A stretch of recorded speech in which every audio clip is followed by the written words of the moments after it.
extremely tired. Like, Good. very tired. Good girl.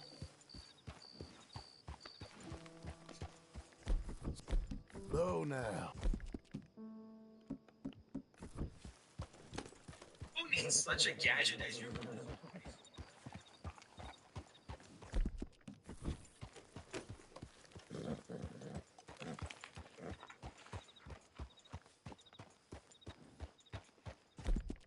Made it this far, eh, girl? The base model iPhone 7.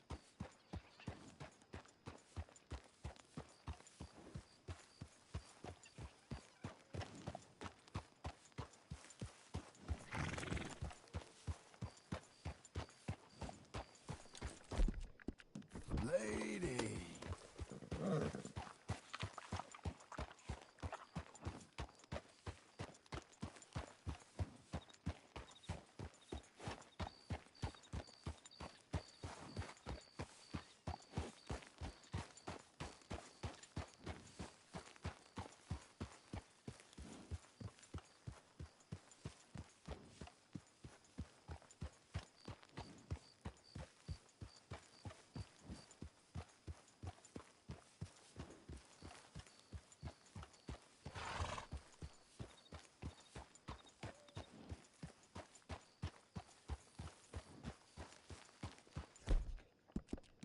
Well done. Saddle.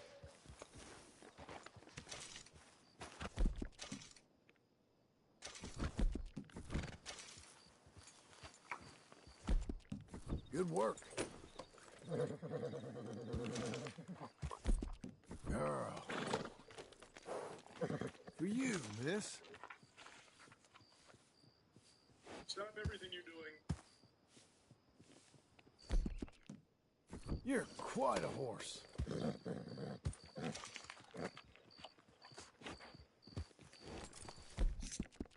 How about that?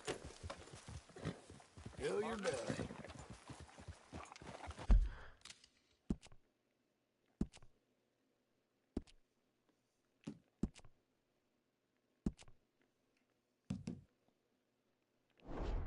I'm thinking.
Missy?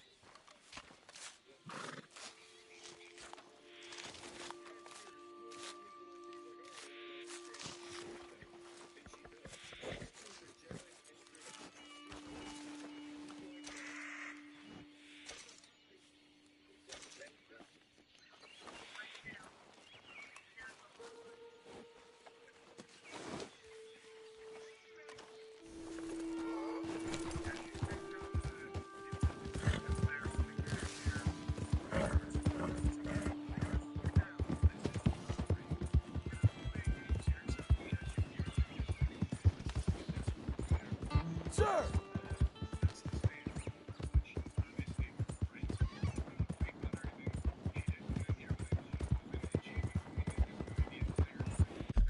pretty scary shit there. Now,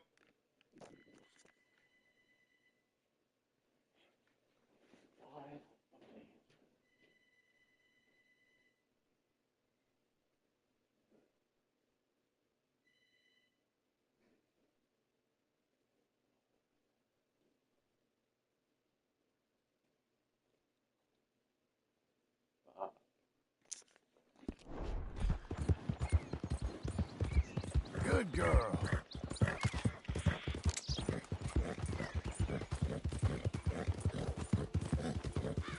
Easy there.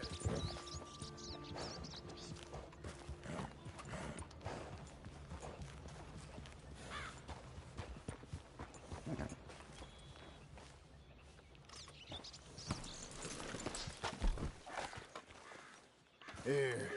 Stay, girl.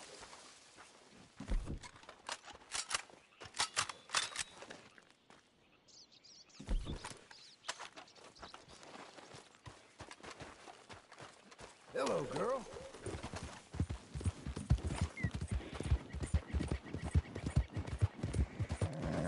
There. I love you, lady.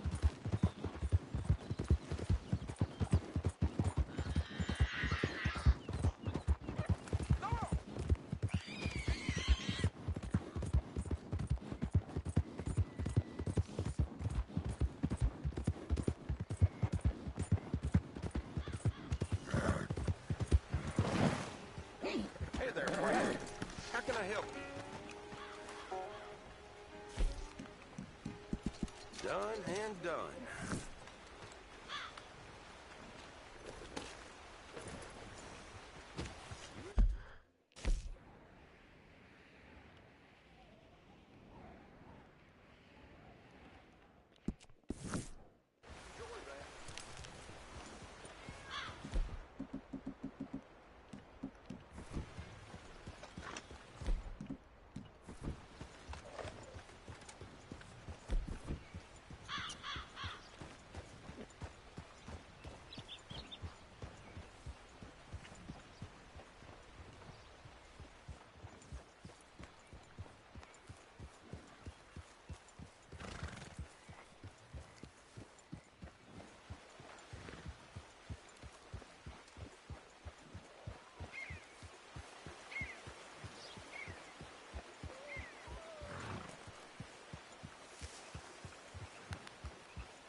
Just look at that horse.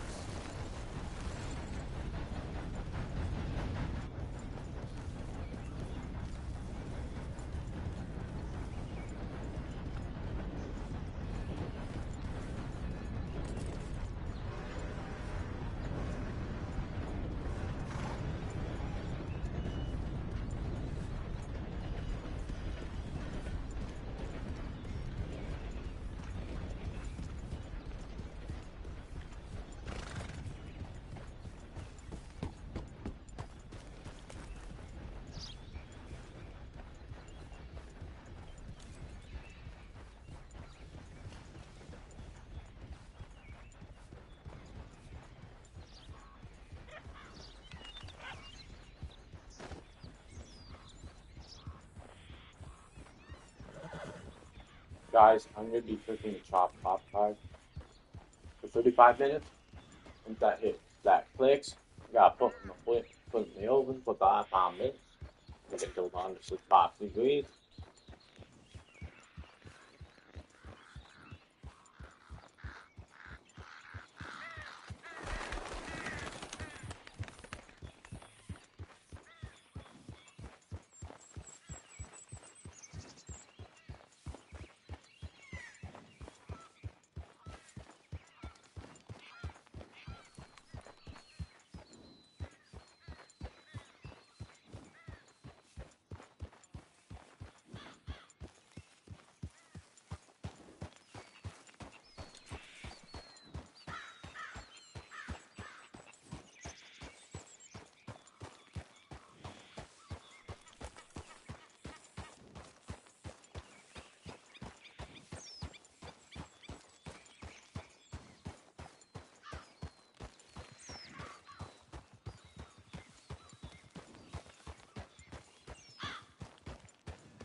You just keep on moving now.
Damn folk won't leave me the hell alone.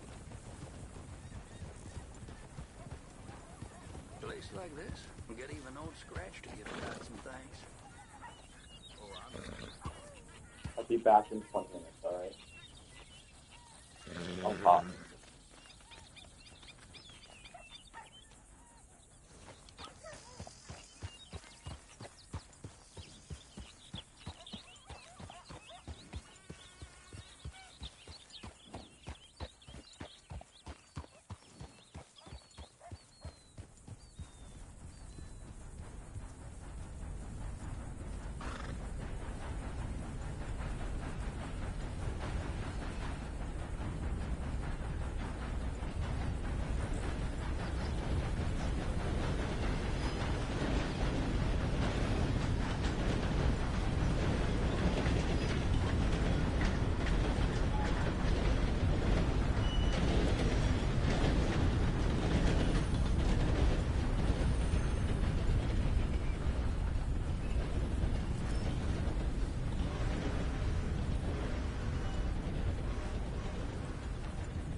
mister. Darn people.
You eyed me up. On your way.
No damn time for you.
Good girl.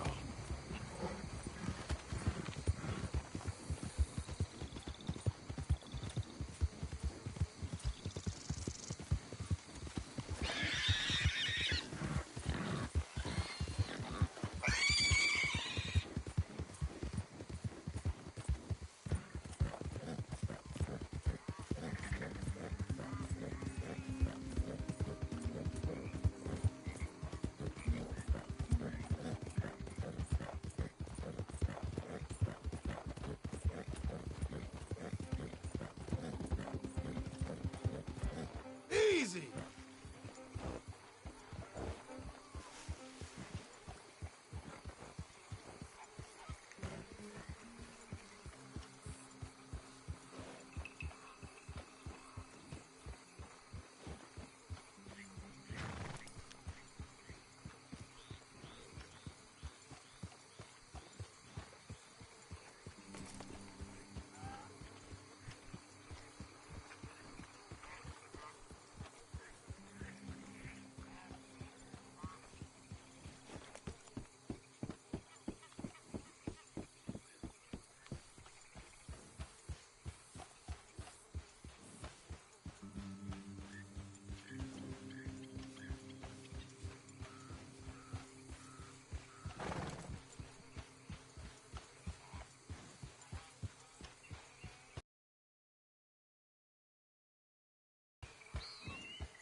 Man, that cheesecake for breakfast was pretty good. I just have been having a rough day.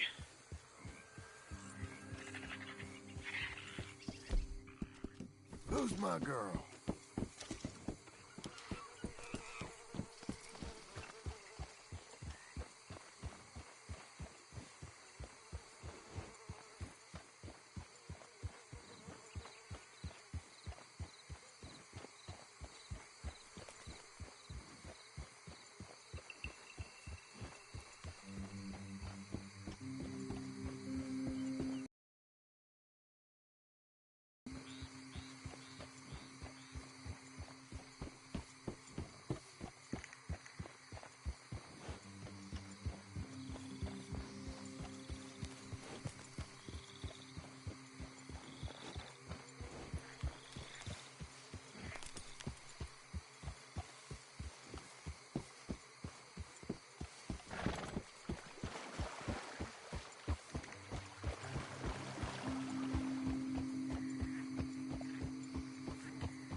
I had date squares for. I had a burger. I had burgers.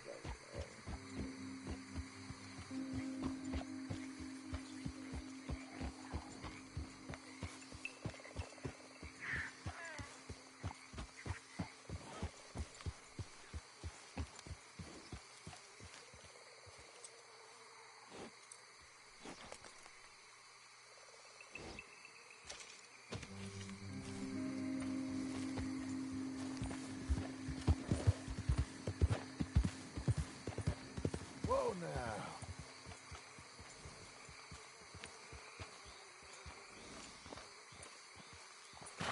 What a horse you are.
There.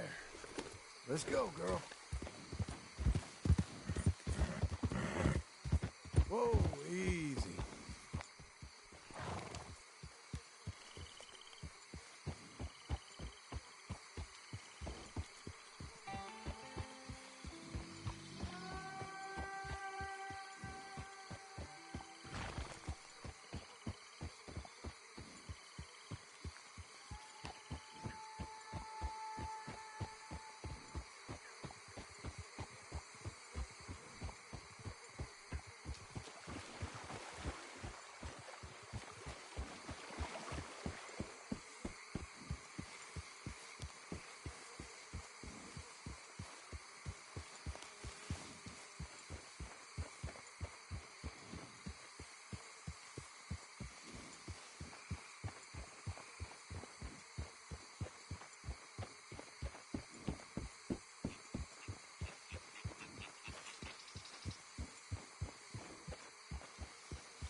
What the hell? Watch yourself now.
I don't like riding with trouble.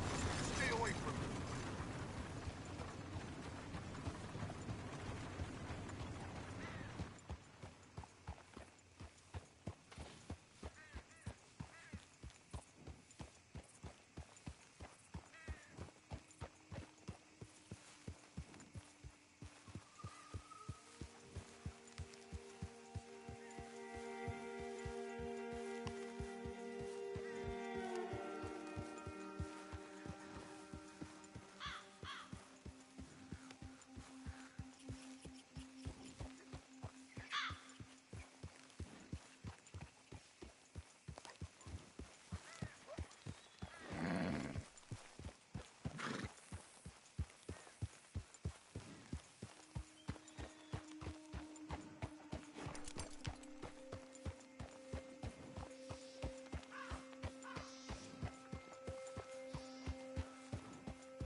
Plenty of road to spare.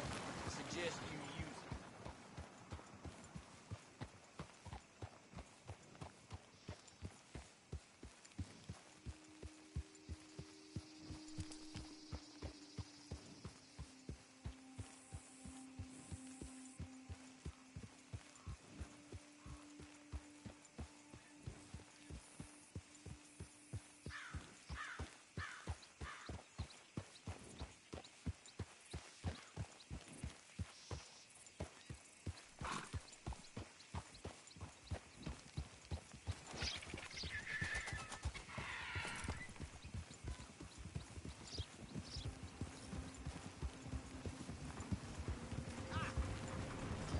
I travel alone.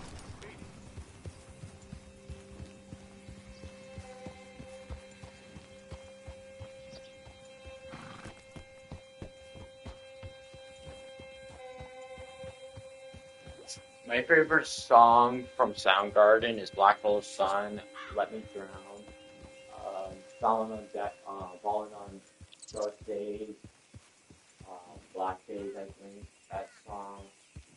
And I like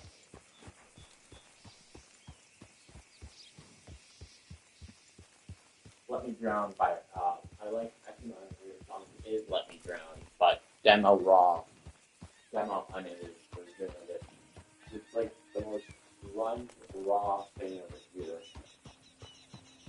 But also, people that like reggaeton music won't like fun music. Just like total Find your head. This one ain't funny. And yeah.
the real beaut of all.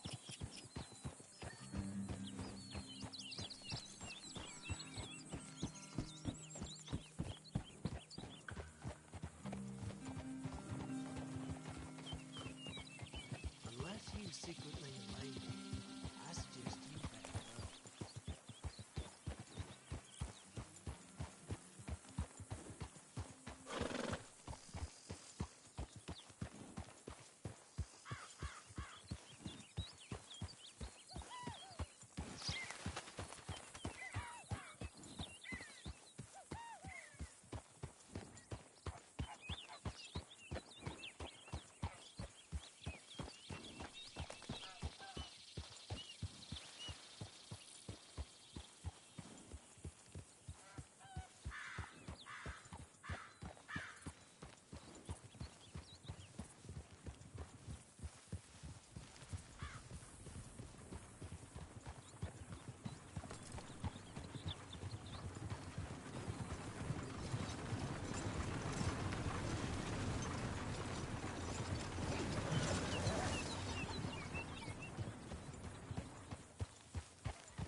No damn time for you.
That's my lady.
Hey, partner.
mister. Yeah! Pardon me.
Look out!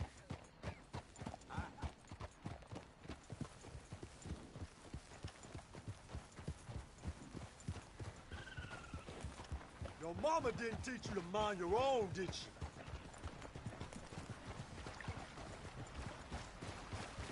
Washing your crawl, huh?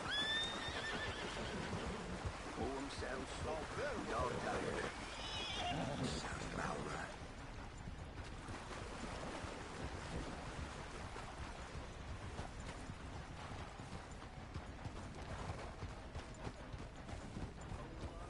You gonna get some land in that hand of yours? Goddamn, what you saying, hear me?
Place like this, we get even old Scratch to give God some thanks.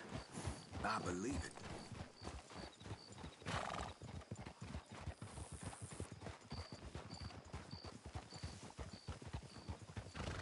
I bet you just keep to You yourself. really itching to and I'll get shot, keep ain't mine. you? Out of the damn way!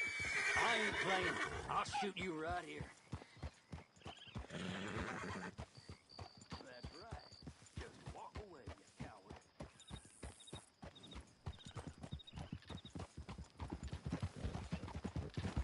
I'm gonna end you. Hope you're ready.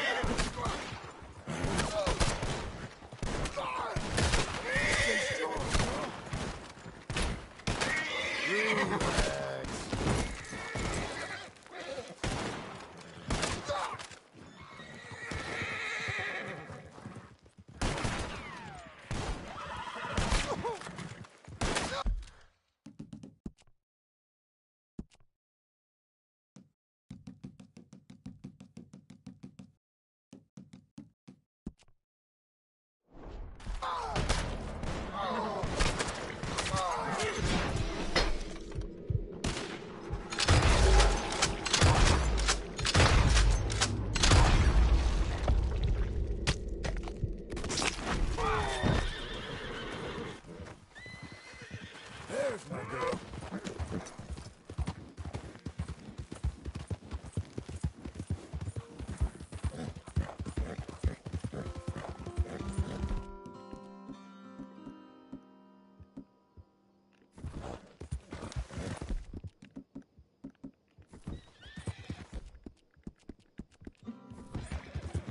Couldn't do it without you, girl.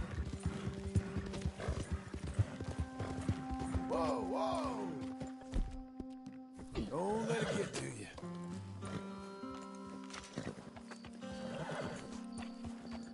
How long has this been doing?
tried to fucking kill my horse. I was busy doing fucking something. Oh!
I was born in 2007 when the first iPhone was released. I'm older than Kosovo as a country.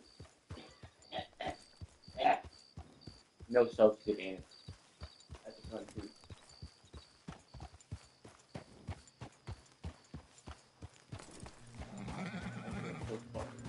Yeah, exactly.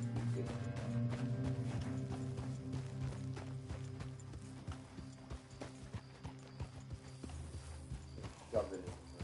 Oh,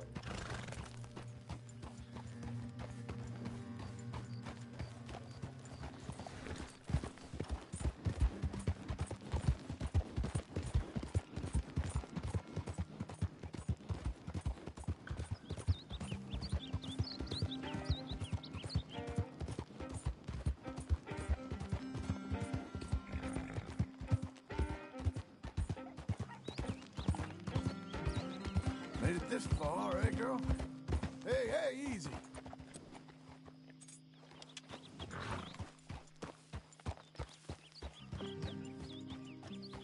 That's my girl.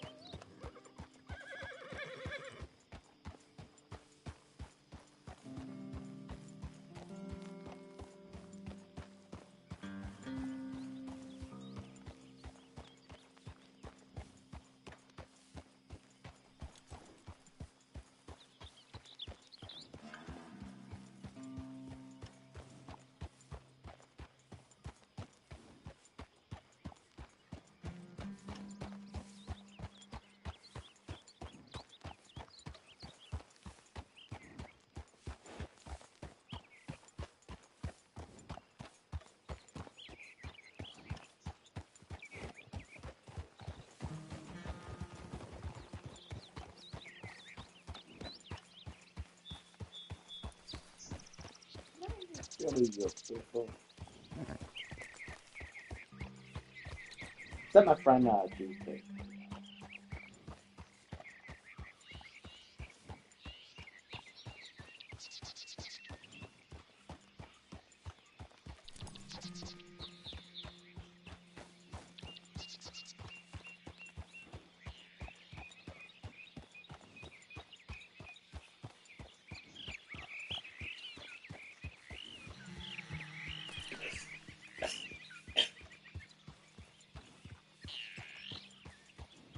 You know what, guys? I'm gonna watch fucking YouTube.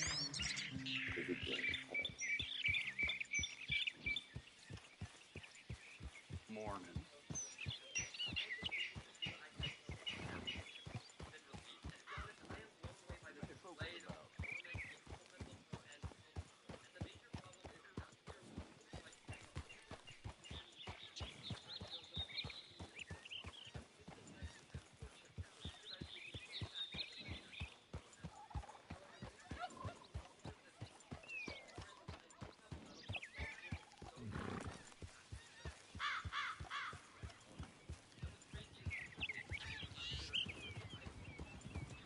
Wait, the iPhone?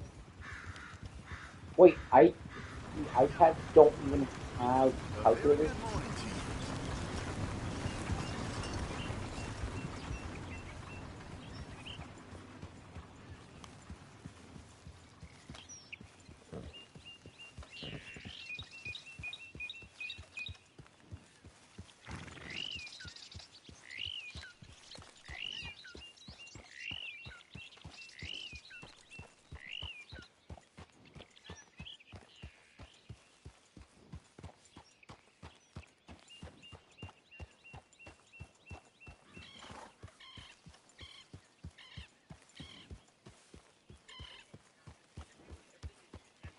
Like on this is just super limited and not designed to work well. But all of this could be changed at WWDC.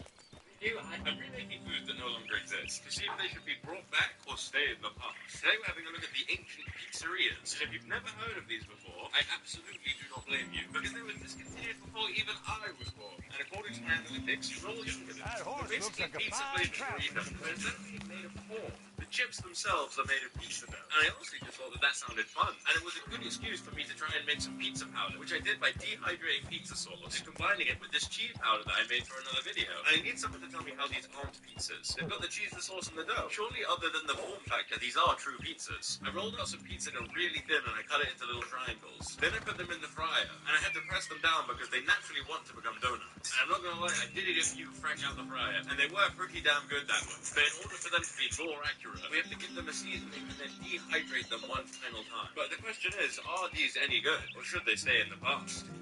Another one just to be sure. Is the most pizza-tasting thing I've ever had that's not pizza. Who cares about true RGB TVs? There is nothing better than OLED, period.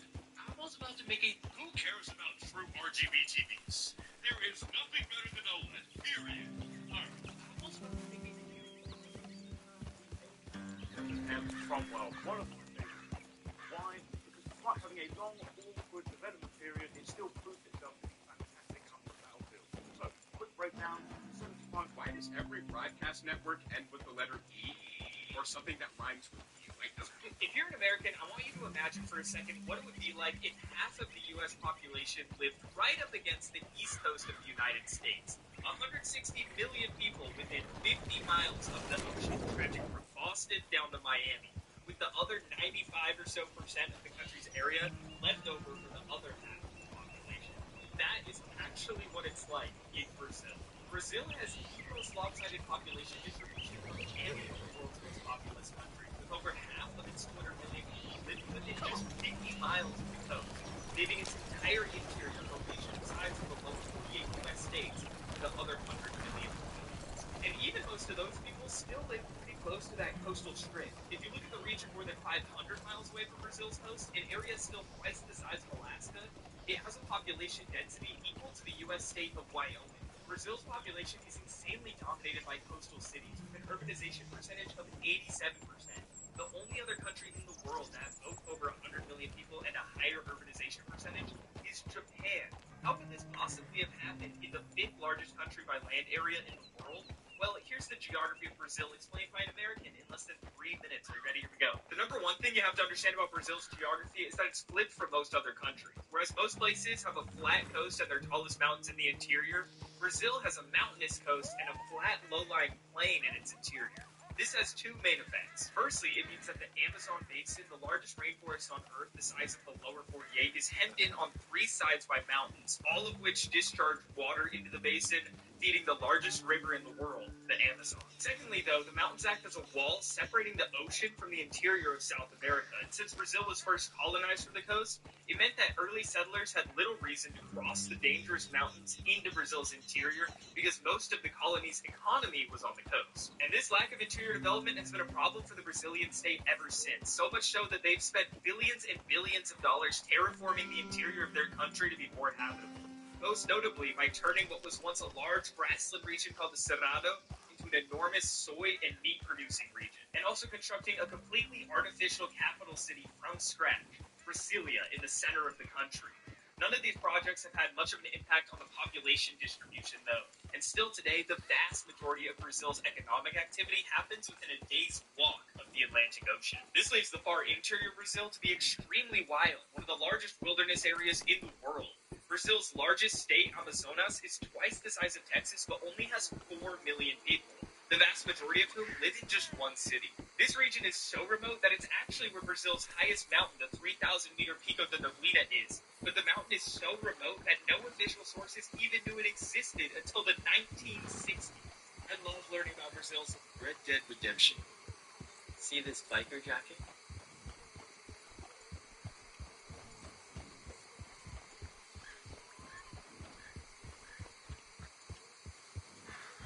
I have a confession to make.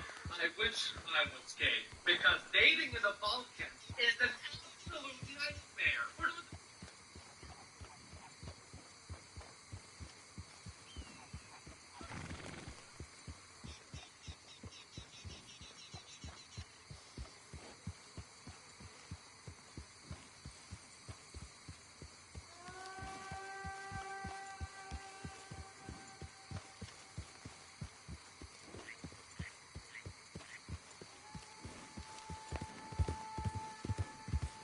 Good girl.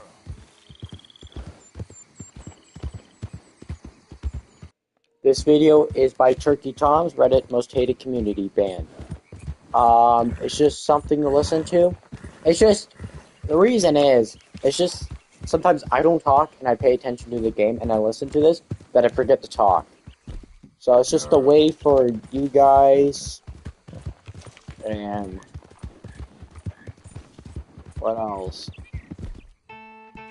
It's a way for you guys to listen to something, at least, interested in your mind. Just my ADHD sometimes makes me forget, and I'm having just some family problems, man. Not family problems, my problems. Personal problems. Myself problems.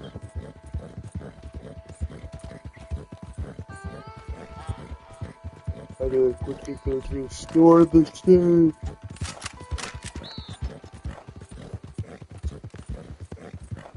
I like Turkey Tom though, so I'm gonna play this, and I'll pause it if I want to talk about something. Make this shit up if we tried. Fappening, otherwise known as that time, over 600 private photographs of female celebrities like Jennifer Lawrence, Kate Upton, and Mary Elizabeth Winstead were leaked onto the internet for the whole world to see. To this day, it remains the single greatest and easily most infamous series of celebrity leaks in history, with the outcry generated having an extremely pervasive effect on online discourse, security, and culture. When the My Little Pony forums are discussing it, you know it's a topic Turkey Tom has got to cover. Today, we're going to explore all of that and more. The crisis that single-handedly brought sites like Reddit and 4chan into the spotlight, spawned outrage across mainstream outlets that brought into question the practices around online privacy and security, and led to an FBI investigation into those who brought the pictures to light, when a closed network of individuals was able to plunder the private information and photographs of Hollywood's biggest names. Today, we're going to comprehensively retell the story behind the fappening to see how it all went down. Do we even know who is this 4chan? August 31st, 2014, a thread on 4chan is created. The thread features uncensored photos of nude celebrities, coupled with a Bitcoin address, and the promise of more images in exchange for cash. Soon after the thread was posted, things began rapidly spiraling out of control. New threads began appearing across the board, some scams to steal users' Bitcoin, and some being incredibly underwhelming for those buying. But some anons had entirely new photos, never before seen to the public, featuring various celebrities in increasingly scant states of dress. Reddit would soon follow. Two posts uploaded to r/Jennifer Lawrence and r/Kate Upton, respectively, would mark the beginning of the antics. The comments that remain give us interesting insight into the thoughts of the time. Please let there be a leaked sex tape, please. This thing is blowing up. Imagine what happens when a high-quality nude pops out of nowhere. Edit, the internet is breaking. I know no one can see this, but the internet is breaking. Good lord, look at the size of those things. On what remains of the discussions on r/Jennifer Lawrence, there began a moral debate over the efficacy of the nudes. I'm not comfortable with how this image was obtained. We cannot decry the use of intelligence communities like the NSA while indulging in illegally obtained pictures of other people. It is hypocrisy. But this is wrong. It's hypocrisy of the highest order for Reddit to complain endlessly about the NSA, then applaud when very personal photos of celebrities are stolen and shared with the world. Wubba lubba dub dub. Within a matter of moments, both threads would make it to the Reddit front page, r/all. At one point, at least 7 out of the top 8 posts on r/all were related to Jennifer Lawrence in some capacity. More posts would come spreading indecent pictures of even more celebrities, like Kirsten Dunst, Mary Elizabeth Winstead, Haley Cuoco, Andy Von Strahovski. In a thread on r/celebs comes the first widely reported mention of the now infamous portmanteau, the fappening, used by u/exile on Main Street. I have dubbed this mass leak the fappening. It is on the same thread, and a now deleted comment that the first discussions around a subreddit dedicated exclusively to documenting a sharing situation. Reddit user Johns McJohn notified fellow Redditors that he had created the new subreddit, r/thefappening. As reported, Reddit historian Unholy Demigod put in his post on the fappening, the subreddit exploded instantly. In all of Reddit's history, no subreddit has ever come close to being as initially popular as the fappening. Within the first 24 hours, it amassed 100,000 subscribers. As it happened over the weekend, it brought an influx of people who weren't at work to the site. An influx that led to 141 million page views in one day. That is roughly what r/AskReddit gets in a month. More and more exclusive images were released to the wider public. Quickly, the leaks climbed, over a matter of days, and well over 100 celebrities had their nude images plastered online. To advertise just how deep the rabbit hole went, a list would be published on 4chan, those listed being the victims whose photographs were about to be exposed to the entire internet. Mary-Kate Olsen, Rihanna, and Victoria Justice are just a few. Reddit was facing constant outages due to the then unprecedented amount of... This is the following video is going to contain some more the most disturbing content you ever talked about on my channel. So proceed with caution. I do like some very dark topics, and it's not for faint of the heart. Thank you. Have fun. However, some girls' idea of fun isn't very...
I can't fucking talk.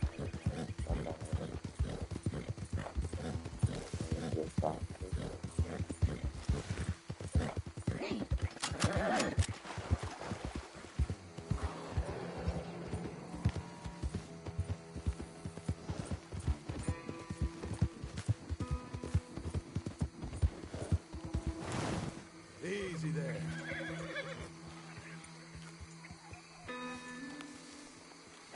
Be a good girl. Stay.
fella.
Good girl.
waste of my goddamn time.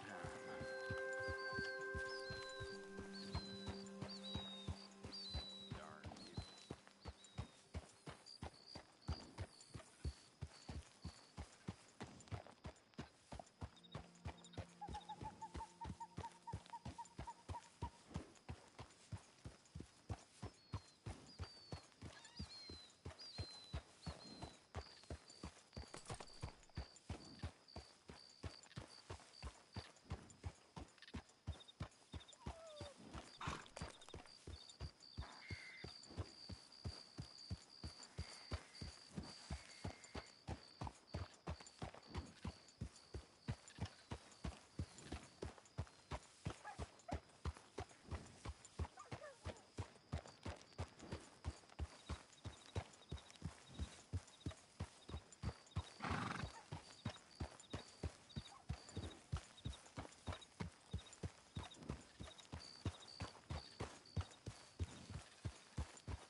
Girl.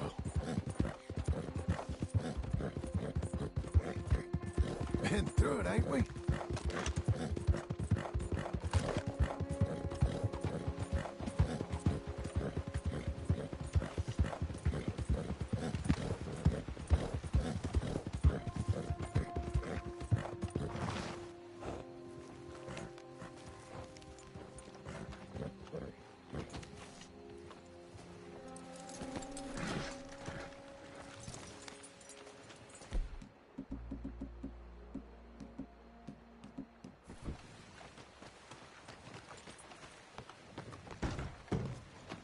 This'll be a banner century. Just you wait.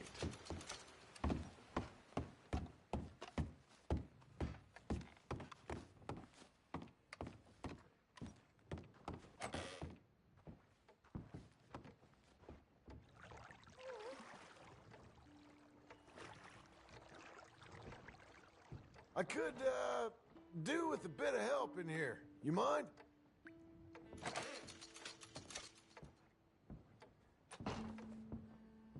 Perfect. You can leave it to me. You're gonna feel so good after I'm through with you.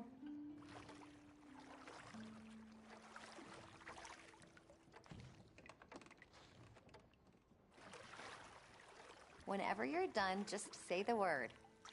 Folks around here are kind of stuck up, isn't they? In this place, I ain't surprised.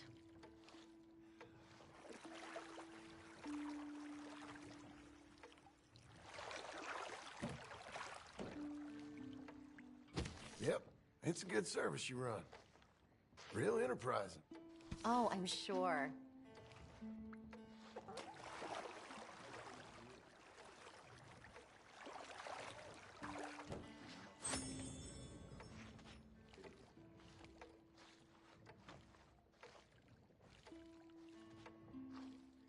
You let me know if the water gets cold. I stay any longer, I'll turn into soup. Goodbye.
Whoa, and it was whoa! dedicated to exposing Colorado. It was to one guy in the closet.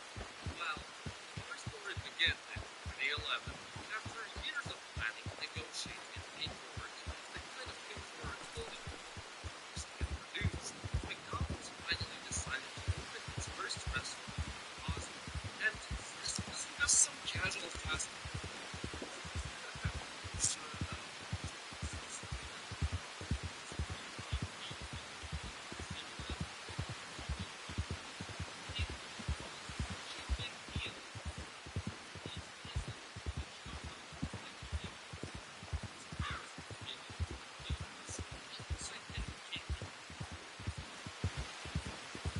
Why is it 3K?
Instead, it was operated by a local franchisor named Rdr2. His company, Please 581G, yes, named after an excellent, because apparently nothing says a reliable businessman like naming your company after a hypothetical alien rock. The restaurant itself sat inside a building owned by Raiffeisen Bank, one of the biggest financial institutions in the region. Prime real estate, prime foot traffic, and prime rent. Iftianovich didn't own the building, he leased it, which meant everyone's like clockwork. He had to pay rent to the bank. Not exactly a problem, right? I mean, the guy from Bosnia practically has a seat in parliament. At least they technically speak three languages. But it wasn't a problem for him because he used like a lie. For the first few years, everything ran smoothly. This is called biggest McDonald's failure. I live it ironically in Europe. People lined up to order their halal Big Macs, Red Bull, disappointed, and repeated the process that meanwhile, Yagovich was making some serious saves. Everyone was happy. Everyone except the local fast food critics. They chose to sell real food instead of industrial big food. But then in 2015, Raiffeisen Bank noticed something strange. Their numbers were off. Catastrophic. Just a little light. That's all. Hey, you, point. Yes, sir. Check these numbers. We'll be seeing a few thread this month. Right away, sir. After some unpaid interest, no bit of books, the problem became obvious. McDonald's wasn't paying rent. At first, no panic. It's whatever. It's McDonald's. They probably books. They'll pay next month. Next month came. No rent. Then another month. Still no. At this point, Raiffeisen Bank started to get low. This wasn't some on and off Zimbabwe stand to get big utilities. This was a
Faced with declining revenue, he decided to cut costs. Ignoring ways like improving quality, lowering prices, or God forbid, paying rent.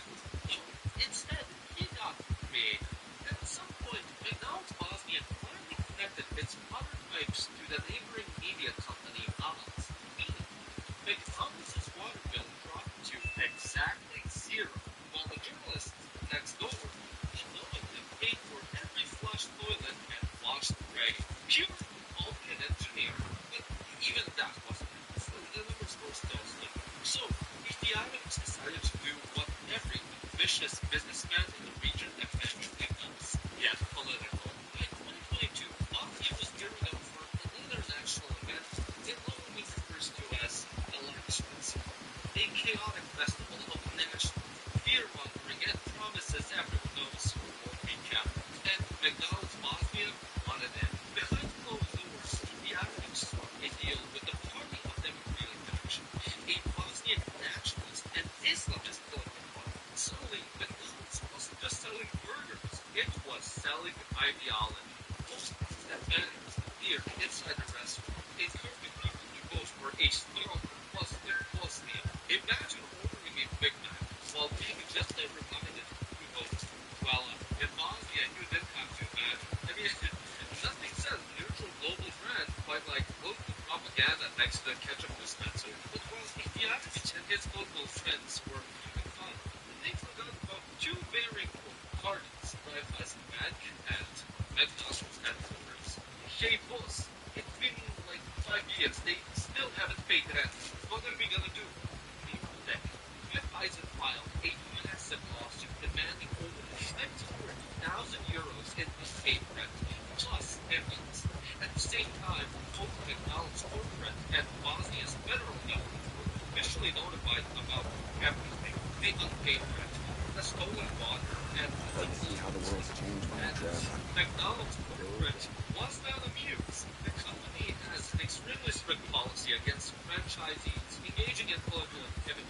Aside that, with unpaid bills, legal exposure, and the fact that their brand was being turned into a Balkan joke, and the decision was easy. In 2023, McDonald's revoked the franchise license. All the restaurants in the country were shut down, and just like that, McDonald's Bosnia was dead. After just over 10 years, McDonald's packed up and left the country entirely. No farewell press conference, no explanation, just silence. The corporate equivalent of pretending your ex never existed. As for Ethiopians, McDonald's didn't let him slide. Oh no. They filed a massive lawsuit against him and his company, demanding millions in damages. The case is still ongoing, and details are scarce. But it's safe to say that the Bentley days are probably over. In 2024, Ethiopians tried to fight back by suing a local news outlet called Rdr2 for covering the scandal. The municipal court in Sarajevo dismissed the case almost immediately, telling him to go.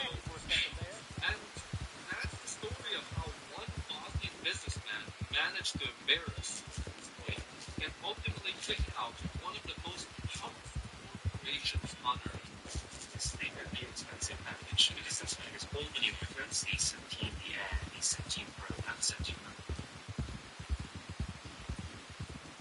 It's not. I'm gonna replay E-Girl, who are horrible from there. I guess I'll settle down one of these days. Content creators or influencers to get exposed for thinking that the popularity of their online presence will let them get away with murder. What is uncommon is that some people take the murder parts a bit more literally than the average Instagrammer with an inflated ego. For a select few, being arrested for petty crimes, scamming people, being mean to a fast food clerk just doesn't cut it. They have to move far above and beyond those wild misdemeanors. Today, we're looking at some examples of how looks can be deceiving, and how even the most seemingly innocent individuals can be hiding a dark secret if you just dig a little beneath the Snapchat filter. These are the e-girl killers.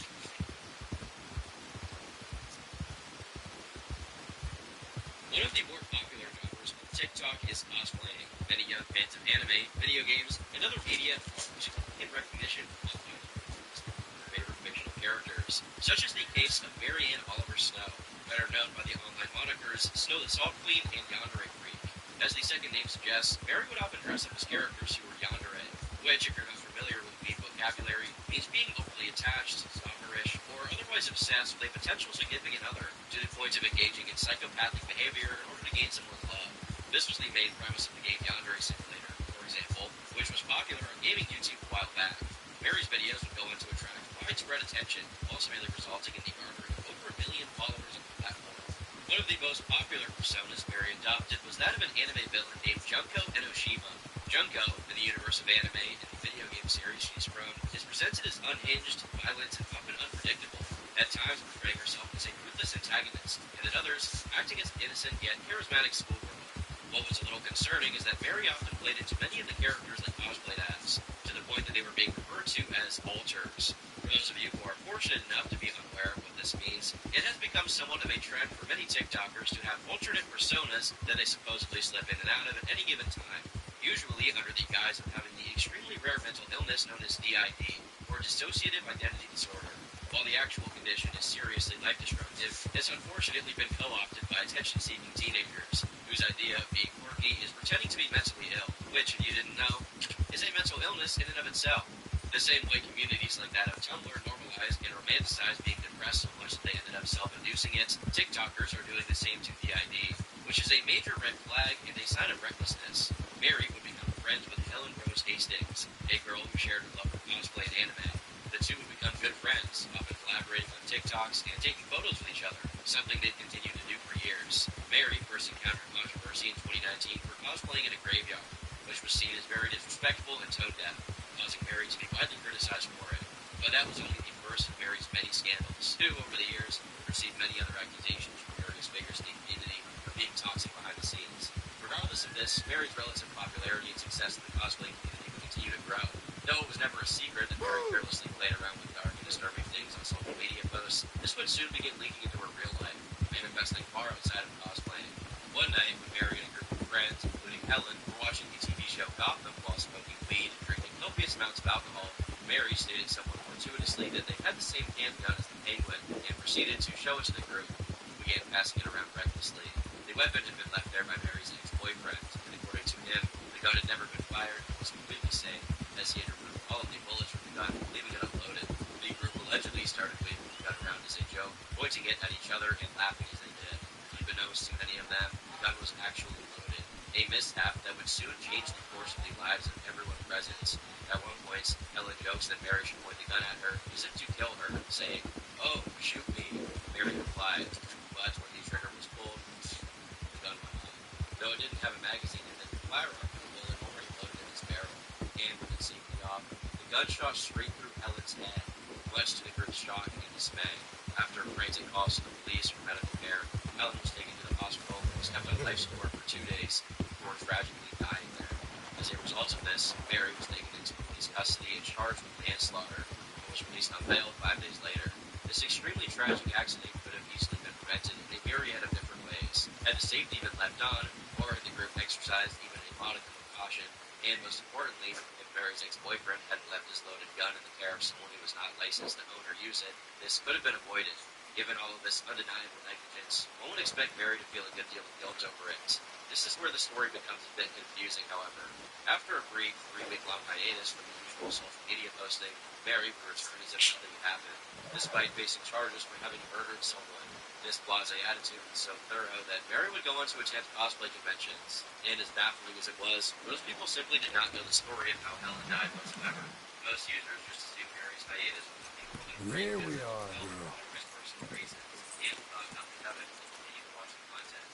Of course, Good nobody girl. can hide Let's go. and after Mary's work on making different behavior later, many began to criticize the cosplay. The fact that Mary is very comfortable posting TikTok is seriously did not bode well, as it seems to be the ultimate display of a lack of empathy and regret for what had happened to Helen. It is also a possibility that those things were outlets for Mary to temporarily forget about the accident and deal with the trauma of having taken someone's life. But whatever the case may be, the backlash was severe enough to result in Mary privating and then soon bleeding all social media. As of late 2021, Mary was standing trial for her friend's death, and the outcome of the case remains unknown. However, the story still serves as a grim reminder of how important it is to practice firearm safety. Negative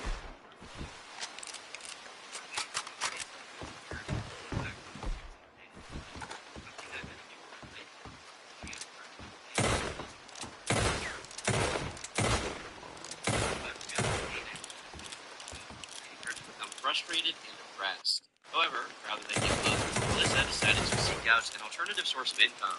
She would begin working out at the... 1 second.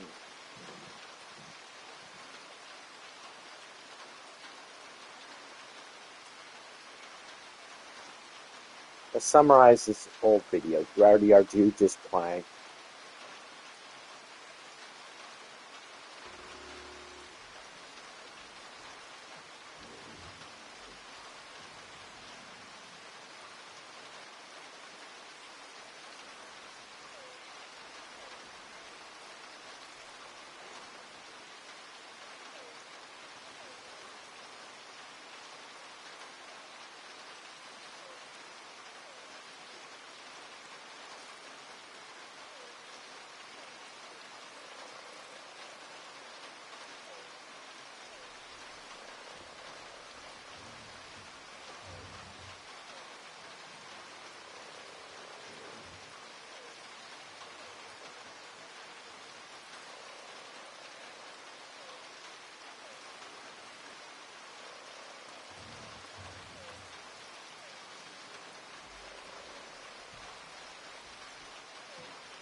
Responsibility, but we're still in film service.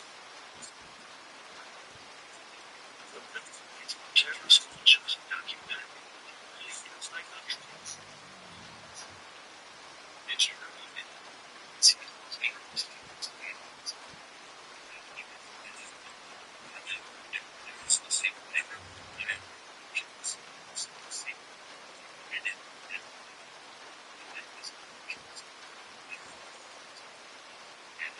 not expecting this. So here's this happened.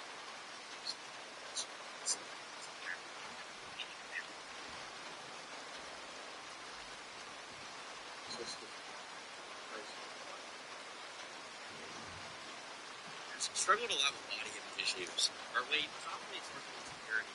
She lacked confidence in her day-to-day life, something that many people could relate to. As she entered her early 20s, Melissa would go through college, accumulating a great deal of debt from student loans, but failing to gain anything that would land her a job, leading her to become frustrated and depressed. However, rather than give up, Melissa decided to seek out an alternative source of income. She would begin working out and eating healthier, and soon after, developed an interest in online cosplaying, which would manifest in her posting photos online, encountering relatively mild success. In 2013, she met someone by the name of Sid, a man who would soon become her boyfriend, and they two seemed to have a healthy relationship. As this was happening, Melissa's career as a cosplayer began to take shape. She often dressed up as various pop culture characters, something she would become known for in the online cosplay community. Over time, Melissa would come to learn of the success many other women online had experienced in the traffic world. While completely different in nature, her experience and audience developed from creating content as a cosplayer would help her quickly find footing in the genre, officially making her a camper. Under the name Rdr2, she would release nude photographs and videos of herself, and also participate in the production of numerous adult videos, which would successfully hit its target audience as her social media presence would grow exponentially, earning her a fan base of people who would continuously praise her for her looks. With all of these people paying for and promoting her content, she finally gained financial stability and far above it. Over time, she decided to become independent as far as content creators are concerned. Instead of relying on getting jobs from pre-established companies, she started to monetize the pictures and videos she built for herself, cosplaying on her own website, which is now defunct, TwoThornRose.com. This was a time before sites like Facebook platforms were sharing this sort of content, so Melissa was, in a sense, trailblazing this wave of similar cam girl operations by trying to make it on her own. She also decided to make a YouTube channel around this time where she posted posted videos such as, "Watch me swallow a 10.5-inch sausage. No gag reflex." Unsurprisingly, her channel didn't last long and was soon deleted off the platform for posting mature and sexual content. Though even then, for the brief time her channel was up, she did get some amount of success on the platform. As time went on, her boyfriend Sin became more and more involved in the process of content creation. This move, though having worked out at first, eventually would come to backfire on Melissa, as the involvement of business and money in the relationship rendered it somewhat toxic. Ultimately causing the two to break up, which dealt a serious blow to Melissa's business model. Despite this loss, Melissa would soon meet another romantic partner in 2017 named Matthew Trussler. Their relationship initially seemed quite positive, as Matthew was known by his family and friends as a caring individual, and he provided Melissa with love and support during one of the most tumultuous periods in her life. Their relationship was going so well, in fact, that in December of 2018, she moved into a 2-story home with her boyfriend Matt. From an outside perspective, it seemed like Melissa was living in the happy life she always dreamed of. However, as time went on, tensions between her and her boyfriend began to grow. Despite the accurate portrayal on social media, their involvement would soon be the same fate as Melissa's previous, deteriorating into pure toxicity as Matthew grew so focused on his relationship with her that he had essentially become isolated from his family and close friends. Their arguments would become more frequent and aggressive, and many who lived nearby would allege to often hear shouting matches between the two. These tensions would eventually culminate in October of 2019, when Melissa had called the police, claiming that she had come home and found Matthew dead on their patio. Despite the best efforts of paramedics, Matthew was too far gone, and was declared dead soon after. As stated before, Melissa said that she had found Matthew like that, and had no idea what happened to him. At first, her story seemed plausible. When Matthew was found, analysts determined that he had been dead for a long stretch of time. And in addition to this, it wouldn't make sense for Melissa to kill him. While the couple had arguments in the past, nobody would ever assume that it could have escalated to that level. And Melissa seemed genuinely distraught about the ordeal. However, after being brought in for questioning by police, Melissa changed her story. Her new story was that Matthew had come home extremely drunk, a fact that upset Melissa. She alleged that, after an argument between them got intense, Matthew attacked her, lunging at her with a kitchen knife with the intention to kill her. She claimed that she had grabbed the knife and killed Matthew in self-defense. Despite this new story seeming plausible on the surface, police grew suspicious as to why she didn't just tell them the truth from the beginning, and decided to investigate further. After searching, they discovered a camera that was being used by a neighbor, who was close by the moment of Matt's death. While the police footage obtained from it did not show any visual evidence of the encounter, it did pick up most of the audio. The exchange that was reported presented a much different story than what Melissa was saying. Based on the recordings, Melissa was actually the first one to scream at Matthew, not the other way around. To make matters worse, she was repeatedly threatening him, and saying she wanted him to die, accompanied by various medical reasons. In addition to this, many of the injuries Matthew sustained were indicative of someone who was acting in self-defense. Melissa's wounds, on the other hand, were not nearly as severe in comparison. All of this, on top of the fact that she had waited for over 4 hours to call the police and report what had happened, and then pretending that she had no idea what had caused Matthew's death, was, beyond the shadow of a doubt, an indication of her guilt, and she was soon taken into custody to await trial.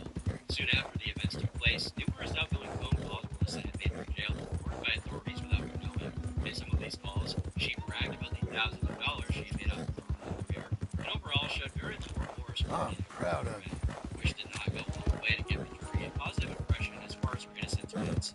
Over the next few years, Melissa would go through a lengthy trial. Couldn't do it in which without she you, would claim girl. that Matthew was abusive, depressed, Made it and this struggling with far, eh, girl? alcoholism, and that she was actually the victim. There. Going to say, I love you, him. lady. I didn't want to do that to him. The last thing he wanted, he always tried to hide his drinking and mental health and how depressed he was. He tried to hide it from everyone. The last thing he would want was for the world to know any of it. Though her story was corroborated by her mother, claim Melissa took her abuse in silence. There simply was no evidence to support her claims. And in 2022, she was officially sentenced by the court to 20 years in prison. It goes without saying that her career has been her website and most forms of social media being deactivated or suspended, with this tragic incident putting a full stop on all of it, leaving Melissa with much more than student loans to worry about. Some people blame the legacy media as being responsible for the glorification of criminals and their path of destruction. If you buy into that train of thought, social media magnified it to the umpteenth degree. With the rise of true crime communities, it's become easier than ever to find information on serial killers, and, unfortunately, their respective sycophantic families. One Google search of a name will yield thousands of results, including their motivations, history, and every other detail you can think of. While all of this easily accessible information has certainly led to more attention being directed to notice potential red flag behaviors and prevent similar crime sprees, it's also led to the unintended side effect of making the job of copycat killers easier. Anyone who sympathized with the killer now gets results exactly how to reproduce the myths step by step. Case in point, German 19-year-old Sarah F. Sarah's full name and identity have been hidden for the most part due to restrictive German privacy laws, but this hasn't at all hindered her actions regarding the attention and following the internet. Originally born in Switzerland, Sarah was your stereotypical young girl.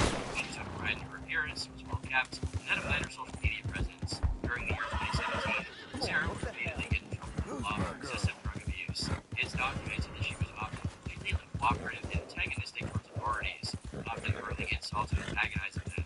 Additionally, she was found to have swastikas drawn on her hands, which is strictly illegal in Germany. Eventually, this penchant of hers for breaking the law began developing into an obsession with two American serial killers, namely Ted Bundy and Richard Ramirez. For those unfamiliar with their crimes, Ted Bundy was a serial killer and was a victim count so extensive that he himself wasn't even sure of how many people he actually murdered. The police estimated it was upwards of 60. He usually targeted young women, luring them by feigning some kind of visible injury, and when they offered help, he'd kidnap them. As for Richard Ramirez, he would break into people's houses in order to kill them, racking up 15 victims in total. Sarah's obsession became so great that she would plaster posters of their faces in her room, as she would begin thinking of her own plot to become an infamous serial killer herself. One thing Sarah was obviously very aware of was that she was physically attractive, and when she started fantasizing about becoming a killer, she realized that this could be useful. Her plan would be then to, under the promise of sex, get her potential victim in a vulnerable position, and then kill them before consummating the act, and to repeat this formula as much as possible before being caught. The then 19-year-old girl set up an online dating profile under the pseudonym Domina Cherry, and soon selected her victim, a 38-year-old man by the name of Zayed. After matching with her and striking up a conversation, Sarah began to flirt with him and suggested that they finally meet. Zayed agreed, and he soon picked her up from her apartment, not knowing he was heading towards his untimely doom. While he was driving, Sarah pulled out a knife she had purchased 5 days earlier and plunged it into his neck. As this was happening, Zayed managed to grab the knife from her and stop his car, but he soon succumbed to his injuries and fell into a coma. He died while in intensive care 3 weeks later. Sarah attempted to flee to a nearby town, but was soon caught by police, who found her covered in blood. The news completely shocked those in the community, and the case soon began making international headlines. It was later discovered that on the day she planned to murder Zayed, she had excitedly messaged her friends about how she was about to claim her first victim. When brought to trial, many were shocked at her appearance. She was dressed in newly purchased clothes and had taken the time to do her makeup, something no one would not expect from someone who was on trial for murder and could potentially lose her freedom for the rest of her life.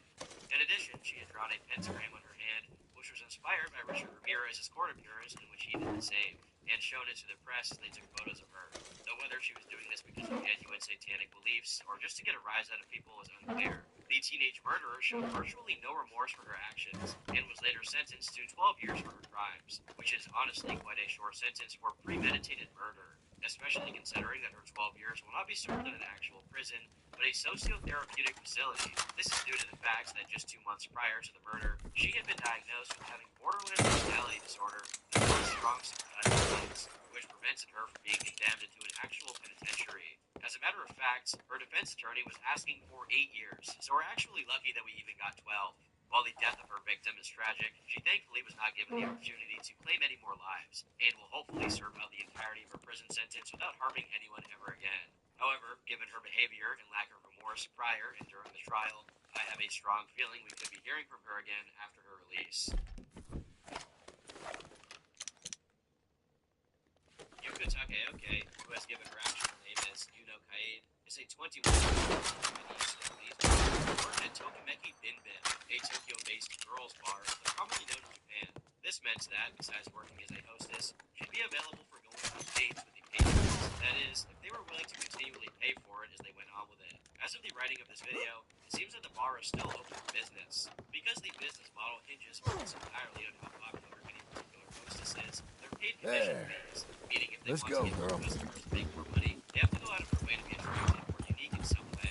Yuka would frequently post videos and photos of herself to Instagram and TikTok, cosplaying as anime characters. But not any anime characters, specifically Yonder's. Once again, her videos show her dancing at a workplace, possibly drawing many of the clients in the establishment. Her popular social media posts even a lot of encouragement for employers, not only because they worked and so far as growing her online presence, but it also promoted their business, which was always visible. Her success was enough that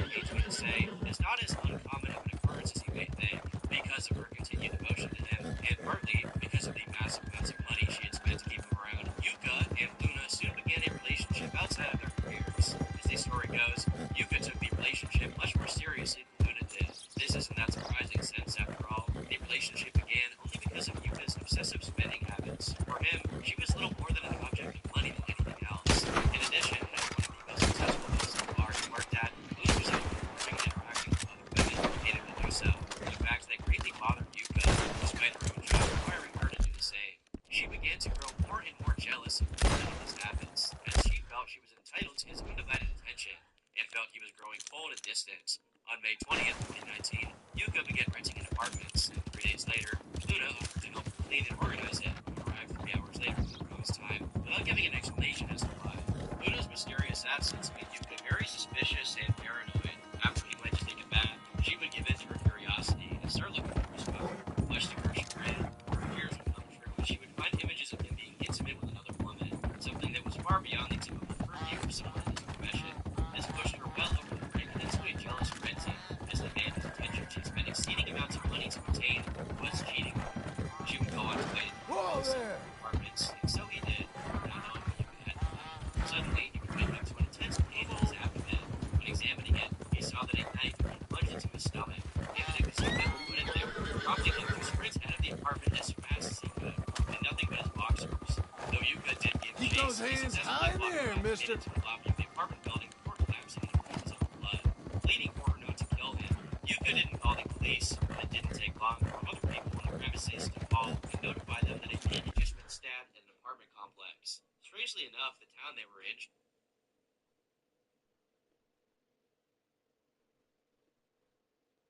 Mother were bad. She couldn't believe Isabella could be capable of such Alright, a I'm gonna crime, watch going as one far that as to I claim that cannot Yumi definitely had play on spoiled her YouTube daughter. because it's During the about trial, it Combine was High discovered School, that Isabella allegedly suffered and from I know about schizophrenia the and had Combine. attacked. Shockingly,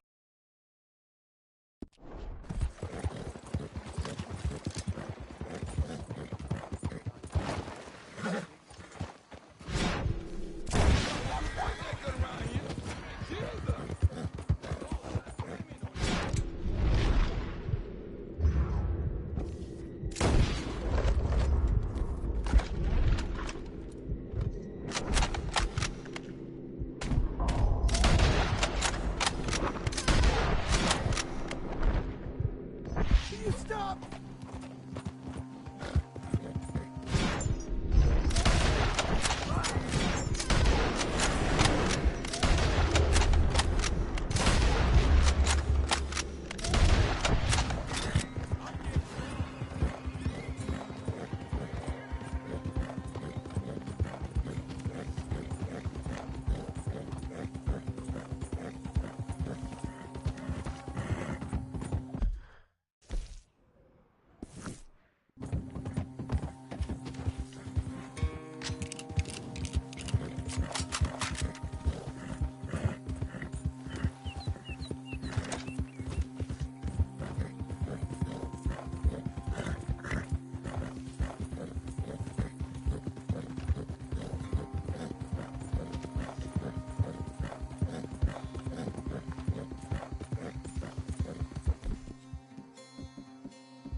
Hey, easy.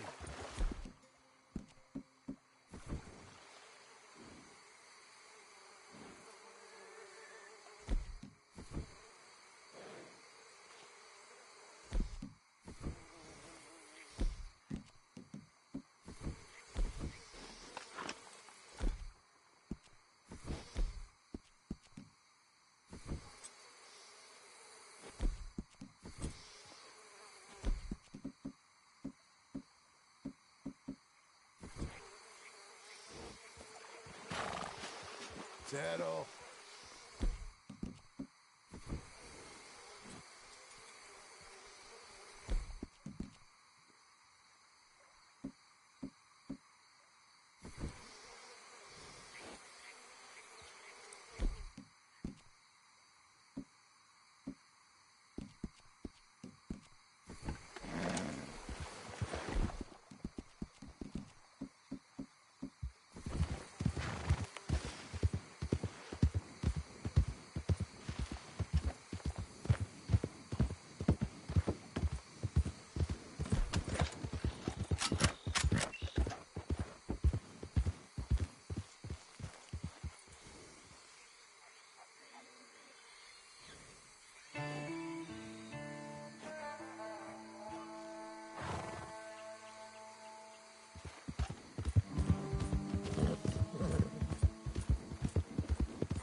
Easy now.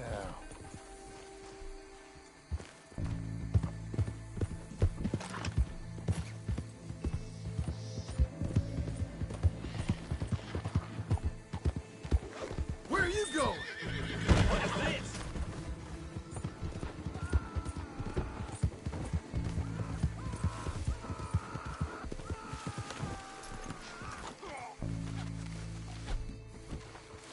I'm gonna You know give how you this the beating goes. your dad.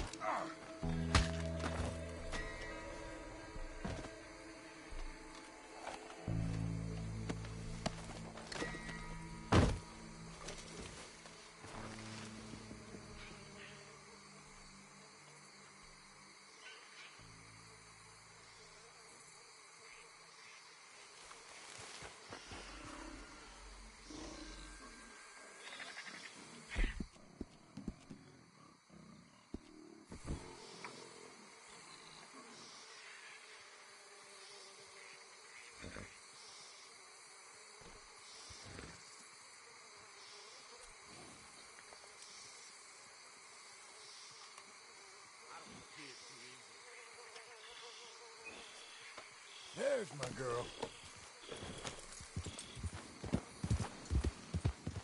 You look ridiculous. Fists up. Let's go. I ain't.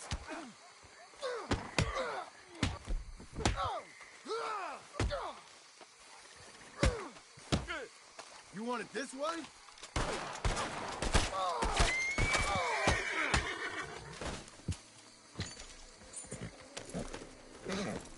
Girl. There.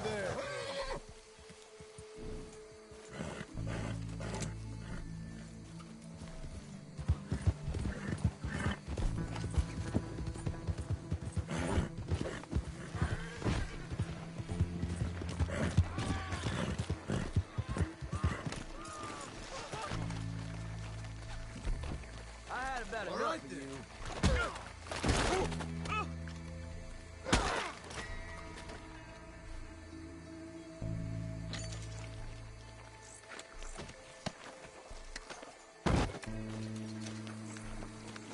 Come on.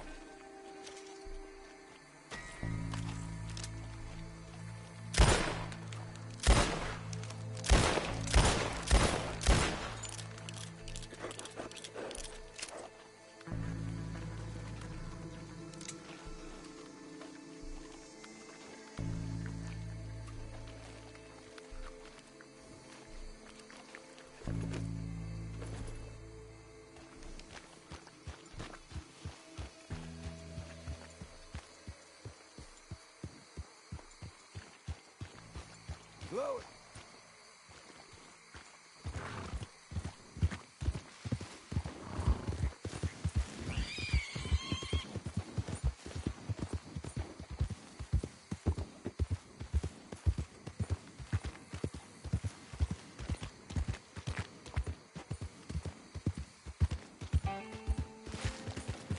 Well done, lady.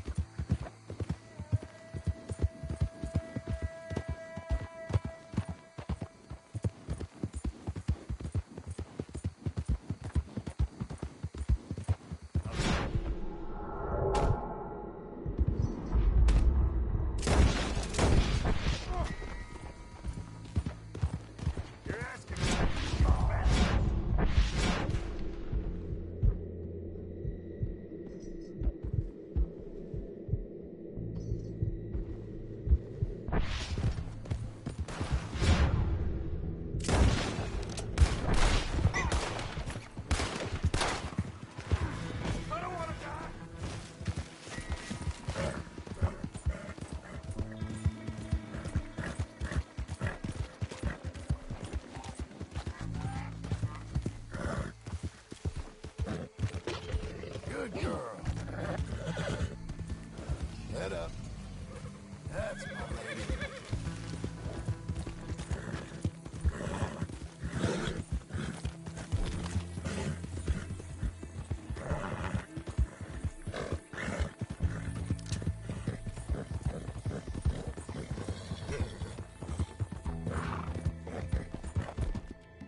think you're tough or something?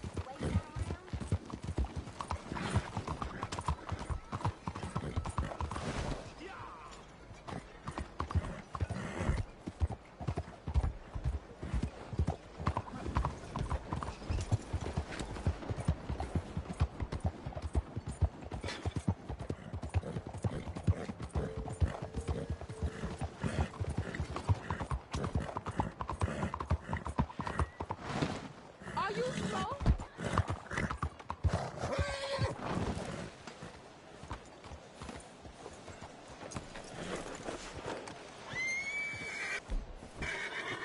Keep your head up, girl. We're fine, ain't we? All good.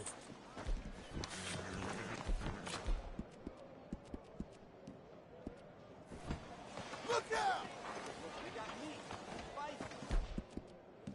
Carrying on. Whoa, you aiming to get folks Hey now, worked up, I big can't mouth? have masks in my shop.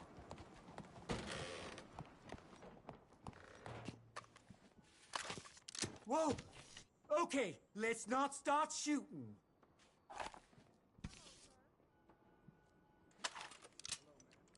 Please, let's not do this.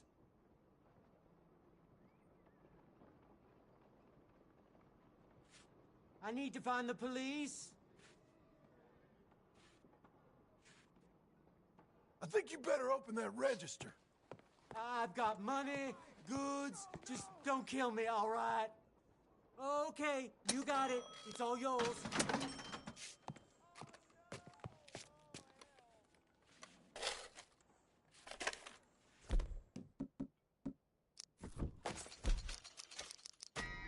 You have my money, happy? Now, I'll make sure you... Come on, girl. One more time. Okay, thanks. We're on.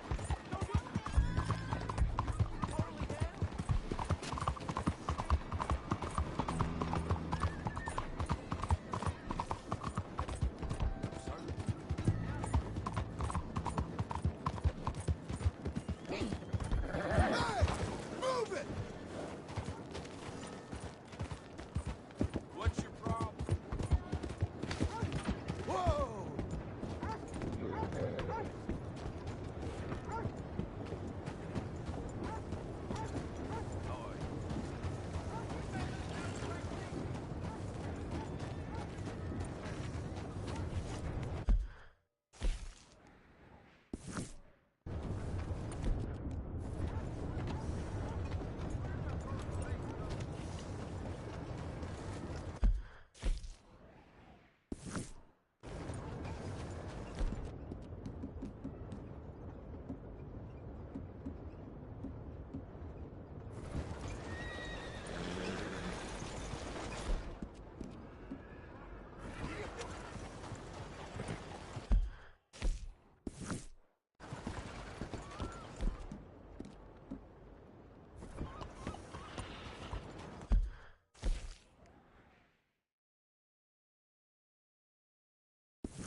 I'm proud of you.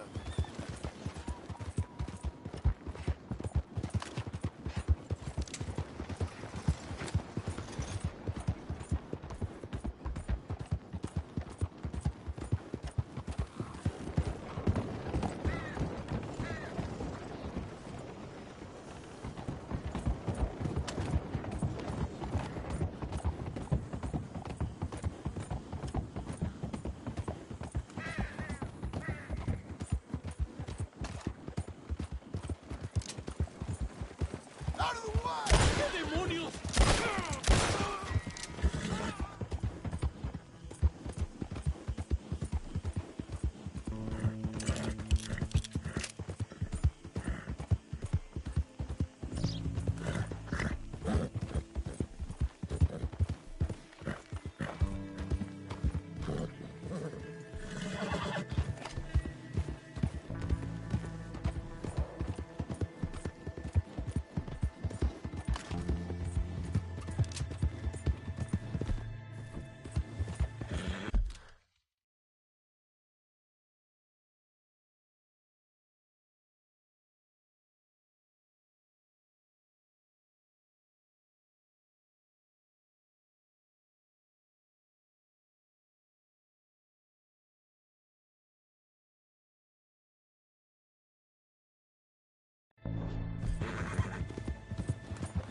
Made it this far, eh, girl?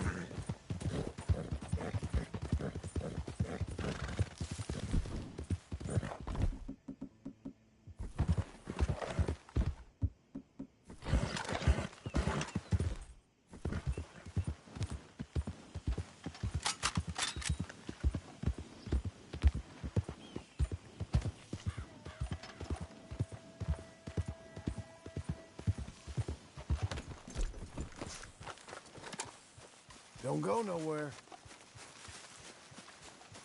I ain't the sharing type. Get out of here. If this is how it has to be. You've lost.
That's why you're my lady.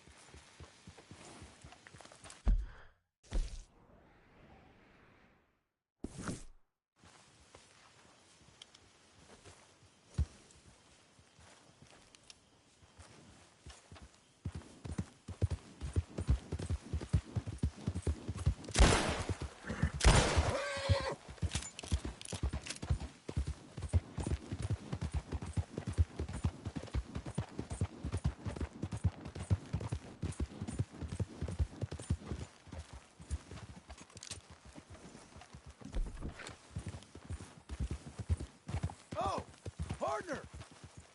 It ain't a big deal.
This video is the socialist past YouTubers who destroyed his life.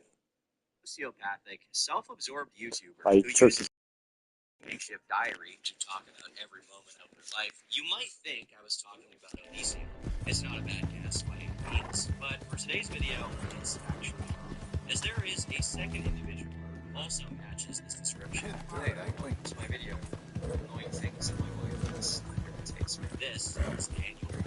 His tendency to publicly share every thought, feeling, and event in his life, no matter how embarrassing, has garnered himself influencers, one of the most bizarre people on the internet. At the end of one of my previous videos, I joked about how I broke my tripod leg because I was using it to sleep in it mostly.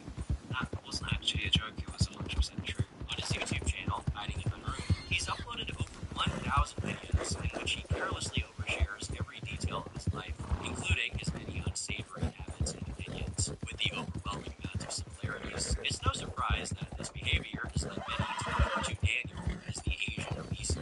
I've noticed some people say that it's both manipulative. Yes, sometimes I do manipulate people, but then so do you, so does your mom. I guess that means we're all obese, from countless divorces and public breakups, habitual oversharing, and a plethora of other admirable decisions. This is only scratching the surface of the bizarre world of Hiding in My Room. But first, a word from our sponsor. Oh, how could I be so silly as to not expect Dragon Fruit Punch? Also one of my... Yay. Right now, give me money, thank you. Daniel Lord was born on March 20th, 1989 in Maidstone, England. Not much is known about his early life, but we do know that at the age of 10, Daniel switched schools and had a very difficult time adjusting to a new environment, leaving him with very few friends. He hoped that his social issues would iron themselves out, but as he became a teenager and moved on to high school, things only got worse. Daniel quickly became the target of frequent bullying, pushing him into total social isolation and opting to instead spend time alone playing video games. Games provided an escape from the real world where he wouldn't have to confront the harsh realities. Instead, he could sink thousands of hours into a virtual world where he could be the person he always wanted to be in real life. Once he graduated from high school, he had no aspirations to pursue higher education or have a career of any kind. He just wanted to play games. His father, understandably strongly encouraged him to go to university or get any kind of job, something that Daniel was adamant against. He fully intended to live out the rest of his life playing World of Warcraft. According to Daniel himself, the reason he refused to live the normal life that his parents wanted for him was because of the social ostracizing he experienced at an early age. He felt betrayed by society and didn't want to be a part of it. Daniel had become so disillusioned in his early life that he was only a few bad turns away from being much harder. In 2014, Elliot Raj carried out a violent rampage, killing 6 and injuring 14 others. In a now-deleted video, girls like me ain't easy to come by, don't you know? Me and Elliot Roger, Daniel talks about his recent discovery of Project Manifesto, My Twisted World. As he listened through an audiobook version of the document, he was shocked at the large amount of similarities between their stories. They were both Appalachian, had YouTube channels, they both loved World of Warcraft, and even many of their own experiences. Old Jack Donahue left the grog shop drunker than I ever seen him. Next day, I heard he got dragged by his horse 2 towns over, looking like chewed meat. Well, there's no use whining about it. Not too bad, myself. That's good. Okay, I'll have your bets, folks. This'll do for me nicely. All right, bets closed. Shall we? Give me anything you like. Disclaimer, I hate Elliot Rogers. I think that guy was just, mental problems. I pity.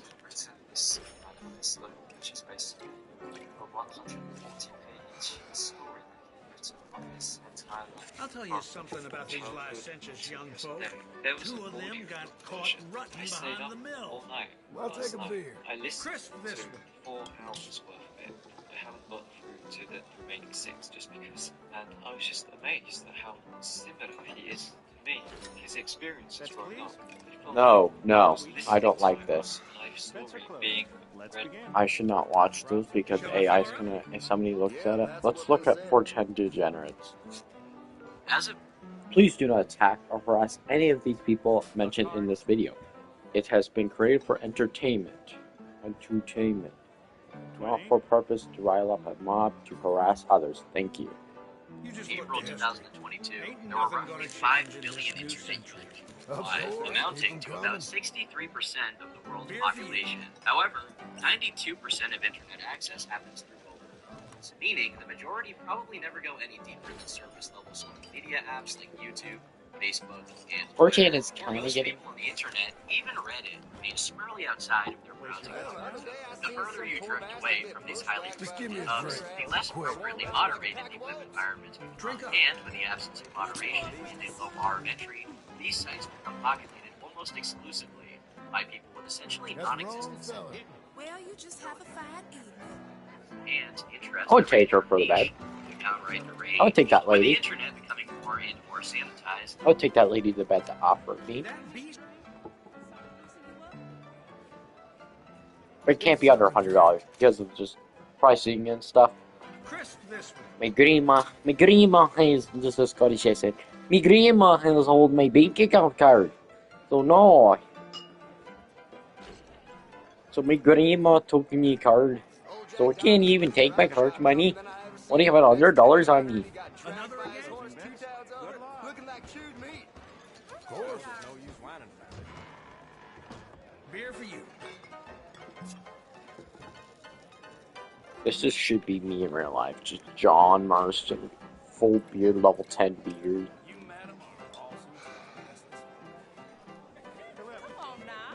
Wish you can grow your hair out. Of course, keep them coming.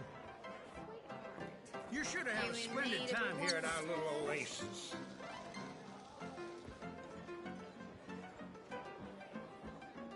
I'm fine, thank you. How are you boys off?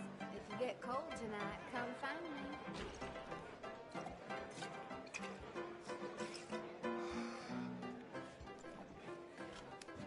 Shall I fill her up? Have a good night. Hello, you. Try to stay out of trouble, miss. It's a nasty world, so stay safe. Yeah, that's what they say. Of course. Crisp this one.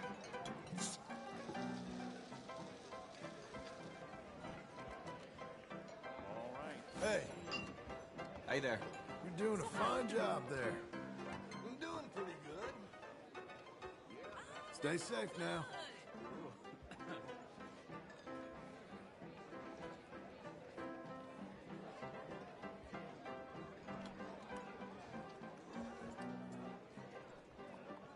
Beer, please.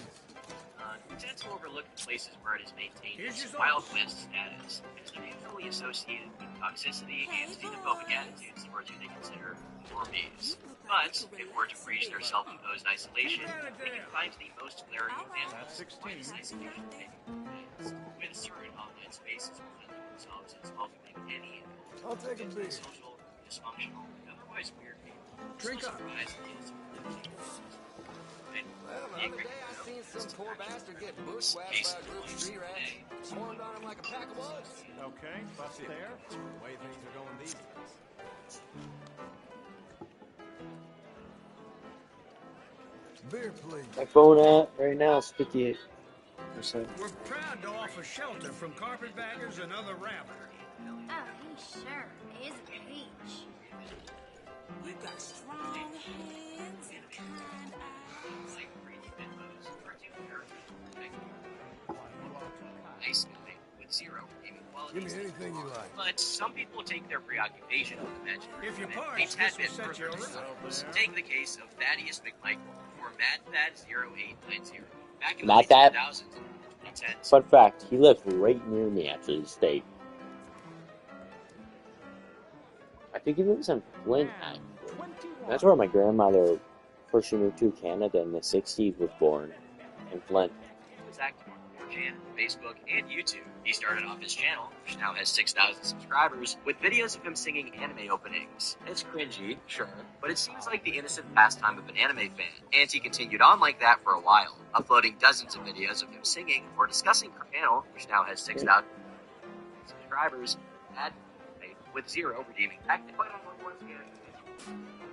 Though, his fixation on his most popular videos, having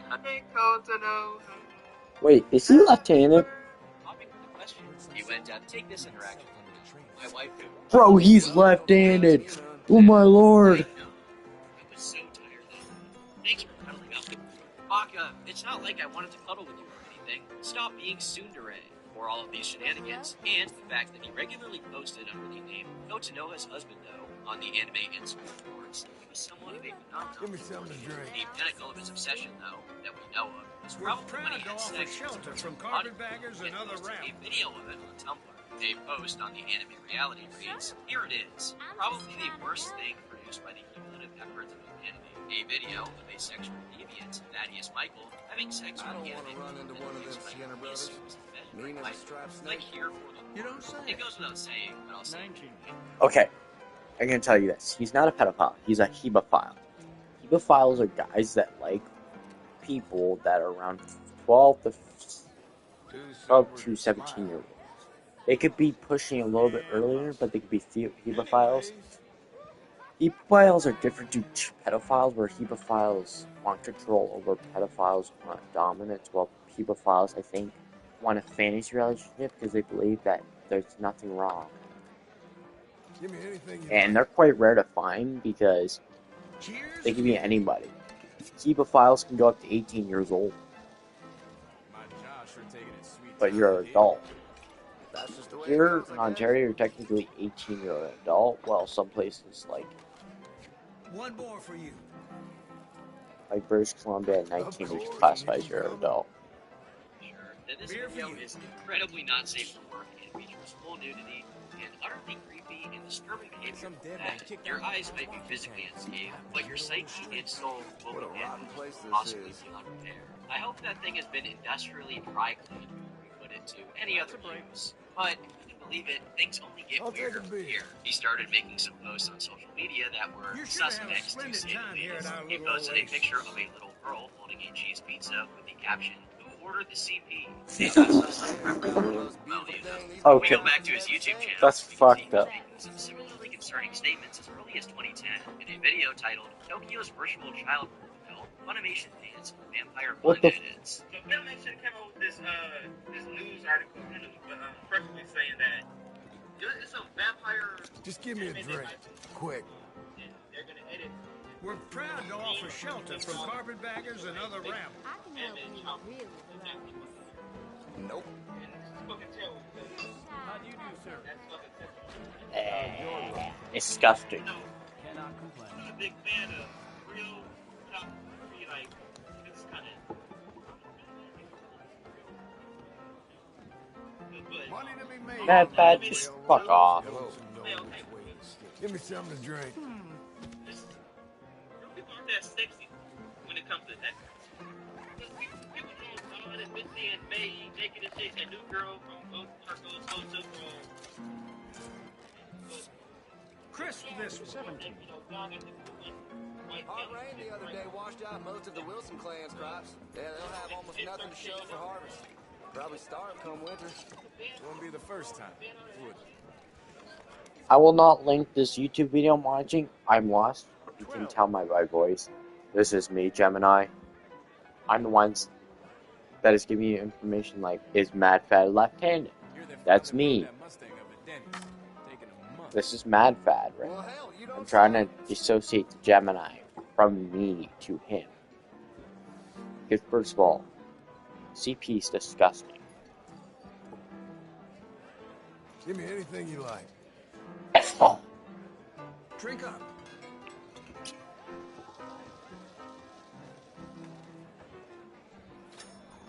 I don't want to talk out of turn, but that butcher sold me a cut of meat with a worm in it. Won't be the first time, would it? Another again?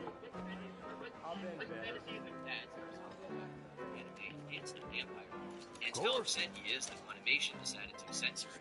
The anime is nudity scenes of a 9-year-old. What the fuck is wrong with these people? I mean, to be fair, in the plot she's actually a centuries-old vampire. I wish I were joking, but the point still stands. He goes on to say he's A-okay with drawn CP, but in a way that implies he watches it himself. By mentioning that he's not into real people, he valiantly claims that it's a tragedy that one draws sexual fan art and a 13-year-old character's not.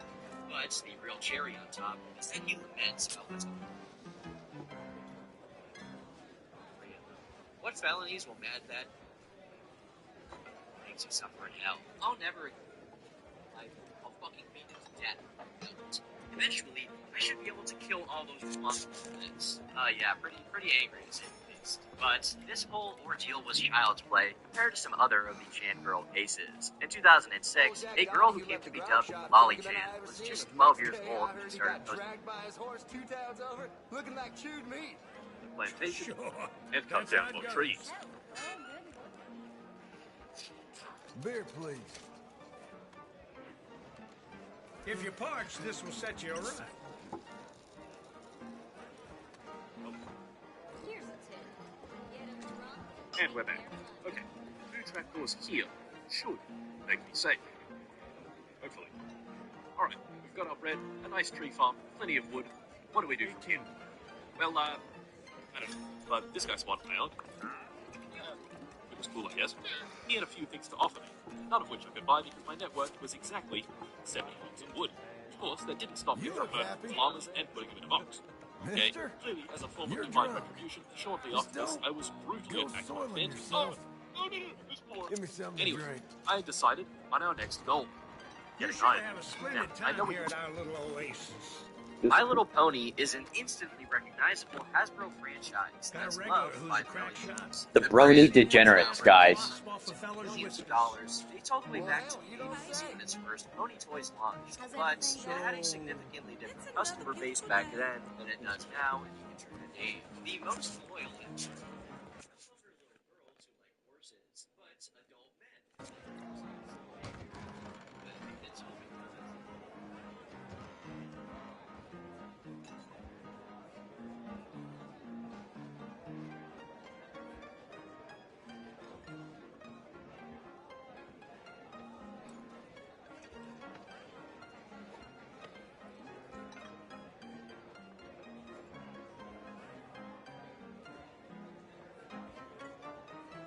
There's a new gang roaming the countryside. I hear they're run by a man with a particular fancy for skinning his victims alive. I can't believe it.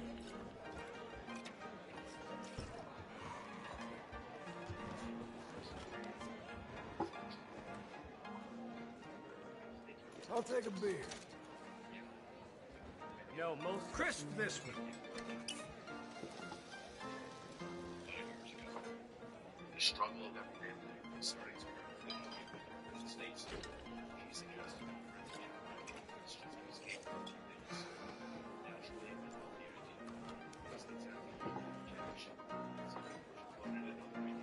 Heard some soldiers and cell phone training states.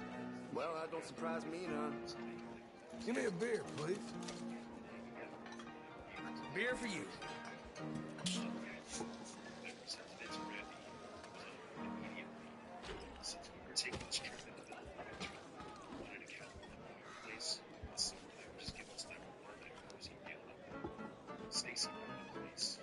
Wow.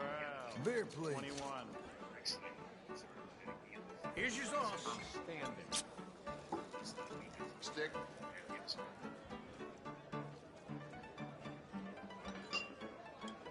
Wait, okay. Well, the other day I seen some poor bastard get bushwhacked Beer by a group of is street rats. 50 Swarmed on like a cents. pack of wolves. Here in Ontario, 50 cents times 13%, 65 cents, plus 50, plus I don't want to run into one of them Sienna brothers. $1.15. Mean as a striped snake. 15. Yep. Hit. Shall I fill her up? What's the gambling tax in America? Old Jack Donahue left the grog shop drunker than I ever seen him. Next day, I heard he got dragged by his horse 2 towns over, looking like chewed meat. Well, there's no use whining about it.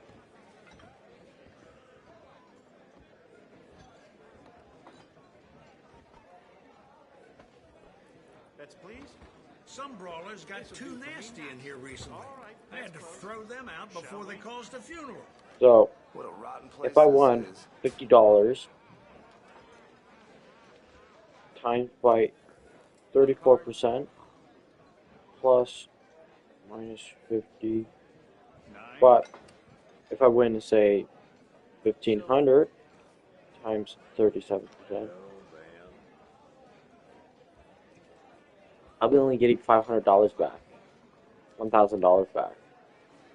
So say $100,000 times 13%, I got to deduct 1,900 minus 50,000.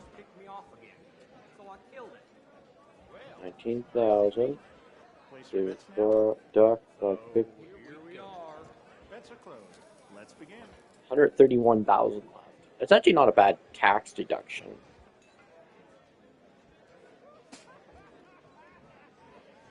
I don't want to run into one of them Skinner brothers. Mean as a striped snake.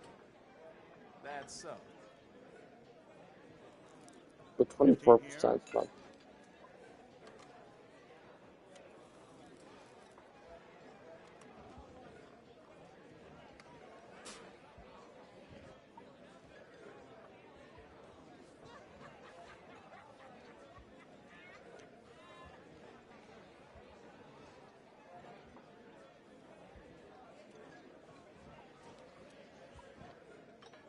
Okay, I'll have your bets, folks. Bet's closed, folks. Let's go. You hear the law was taking money from some road agents? They got caught because they robbed one of them bastard sons. Shot the poor boy right through his eyes. You look merry. You're gonna have a head on you tomorrow. Maybe have yourself some water. You're real helpful, thank you.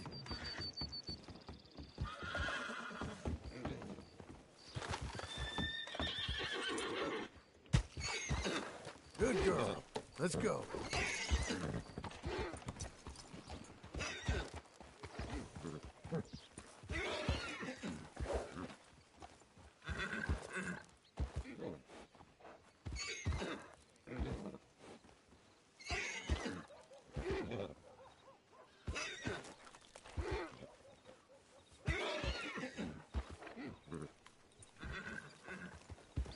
We're going to Blackwater, boys.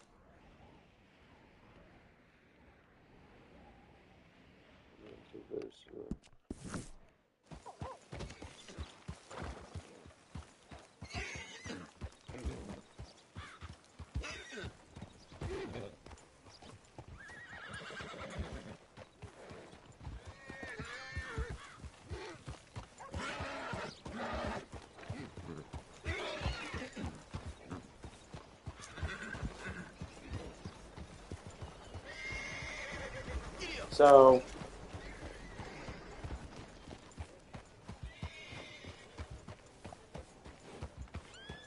500,000 divided by 50%.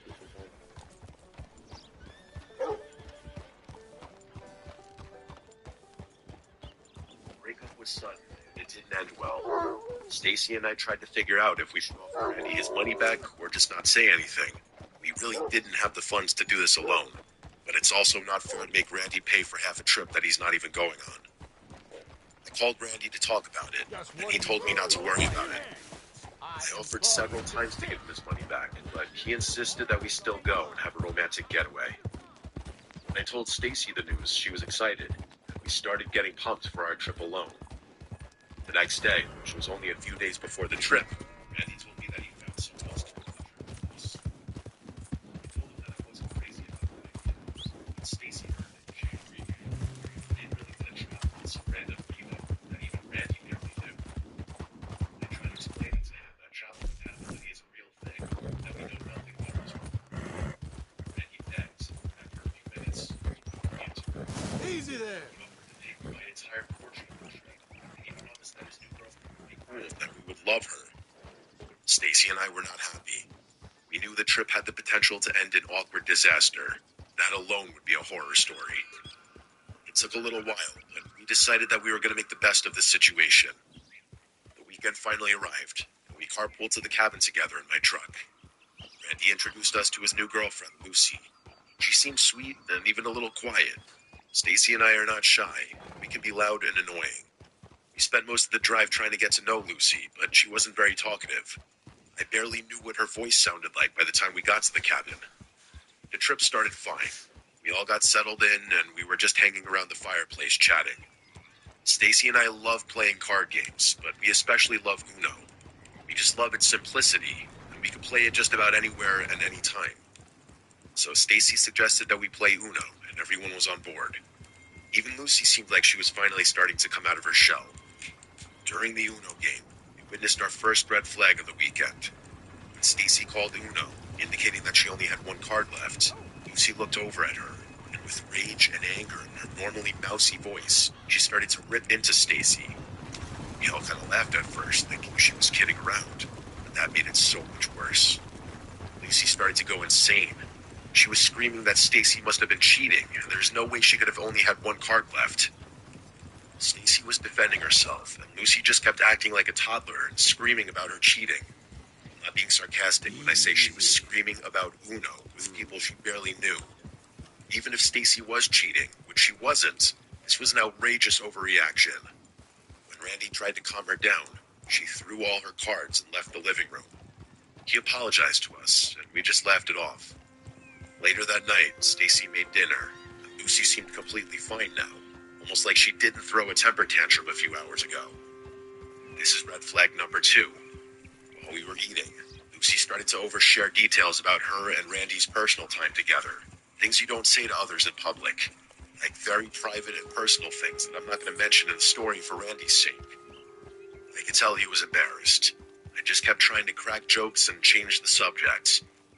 Eventually she stopped, and the 4 of us didn't do much for the rest of the evening. That night, Stacy woke me up in the middle of the night and told me to listen. I got up, and I could hear Lucy and Randy arguing.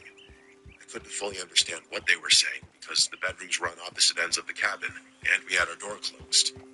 I could just tell. I ain't no psychologist, but I think Lucy has ADHD by oversharing. I have ADHD too, and I do overshare many things. Not personal stuff, but it could be more personal. Yeah. Outbursts, that's common with people with ADHD. We just don't have the mental capacity to control our anger. But fortunately, I'm on medication, certain medication, but I'm trying to wean myself off of it because I don't really need it anymore. Because if I move to another country, I need to not have drunkenness. Or visit another country, fly there. Anyway, I'm going to play this 3 Scary True Lonely Cabins horror stories by Mr. Nightmare. By the tone of the arguing and inflection in the voices that they were clearly fighting. The awkwardness of this was crazy. We didn't want to make Randy feel any worse, so we pretended that we didn't hear it, and we decided not to mention it the next day. The next morning and day were uneventful. Randy seemed distant. We barely saw or heard from Lucy. It wasn't until that night that things got weird. At some point in the middle of the night, I woke up to Randy standing over me. It scared the hell out of me. I asked him what he was doing, and he looked terrified. He asked if he could stay in our room tonight and if we could keep the door locked. I was confused and asked him if he could explain why. Apparently, he woke up during the night, and Lucy was standing at the bottom of the bed, just staring at him. When he asked what she was doing, she just shrugged and said that she was watching him sleep, just in case. Whatever that means. He said they stared at each other for a moment, and then she just turned and walked out of the room. Several minutes later, she still didn't return to the room. He decided to get up and go check on her and make sure she was okay. And that's when he noticed something on her side of the bed. He moved the blanket a little bit. Right there on the bed was a large knife. That's when he decided to sneak over to our room. He quietly walked through the dark cabin, trying not to make a noise. When he got to the living room, he heard Lucy humming to herself and wandering around like she was almost dancing. He said it kind of looked like she was sleepwalking, but worse. When she was almost at our bedroom door, the floor creaked subtly, and she stopped humming. She turned to his general direction, and in an ominous voice, she said, "I see you." Randy said that it didn't even look like she was looking at him, just in his direction. After that, she turned around and continued to hum and skip around the dark cabin. That's when he entered our room and locked the door. I was trying to process all of this, and at the same time, Stacy woke up.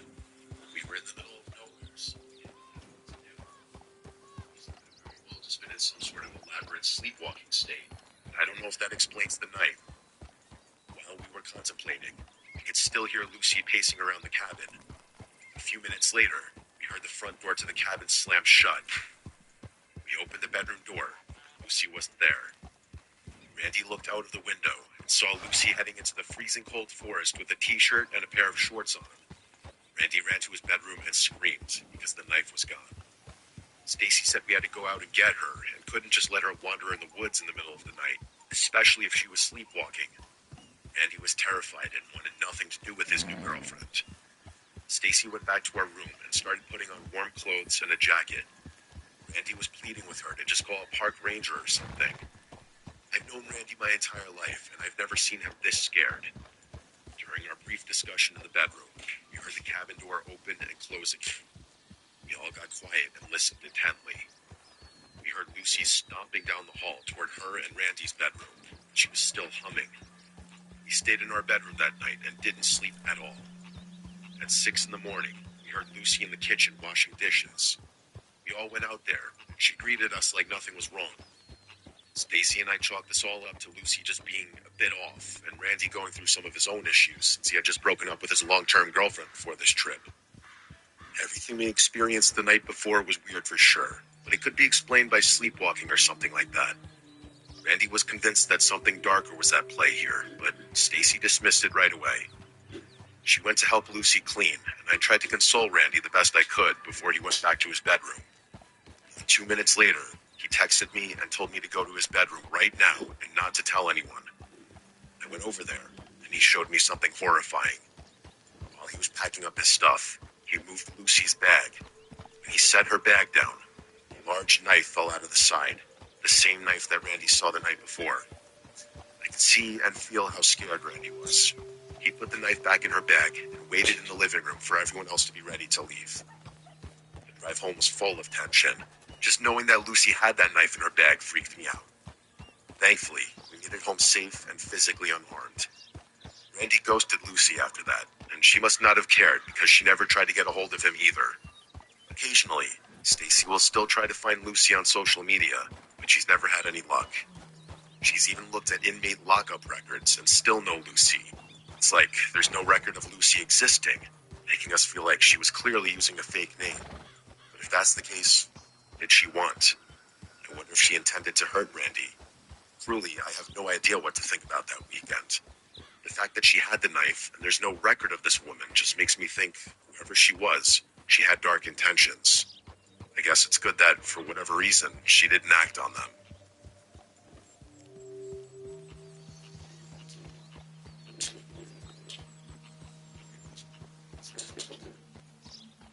The last few years, I've really separated myself from the rest of the world. I've always been someone who likes to be alone, and I don't love the company of others except for some very few people in my life.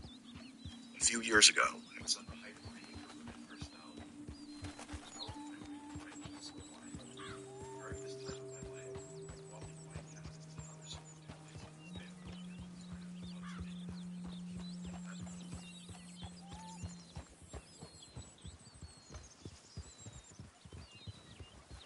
Get lost, will you?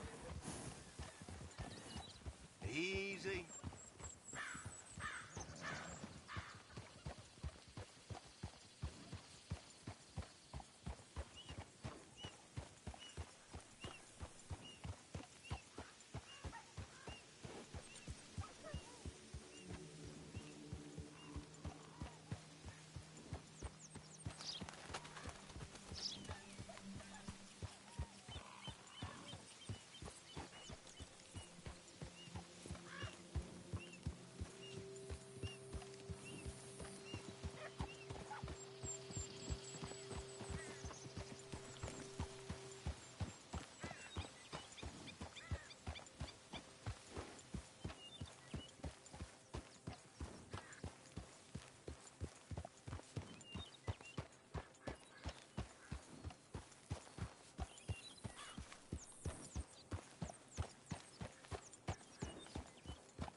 Who's my girl? Get out of the way!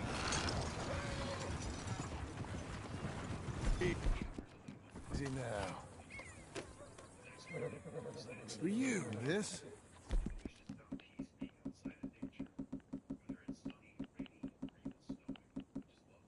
That's my lady.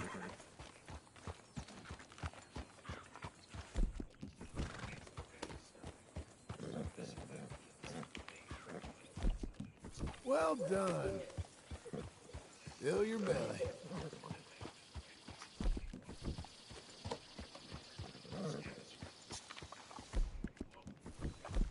Good girl. I ended up hiking a little further, but I decided to cut the hike short and head back to the house. I got to a point where I wasn't enjoying being outside anymore. That night was particularly rough on me.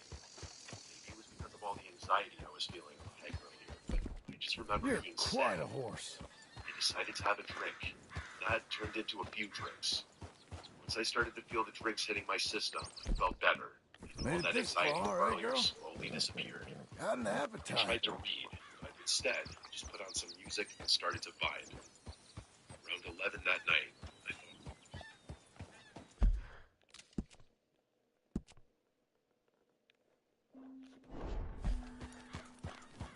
An Alberta RCMP officer has been cleared of any wrongdoing after shooting at an American man who drove into Canada illegally. Counties say a U.S. citizen attempted to enter Canada through the Coots border crossing on February 4th last year, but fled after being sent for secondary inspection. After several lengthy police chases and attempts to stop the vehicle, the man eventually fled on foot toward a residence, armed with a gun. That's when the officer shot at him and sent a police dog after him as well. The suspect eventually died by suicide.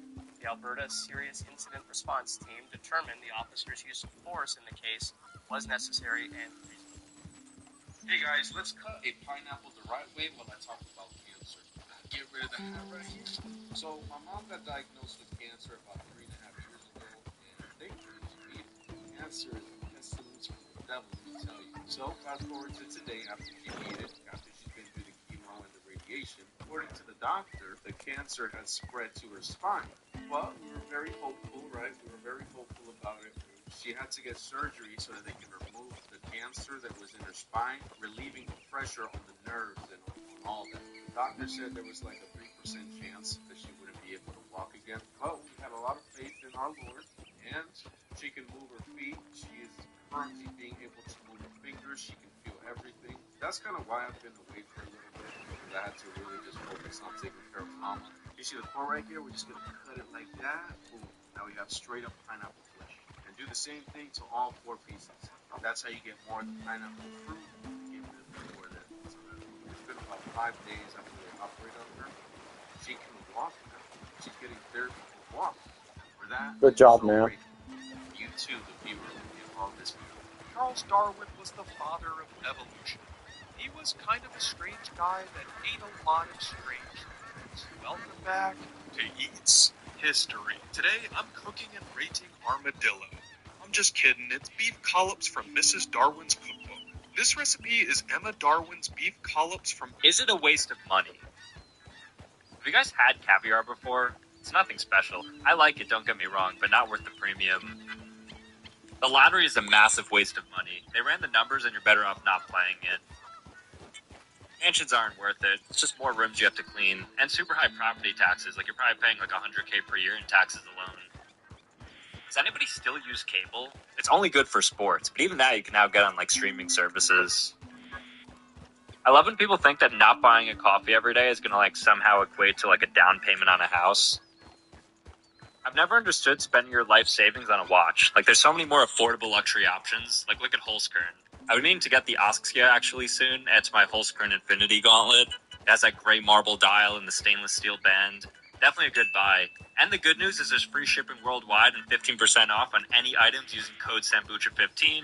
All of Holzkern's products are made of wood or other natural elements, so go check them out today. How much money does it take to empty a vending machine? So I've always been curious, 1, how many drinks in a vending machine there are, and 2, how much money vending machine operators make. And so to test this, I went to a vending machine with hundreds of dollars to see how much it would take to empty it out. And so I began, going one by one, starting with the Pepsi and working my way through the other drinks, with each drink coming in between $3 and $6. Eventually, after 20 minutes, I got tired though, and so I called in a vending machine expert to finish the task, and he did this, no joke, for 2 hours straight, one drink at a time, until we bought 150 sodas, which cost over $600, which sold out a majority of the sodas. But the worst part is we weren't even able to buy every drink because we ran out of money, so unfortunately we'll have to finish up some other day. But Oh my gosh. a big chunk of my audience tells me that they think the food would actually be better if it was small and abundant. And I don't know if that's necessarily true, but I am here to test the theory. Today I think I'm tackling something which genuinely should be smaller. Because today we're having a look at the blooming onion. A food which is so grotesquely large in its base state that it's only taken off in America. Like, be for real, who actually wants to eat an entire deep-fried onion? To me, its whole existence seems like a design flaw. There is a pickup truck on Staten Island that's racked up $36,000 in speeding tickets in the last 4 years. That truck belongs to an NYPD police officer. He's the second worst speeder in the entire city. Today, we're taking the jury over to his precinct to ask him a few questions. Hi, we are trying to get in touch with a cop named James Giovansanti. Do you know if he works here? Yeah, he's not in right now. He's not recording in here. Oh, okay. Could you give this to him? What is that for? We're trying to get an interview with him for a story. We just got out of the police precinct here in St. George on Staten Island. The cop that we were looking for was not there, so we are about to hop on a bus and knock on his door.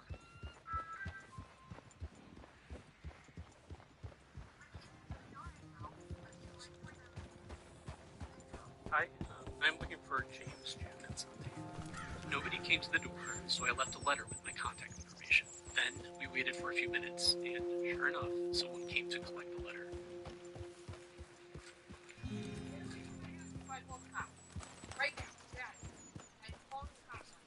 I'm calling the cops on you, buddy.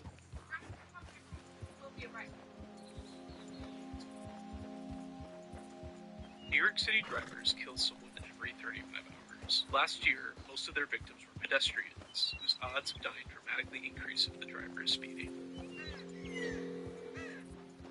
Hello? Hi, is this, James? Hello? Is this, James Giovansanti? My name is J.K. Trotter, and I'm a reporter at Streets Vlog.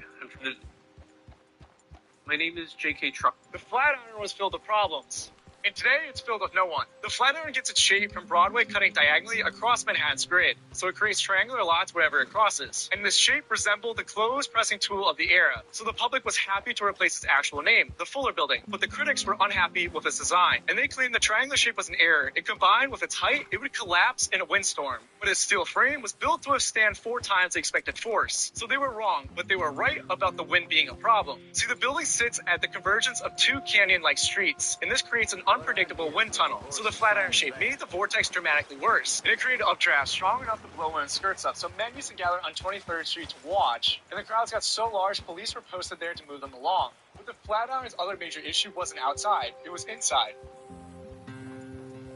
This is the Galaxy S26 Ultra. Now, before we get into the device, if you guys are already planning on buying an S26 Ultra, I will have a link in my bio that directly supports me. So, yeah, if you use that, I would highly appreciate it. Now, first off, this is running on the new Snapdragon 8 Elite Gen 5 for Galaxy, along with 12 or 16 gigs of RAM and up to a terabyte of storage. Now, the battery size has unfortunately not increased, but we do finally have super fast charging 3.0, which allows for up to 60-watt charging, and we're also now getting 25-watt wireless charging. Although, unfortunately, there are no magnets in the back of the phone.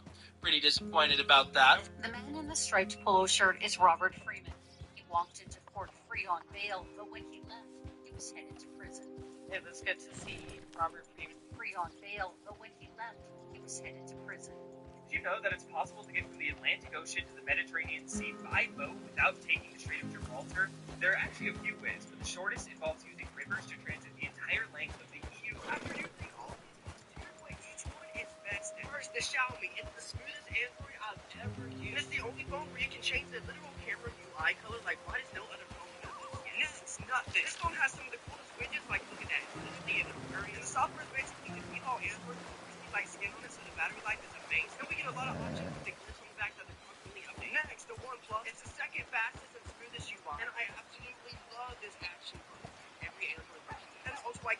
especially good. Most Androids don't have a good ultralight, especially these. In fact, Samsung has the most customization and the best camera. Like, what other phone allows you to do this on the quick setting? For instance, my Xiaomi phone, look at this. I can only edit the buttons. I can't change this.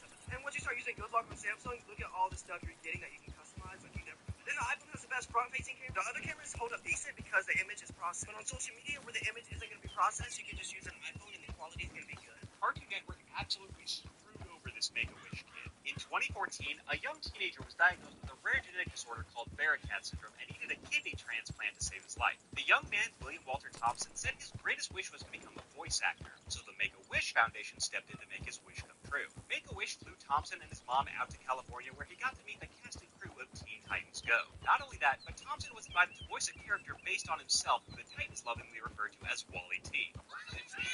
It seemed like Thompson's dreams were coming true, as he was told he'd be starring in his own episode of Teen Titans Go. Now, you might assume the episode would be about him winning a contest to be a member of the Teen Titans for a day. I mean, that would make sense considering Thompson was a massive Teen Titans fan. Instead, I was always 11 minutes of the other Titans using Thompson as a non-verbal prop to stroke their own ego and tell off their haters, with the end message being that real fans will stand by their fandom regardless of the drastic drop in quality. The episode is full of not-so-subtle middle fingers to the show's critics, as well as several uncomfortable moments of a grown woman pretending to be a teen hitting on a child. Gross. I know that. That's not even the worst part. When the episode finally aired in 2016, Thompson only had one line. Or did he? Now take this power. Finish the fire! Yeah, viewers were quick to point out that Wally T sounds suspiciously identical to Tara Strong. Supposedly, Cartoon Network decided to redub Thompson's part at the last minute. And the reason behind this decision is absolutely infuriating. That's my girl. Help the blind.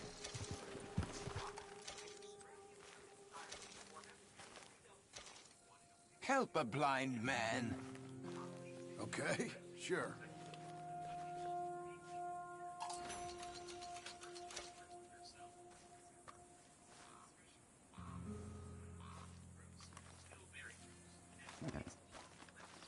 There. Let's go, girl.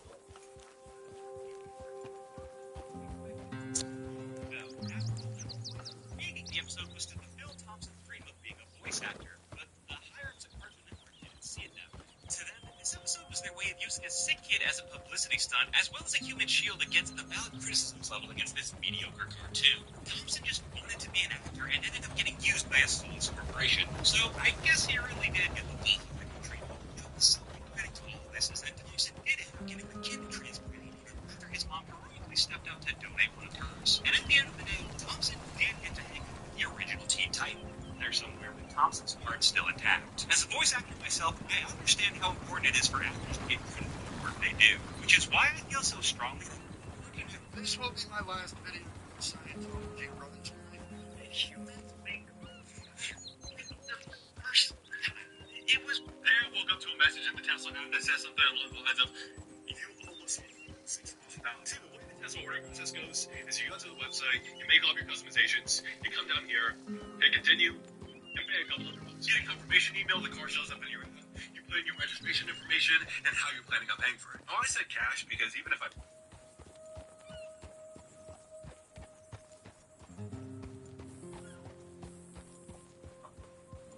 said cash because even if I put a lot down, the interest rate was pretty bad, so it didn't really make sense for me to finance it.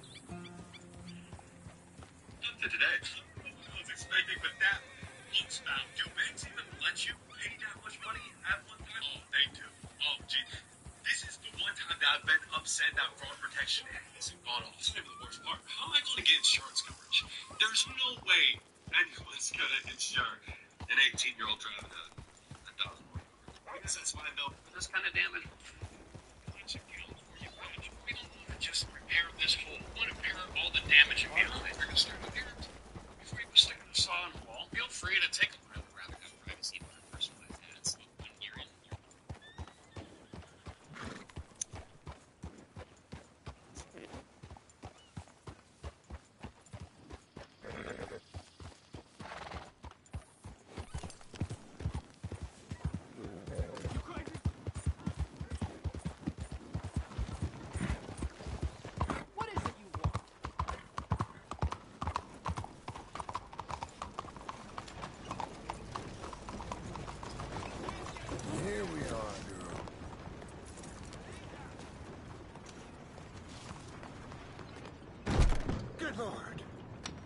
was growing moss.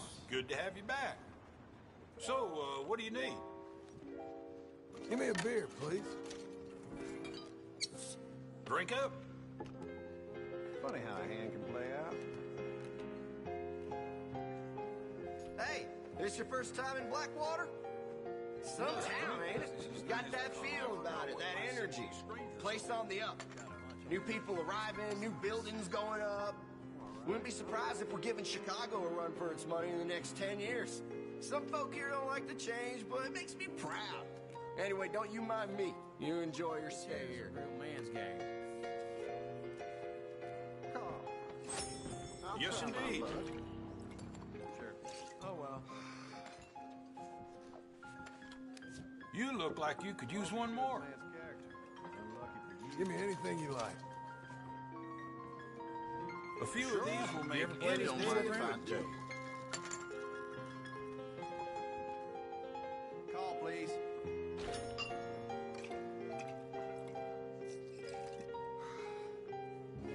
This must be tough for you. Give me something to drink. Should take the edge off.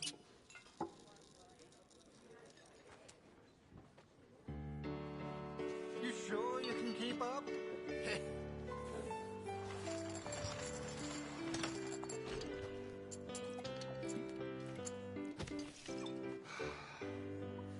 So, Chief Dunbar's saying he's going to retire at the end of the year. How about this? Give me anything you like. Well, I could use one of these myself.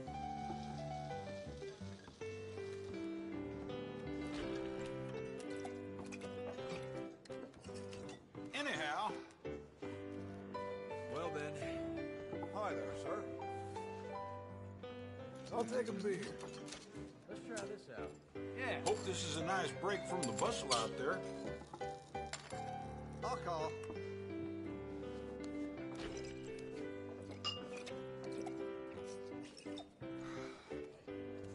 $1900s are looking good for How the about timber another? industry. Oh, yeah? Just give me a drink. Quick. So, This'll do the trick. I'm out.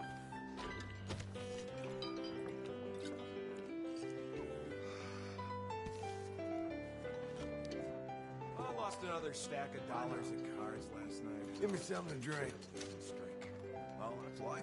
A few of these will make any day a good day.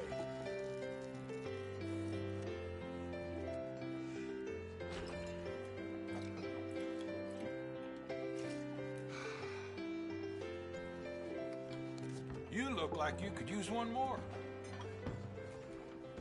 Of course. Keep them coming. No end of trouble. Here's your beer. Well, tomorrow's another day.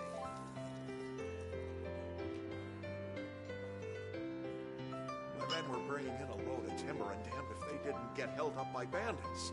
It really worries me. There's something for This place just gets worse and worse. Wow.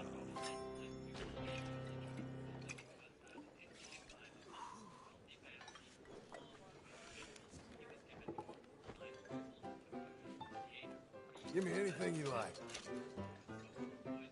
Well, I could use one of these myself. Hello there, sir.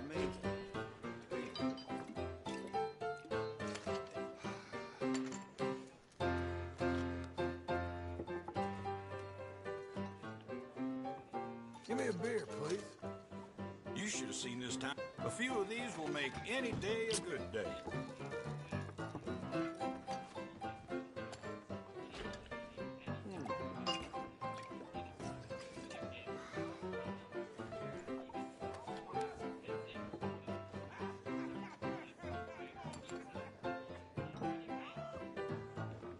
Give me something to drink. Drink up.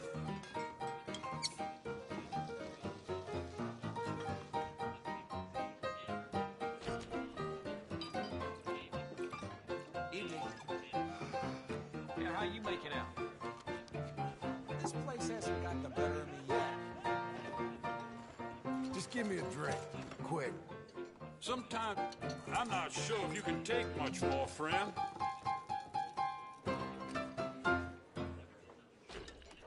Thank you. Yeah.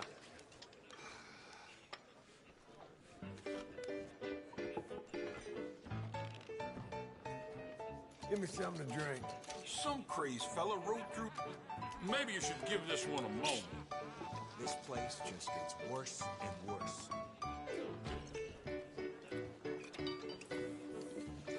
I'm gonna raise. Okay, why not? Raise it. Call. Just give me a drink, quick.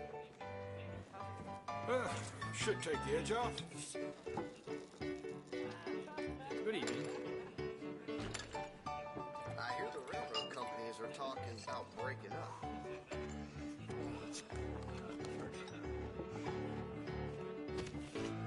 Big fella.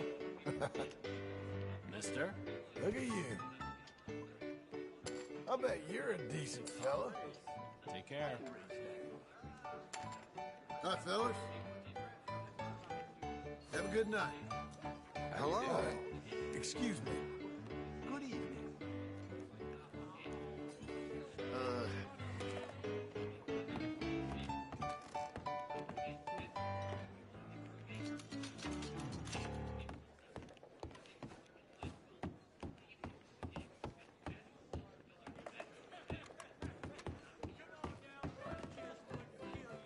Gentlemen?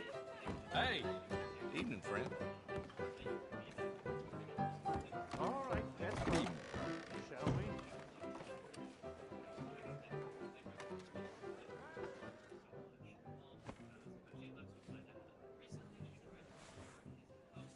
Sold his truck, stole all his money, and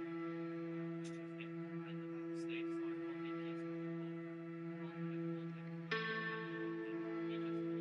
long as maybe you're wrong.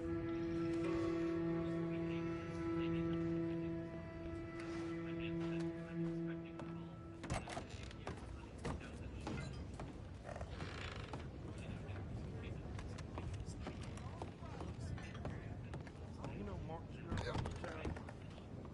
Damn near beat the whole town in a Hey, careful now. Ah, Well, well. look at you. I'm sorry.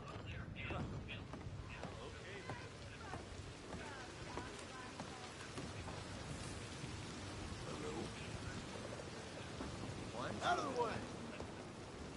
Beer, please. Smoke up his butt that he never achieved anything, as he didn't ever think he had to try. Completely poisoned his life. Next story. I was the golden child, but not the way you'd expect. I was doted on because of my looks, and my mom would pimp me out to TV stations or modeling agencies for a shot to become famous and escaping poverty in the Philippines. This went on for years of my childhood. This backfired, and I'm now a huge punk/tomboy. My sister resented me for it, so she turned to her studies as a way to get my mom's attention. And guess what? Now she's the golden child. Good career, great husband, lots of money to shower. I'm living an incredibly simple life, living in my own terms, though. And she takes any opportunity she can get to criticize what I do under the guise of me possibly hurting our mom. Did I turn out screwed up? Maybe, yeah. I stay home, smoke weed, play video games, get tattoos. Yes, but indeed. I never want to hurt anybody ever. Funny how me reclaiming my life after years under the microscope still bites me in the butt. Next story. My sibling turned into a grown-up jerk. They never do housework, won't pay rent if they can get away with it, will not clean up to the point where their living area looks like a hoarder lives there, and just says they'll get a maid, is entitled to other people's things, and always feels like their feelings are the most valuable. They never admit to doing anything, never apologize, and will cry if you call them out. They have no friends because people just don't have time to waste on something like that. I'm almost 10 years younger, and they mimicked my behavior in public. I confronted them about it, and they blamed it on undiagnosed autism and a wide host of excuses. It's exhausting for my parents, but my sibling hasn't and won't move out of my parents' house. They can't. They literally can't adult correctly because my parents did everything for them growing up. They have homework they're not doing. Oh, my parents would do it. They need to sign up for college and financial aid. My parents did all of it. All of their cars were bought by my parents. Bills overdue? Yep, my parents paid them off.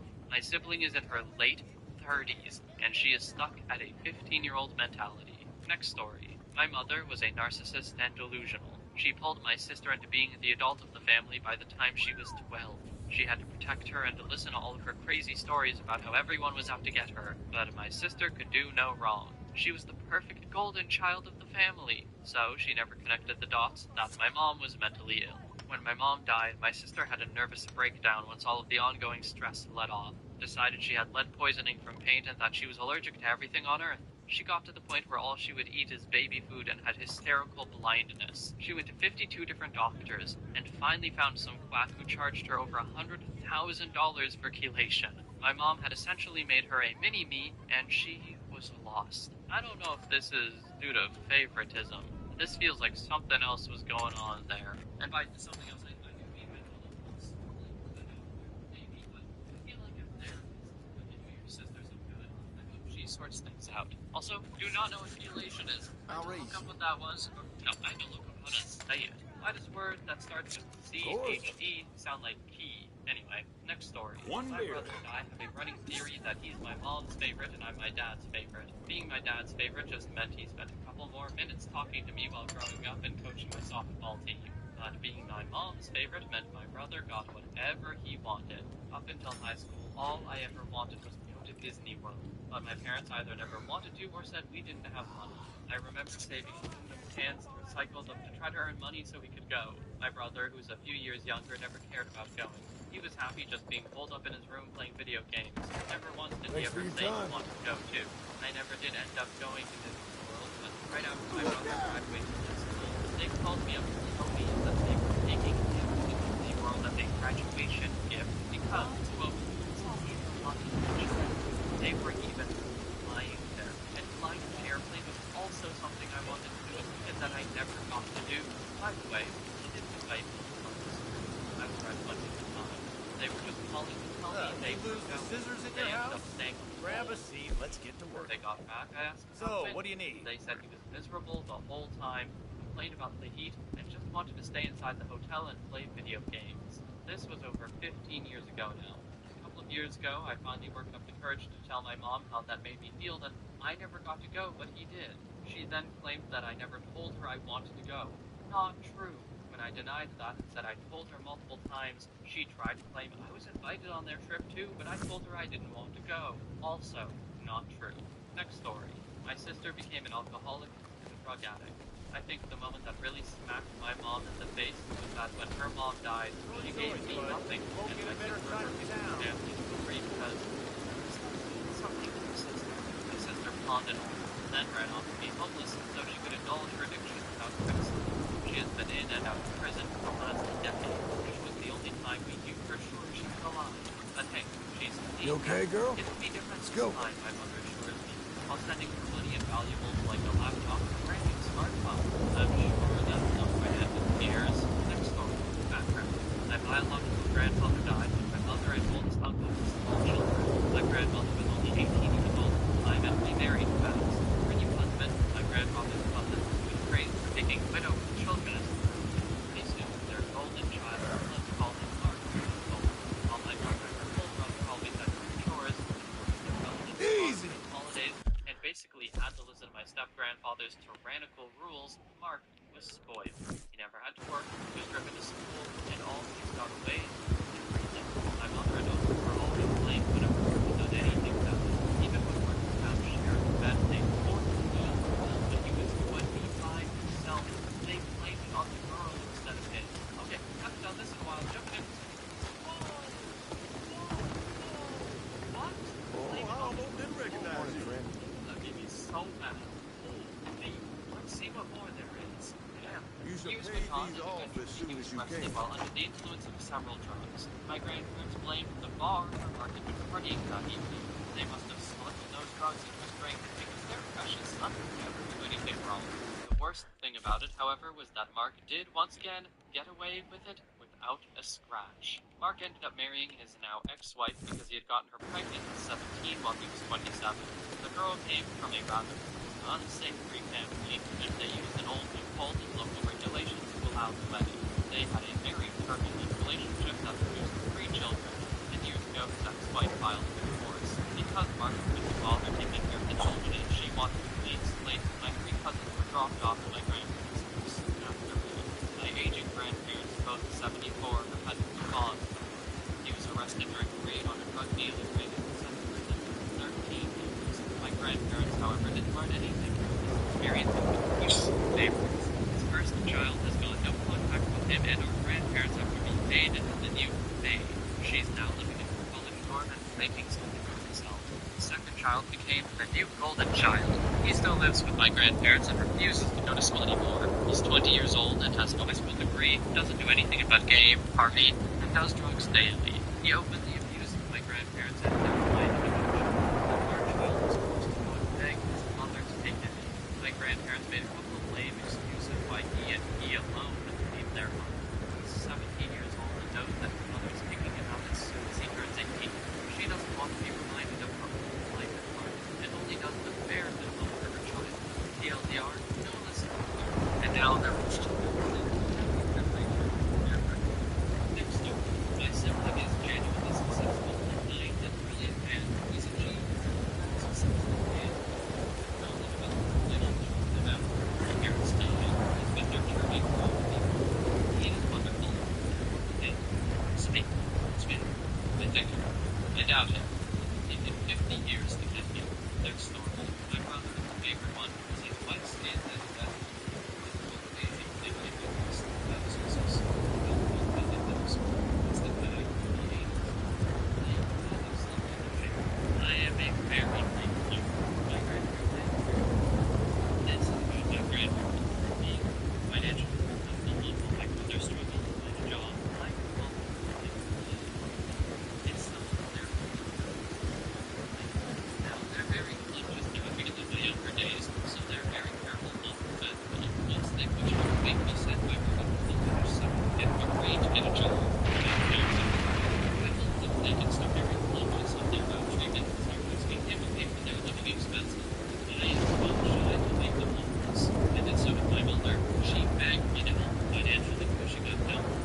Very happy.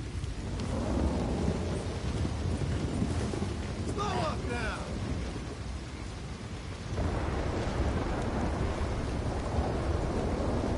What a girl you are.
Cause I love you.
Overstepped my boundaries regarding this and has invited my brother to see my son on multiple occasions. I've already started rambling too much, but I've only begun to scratch the surface on all my brother's screw-ups. I could literally write a book on all the things he's done that I just overlooked. It's gotten to the point where I no longer care if they work with themselves to the bone to support their golden child. He can have the entire inheritance for all I care. He's just going to spend it all in time, but they're no longer on this earth. They did this to themselves. So frustrated if anyone. Right now, IRL, I'm ice cream eating maxing right now. Probably. I'm not really under eating right now. I'm pretty lean for 5 minutes. with my friend. So I'm finally out of some of these days, and I'm a free man.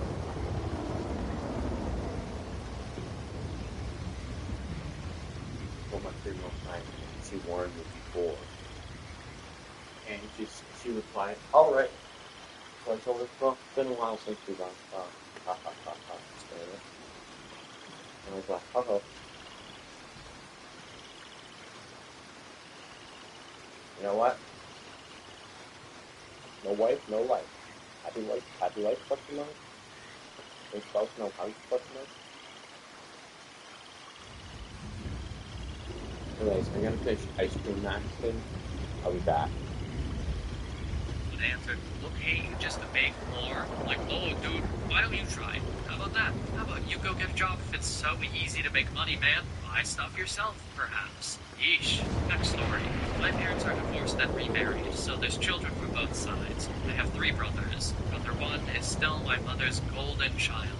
They talk for several hours a day on the phone just to complain about people. He's an unsuccessful corporate clone who self-diagnoses and everything, is an elitist but has no money due to an entirely reasonable level of child support that he constantly cries over, 3 kids, hates his life, and has an insane victim mentality, and wants to sue everyone and everything.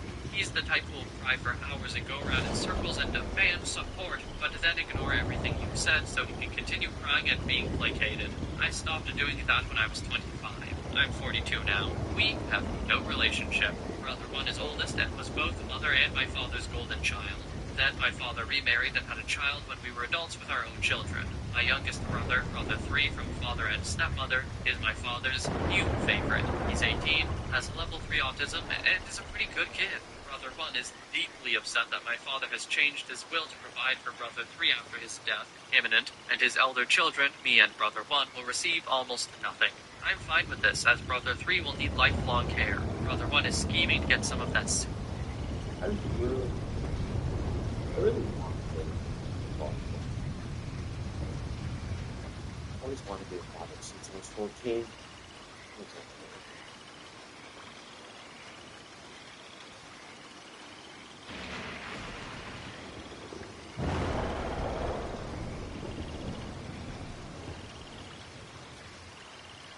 So, I always wanted to be a father.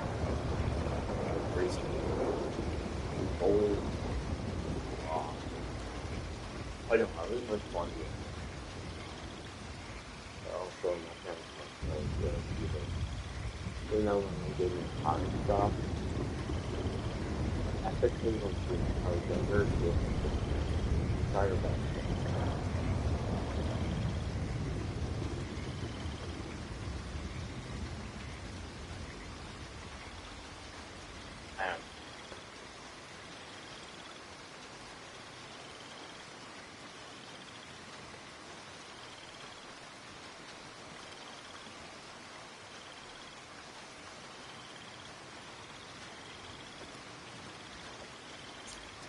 And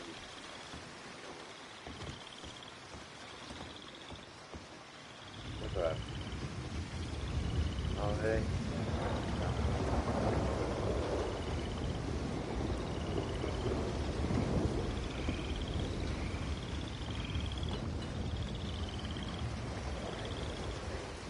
I gotta sleep through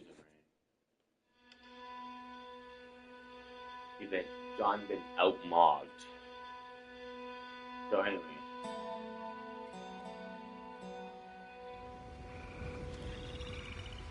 So let's scroll up. Both been unfortunate. Yeah. Get 2 daughters.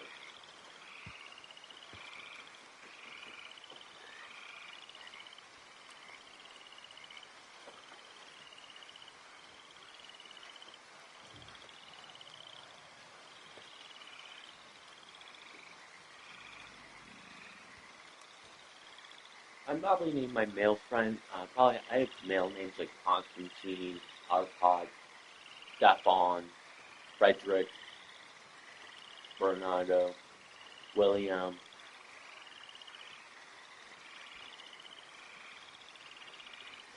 Wilhelm, Wilhelm. Good names.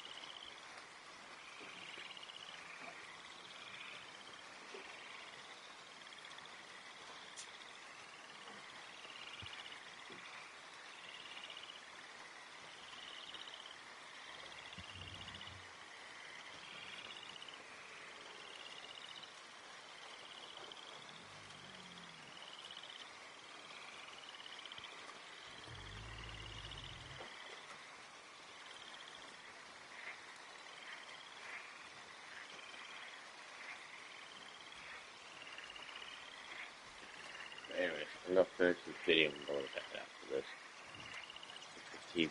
Need inheritance money, though. My stepfather's favorite is my younger brother, Rdr2, who was spoiled to hell whilst I was parentified to care for him, like night feeds and all-day, everyday care at 13. I love him to bits, as he feels like my first baby, and he's a very kind and intelligent person. However, with the love of my stepfather and mother came expectations. He has learning disabilities, but he's a highly gifted artist and musician. Taught himself to play 7 instruments, has recorded albums, and had a live launch at a bar with his band. My parents insisted he go to university for the most boring degree, the exact same one my older brother did, instead of taking the scholarship offered to a prestigious Academy of Performing Arts for music. He failed first semester because he hated it, and a decade later still doesn't have a permanent job because he has no confidence, and must have worked in 15 jobs in that time. He's also a stoner, but nay, so am I. As for me, out of 4 children, I'm the black sheep, who is considered a female dog by all 3 parents. I'm the only girl. My mother hates me, but she's the type who seems really nice to everyone, but is truly an idiot who has sadistic tendencies. I will not take care of them in their old age. They all can ask their favorite children. I feel guilt over this, but all 3 have been abusive in one form or another, resulting in me being disabled. And I have BPD, OSFED, as well as other co-disorders, FAFO, and blood does not make you family. I love my younger brothers, though, and I will always be there for them. Next story. Golden child in my family wasn't a sibling, but rather a cousin. Cousin is 3 to 4 years older than me. His parents weren't great role models for various reasons, so he was in and out of foster care, etc. My parents tried to adopt him, blah blah blah. When I was 16, his parents dropped him at our door to live with us for several months. While he was with us, he could do no wrong. He would verbally and physically assault me. He was on all kinds of drugs, so on and so forth. He never got a high school degree or anything. His entire life he blamed his childhood or everyone around him for everything wrong. Most of my extended family has cut him completely off except for my dad. Most of us will refuse to go to any family event he's invited to because he's violent, angry, and drug-addled. He has tried to end my life. Last I heard, he was in prison and got himself viciously attacked to the point of hospitalization because he couldn't shut his damn mouth. Next story. I'm adopted. Older brother is their biological child. They bought him 2 cars, paid for medical school, bought him a house. He hasn't talked to my parents in a decade after his divorce. They have to talk to the ex-wife to see the grandkids. Guess how well that goes over. I barely come around anymore for reasons. Not saying they weren't great parents. Growing up, they were wonderful, but I was definitely the adopted brown kid. Went to get family photos once. The photographer called me Spot, and they just laughed and laughed. Next story. My brother was the kindest and sweetest child. We all really adored him. I'm not surprised he was the golden child. He had such a kind and pure soul. He was the youngest and only boy, so he was really doted on. He fell into a deep depression after high school. He never really moved out of our mom's place, never finished school, and got his first job at 32. We all took responsibility for him, without realizing that he needs to take responsibility for himself. Our mom passed away, and while he has a lot of grief and things to learn in terms of living as an adult, a weight has somehow been lifted. He is finally taking initiative in his life in ways that he never thought were possible. It's clear he had been so coddled to the point of his demise. When I think about everything I've done in my 20s, I can't imagine having spent a day in and day out playing video games in our childhood home. He still has a kind and pure soul. It will just take a lot of unscrewery to bring it back out. Next story. The golden child / scapegoat situation in my family was interesting.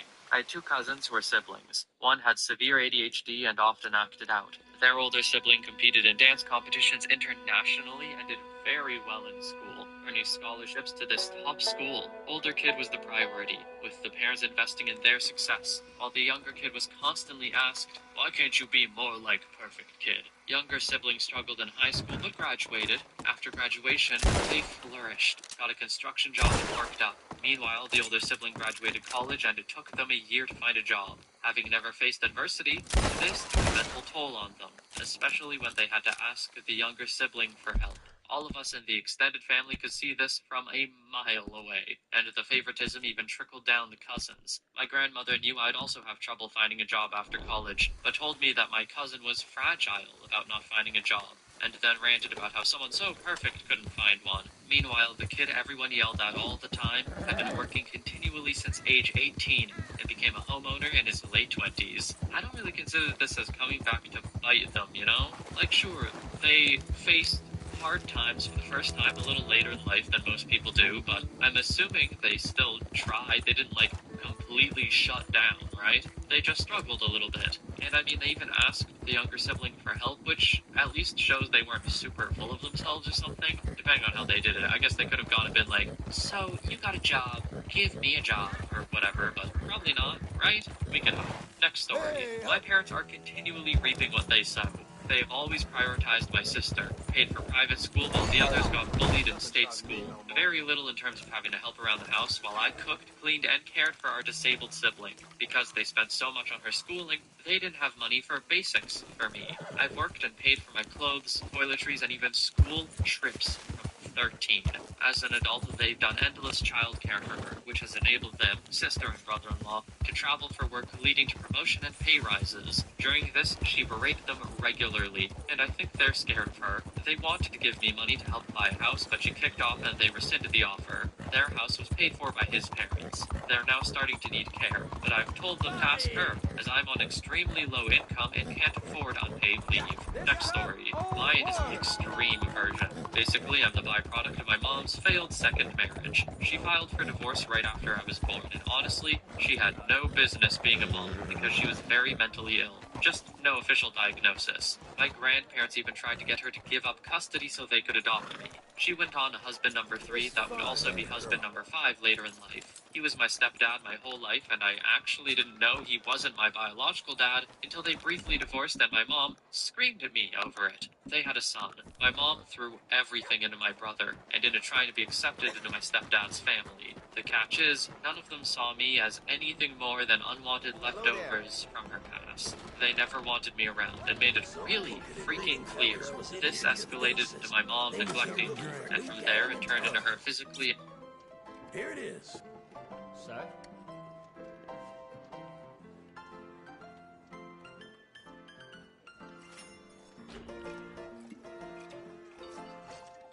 mentally abusing me, which opened the door for my stepdad to get away with physically abusing me too. I was made to clean the whole house for them, including their bedrooms and bathrooms. Meanwhile, my little brother is being raised as a prince. His paternal family shower him with gifts and trips. Give me a beer, He's please. never punished or yelled at, and my parents have never told him no if he wants something. He's watching how I get treated and starts to join in. At first, it's lying to get me in trouble, or stealing my things and lying to keep them, or breaking my stuff to make me upset. Eventually, he gets bigger and starts hitting me too. This whole time, I'm not allowed a birthday party, friends, I'm not given regular medical care or dental visits. Hell, by the time I was in junior high, my mom quit buying me clothes or even a toothbrush. I was getting hand-me-down clothes from friends. It started to backfire pretty quickly on my parents. My brother thought he was the center of the universe and was used to getting violent when he didn't get his way. He also got into drinking and drugs by the time he was in junior high. He started skipping school. He was arrested for assault and drugs. My parents even did deep death, paying his court fees and still buying him whatever he wanted. I joined the military and got away as fast as I could. My brother did not. He had to be a super senior to get his diploma and was living with my parents, partying and draining their bank accounts well into his 20s. They lost their original house. They were renting a place for a while. I wasn't going to clean up after them anymore. They got kicked out of their house for being disgusting. My brother decided he needed greener pastures, so he moved hundreds of miles away, but still had them paying his bills. He's almost 40 now, and I've just stopped because my mom died and my stepdad can't afford anything. My stepdad is now alone, hundreds of miles from the only kid he ever cared about, and no one to help take care of him. Meanwhile, I got married to a great guy 20 years ago and had 2 awesome kids. We have our own home well away from that mess. I've been in therapy for a few years trying to get over the childhood trauma, and hey, I'm doing good. Next story. My brother is my golden child, never obligated to any cost Another round? any responsibility, any bad things, Of course. Angel. 와서 그 만나 乜點知佢又真係磅水喎 Ain't gonna change now. My brother was the golden child. However, my mom shot herself in the foot. He was less than 2 years old when I was born. And right when she got me home, she put me in his arms and told me he was the big brother. Just give me a drink, quick. He took this very seriously. Some tough times out there, lots of goings on. Always feels like nothing changes in here. We figured out her favoritism wasn't just a coincidence or an plans. We were really kind of get around her boyfriend. We were close as siblings could be. The only unconditional affection and acceptance we had was from each other. And Keep it coming for you? I couldn't wait for expectations anymore and started sabotaging. Of course, keep them coming. He still falls back into that cycle. You're big. I have my own share of never ends. You just find ways to cope and stay vigilant so you don't slip. Their story, not me, but my mom. Her brother was the golden child. He could do no wrong, and my mom could do no right. And my mom got her first time with mom. Her mom beat her because, quote, she was the Give me a beer, please. and her most of the favoritism was shown by my Last fella I gave this to woke up in the swamp a day later.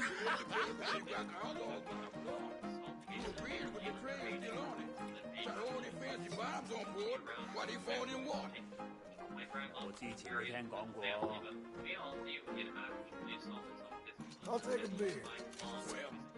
She had a mental breakdown. Good strong drink so a man can get drunk fast and forget himself for a while. My uncle over my mom. I can't go to the hospital and not just immediately personally disgusting behavior, right? That would immediately have the worst possible. Beer, please. I think that would extend. I don't want to see you making a fool of yourself. Maybe take it easy with this one. So she's with anyone who's done something like that.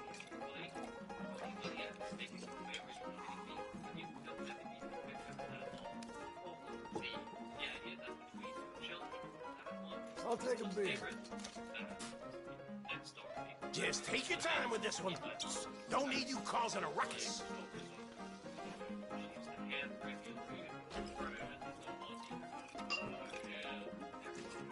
Supposed to be some good shine coming out of Scarlet Metals these days. 我之前都聽講過。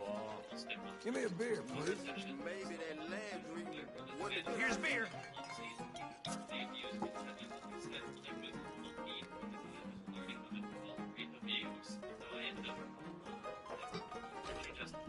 She never just told him out. He did what he wanted, and she decided he didn't write grade, I think, twice because he would go to school. He was put in alternative school.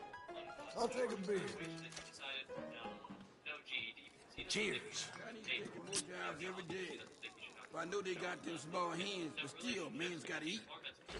唉，呢度係咁噶啦。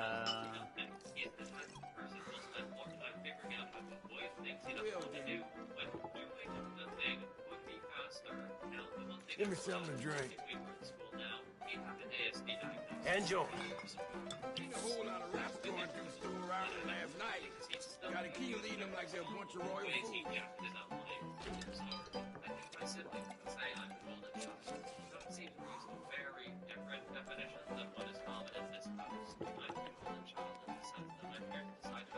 More drinks?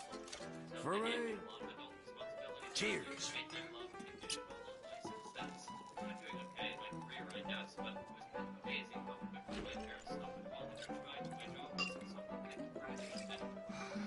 There I was, closing up and found a gun, just lying around plain as day. 都唔係第一次啦。 Another drink, yeah. Well, That's it. that's that.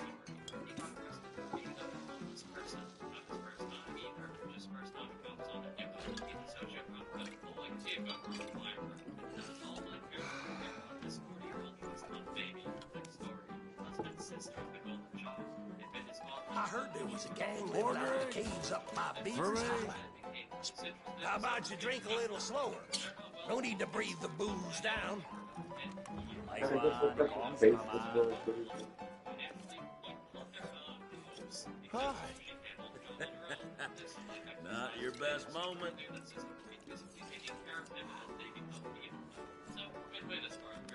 New century? People still need a place to Hey sit. there, ¡Ja! Suerte que no estoy en tu lugar. feller. 死蠢！ Big fella. Mr. Man. Can't catch a break, huh? Now that's unfortunate. Hello? Another drink, yeah. I That's don't it. want to see you making a fool of yourself. Maybe take it easy with this one.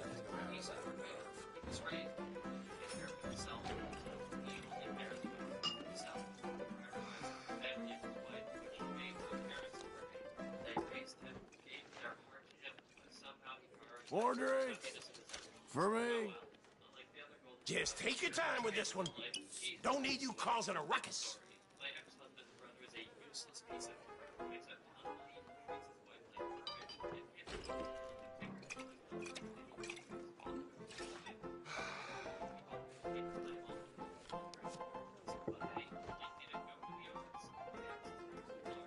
Another drink, yeah. Some pink. Yeah, How that's about it. you drink a little slower? No need to breathe the booze down.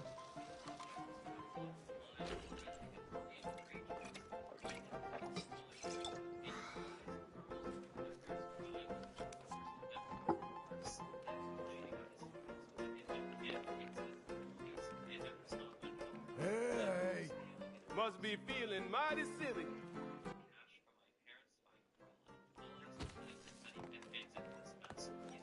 Mister? Hello, man.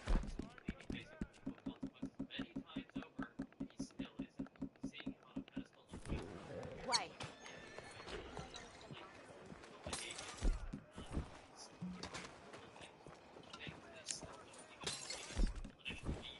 Maybe if I do my Good girl. Let's go.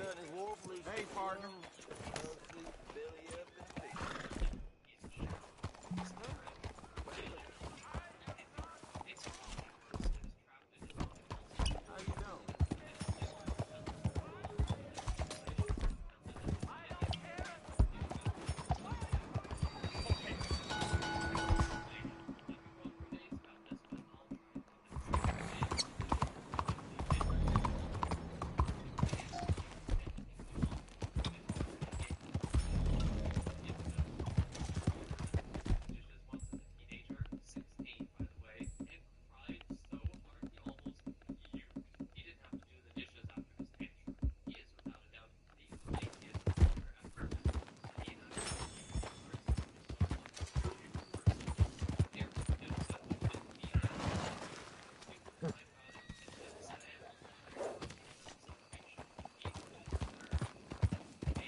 Been through it, ain't we?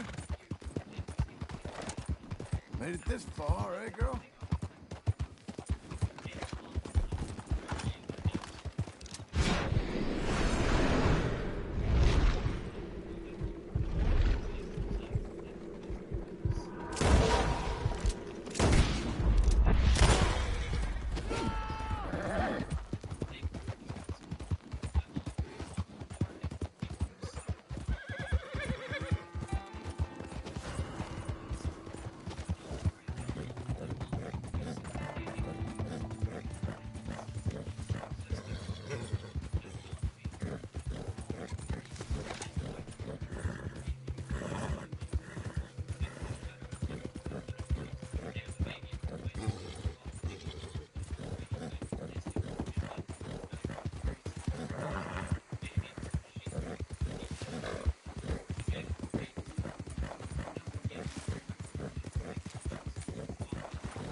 Take some rest now.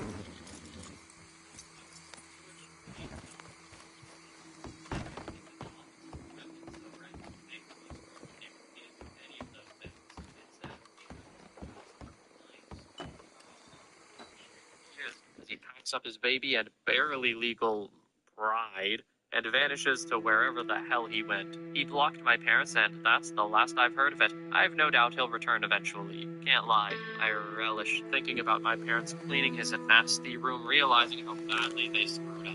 Either that or those dirty diapers are creating an unholy sludge behind a closed door. And ultimately, my brother inherited his laziness from my parents. Either way, screw 'em. I hope I never see them again. Sorry, dirty diapers just throw Let's go, girl. behind the bed?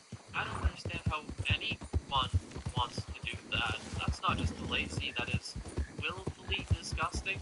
Like, do they think that it won't Relax. I don't even want to think about it, actually. Never mind. Next story.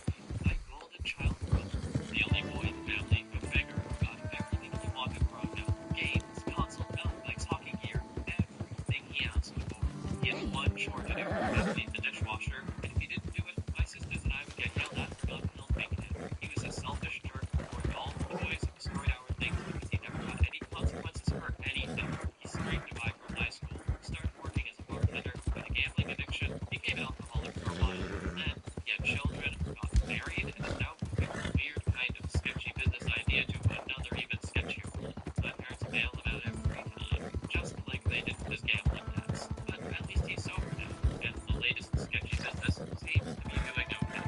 His wife is a smart lady, so I doubt she'll let him screw over their family, so that's something at least. Next story. My dad was guilty of seeing my older sister, the golden child. She was extroverted and outgoing like my dad. I was the quiet introvert. How often did I have Who's my girl? Why aren't you more like your sister? My dad didn't give a single crap about my hobbies either. Everything revolved around my sister. I was always the ugly duckling of the family. The younger brother was as successful as his older sister. She was more career-oriented and has a higher-paying job and goes on exotic, expensive vacations. My sister never brought it up. She's fully aware of this and feels kind of bad about it. But when I announced that I, at 42 years of age, was able to What is the point of this? my house thanks to investment in Bitcoin I made in 2016, all of a sudden I wasn't the unsuccessful, ugly duckling anymore. I know money and material possessions are the most important things in life, but to my father apparently it is a kind of way to measure success, and I beat everyone at it by just investing a couple thousand euros I saved by not going on vacation and simply staying home in 2016. Okay, OP, happy for you, great. If you want to say, I don't think investing in Bitcoin was as surefire of a thing as you make it sound. You essentially gambled. You struck a fake on a huge growth fund, something that no one was really sure where it was going. So, like, I'm glad. Good morning to you. But also, anyone listening, don't take this as financial advice, please. Cryptocurrency is more likely than not going to make you rich. Next story. My brother grew up to be a malignant narcissist himself. My mom favored him and supported his bad behavior. Gave him money, never made him accountable to making good choices. He moved into the home my parents owned and was awful to live with, but she never would let my dad pick him out. My mom's health declined over the last few years. My dad was her main caretaker, and dementia became too compressed that he was placed in a long-term care home, leaving my mom to rely solely on my brother to take care of her. It lasted 6 months. She ended up falling and breaking her hip in October because, of course, he did nothing to help her. She died a month later in the hospital alone and in pain. Next story. My parents struggled with infertility and miscarriages before finally having my older brother. Their little miracle rainbow baby could do no wrong. My parents bailed him out of every situation he got himself into with no consequences at all. My mom's reasoning was, he just tunes you out if you yell at him, so they never really disciplined him. Eventually, he bankrupted them. They gave him money to fix every problem that he would get himself into it. Then he stole money. My dad co-signed for his truck, and my brother stopped paying the loan, and it fell to my parents. They got so behind, they almost lost their farm. And me, the other kid, oh yeah, I fixed that for them, got them out of the...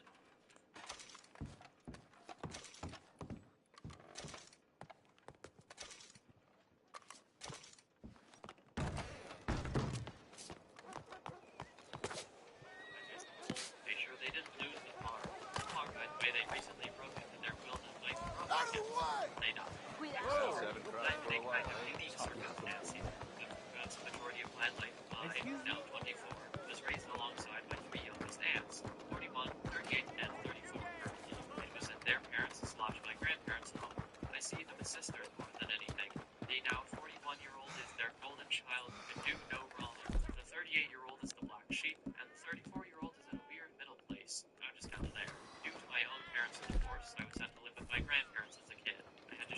basement with the now 38-year-old Anne, who was pregnant at the time. The 41-year-old? Boy, That she had mask is 2 making children me under age 2 at the time. any trouble. Also living in her childhood bedroom Calm upstairs with her yourself. and her boyfriend. Right Morning before to you. The old nursery was nominally for her eldest baby, but they didn't use it ever. They had travel cribs in her bedroom for the babies that they slept in. You, they mister. fully converted the family living room into a playroom for the kids. Partner? She was allowed Hey there, miss. Seems like so bad. House. I was staunchly not Morning, partner. bedroom as a little girl recently torn away from my old life to be introduced to this background crazy living situation. I was told not to mention my situation to say hello? yes to. Maybe it's unjustified or dramatic or whatever, but that created a really deep mental wound I was still working on. She only eventually moved out under heavy pressure from her parents when I was 14, when it was discovered she was pregnant again, and that she had fully planned on birthing and raising this third child here in her parents' home, still while not paying rent of any sort. Nowadays, she's in her 40s, just had a third child while her oldest is about to be able to drive, but he has a part-time job that she herself has never driven. In fact, my grandparents wake up around 7 a.m. every single morning and drive 3 towns away to drop off my grandmother to watch her baby, while my grandfather picks up her other children to take them to school. Then he drives her to her job. He comes home for a few hours, then drives to her job in the grove to drive her back to her own home. They're both almost 75 years old now, chauffeuring this grown woman to and from her part-time job like she's their 15-year-old in her first job. Not a 40-something-year-old who still constantly uses her elderly grandparents as free child. To say nothing of how often they buy her family's entire monthly household goods, or pay for hair that bills around her and her husband's house. It's just insane. My grandparents are not perfect people, but good lord do they deserve better than this. They just can't see how screwed up their dynamic with her has been their whole life, and they refuse to accept that they enabled her as well. Her story. Basically everything that went wrong when I was a kid was 100% my fault, and my brother could do no wrong. Nothing really backfired. It's just that being the lightning rod for literally every household issue motivated me to leave as soon as I could. Now it's decades later. I'm married to an amazing and beautiful woman. I have a really cool kid. I'm Blink, and you're dead. You hear me? I work in an office with highly intelligent people. He lives in Hollywood. He turns out this year. I've never seen him before. My friend always goes to work, plays video games, and sleeps. A little figure. We'll take it from here. I don't think someone needs a relationship. Better hold Indicators that suggest he's not fulfilled in life. Maybe that isn't really anything in my opinion. I've never seen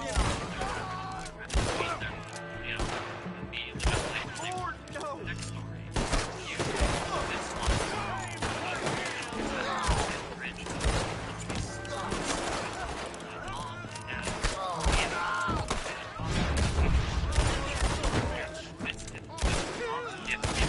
That's the great name clothes, flashing cars, and he's waving at all the in a hospital. They very embarrassed one thing. People go to facilities so it was a major setback in his career. Parents were super embarrassed. Realized that they sought others to be more independent, confident, self-confidence, and awareness that he found someone very different and unknown to the family to marry, and his parents built into him. They were so used to having him in the palm of their hands, and they couldn't take the competition and the loss of control. They didn't realize they could consult her and still be a part of his life. They set up a fake wedding, and they were still part of it, and he ended up in the hospital with screens and canceled everything the night before, and moved to other parts of the country with his wife and family who embraced him and helped him get back on his feet when he refused the money his parents were trying to use to get him a time. His parents were like ghosts, and very publicly humiliated. They were all about appearances, and have only been invited to visit once, while the wife's parents live near and close to the grandchildren. So basically, they're on their own now. Next story. My sister always looking down the mom like she's not a player, insulting, yelling.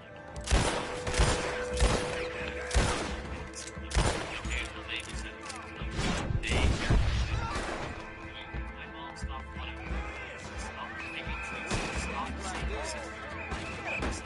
She was the nanny, and my sister would threaten to take the kids away and not let her see them.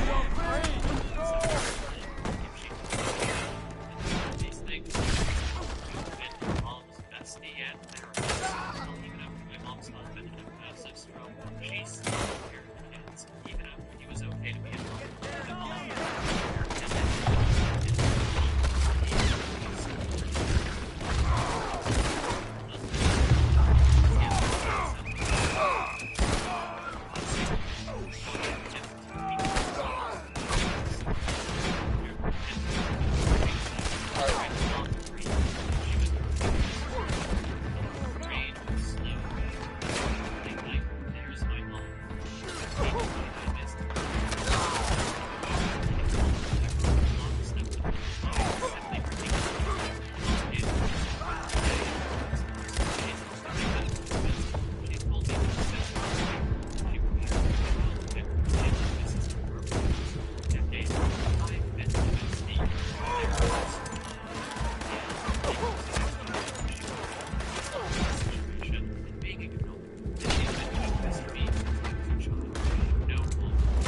What the hell?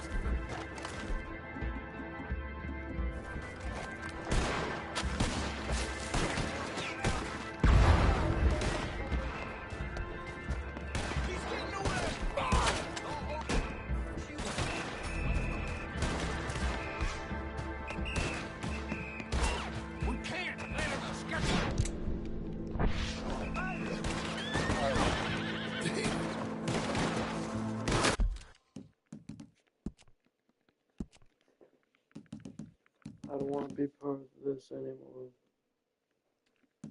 People who could be falsely arrested. What happened? You can't wait. Electronic was going to be expensive to replace, so containers and suddenly went down. He wasn't a vulturist. Tomato seed holes like this problem nurtured and they encouraged it to grow. The local sheriffs decided to raid this place. I think politicians will stand for it. I saw them sitting on some cans and complaints about such a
Fucking running.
police. They say they're arresting him on my uncle's warrant for failure to appear in court.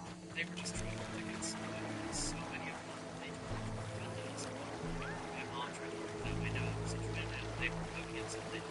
My mom said that my dad managed to work out my uncle used his name and such, and they got the address from him and mailed my uncle again. I'm unsure if we're talking about Russian as well, that the cops let the house, and I'm sure someone got my dad's license plate and called the cops, and that's how they found the house. Anyway, at that time, my uncle was on a drug and a phone call. It might have been a worse if the boys were pushing anything in the story. So after 1999, I drove home from its house a couple of hours to expire car registration. They took my license and proof of insurance and they came back and they asked, do you know you have a warrant out for your arrest? No. They were a pretty boring guy. Go to work, go home, play video games. I don't even drink. I have no idea what I could have a warrant for. The police let me drive my car a block away from the parking lot. Then they put me in the back of their car and drive me to the police station. At the police station, I stand in front of the height chart so they can take my picture. One after another, police are coming into the room, looking at something on a sheet of paper, then asking me, how tall are you? 6'2".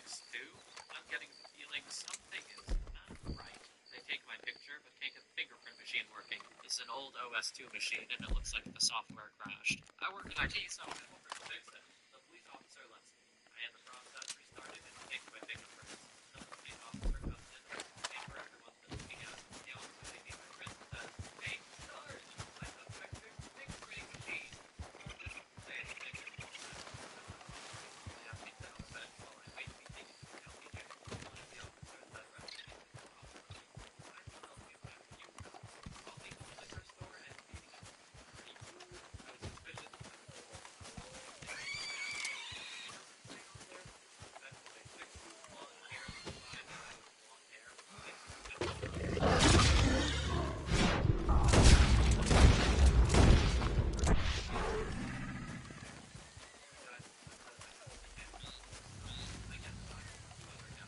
Apparently they were being arrested for coming into the jail. There's all this waited to get police get me out of the car, leaving the other two guys in the back seat. One of them has the gun knife. The guys are asking me vague questions about the officer. I explained to the other guys that guys told me we're all shooting. I'm taking prints and photos of jail. That's big. Big screen TV playing history prints of that week. It's the first of the week, 6 a.m. My warrant. The judge is saying after I've been this all night. There will be some mistakes. Please do what I make in the future. Friends of all that. Finally, the judge says, well, the signature thoughts have definitely different. Appear to be the 5'9" Asian male, so the DA has no objection. Take this bill. Not going to vote, except since the judge makes this stuff. You guys know, anyone else listening has a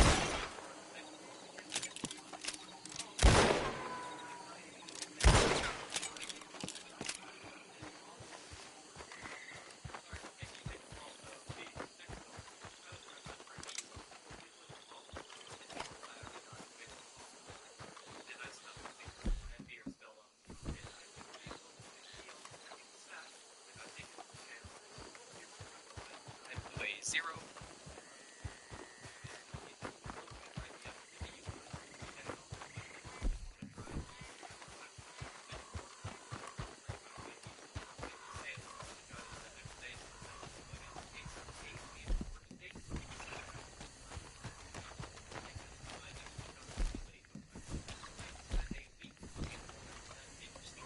I was left without insulin overnight. I hit a high of 680 when they finally got a nurse to check it. I had to pay for a lawyer out of pocket. At the end of it, instead of a DUI, I had a for condition. I was 5 miles over the speed limit. I paid the master on the town who got arrested this speeding case. Had the cops arrested me stopped by my apartment until they could get the police guilty. Nothing wrong with the lawyer. Okay, so, nothing else to say I'm guilty. Did not do. I'm not guilty.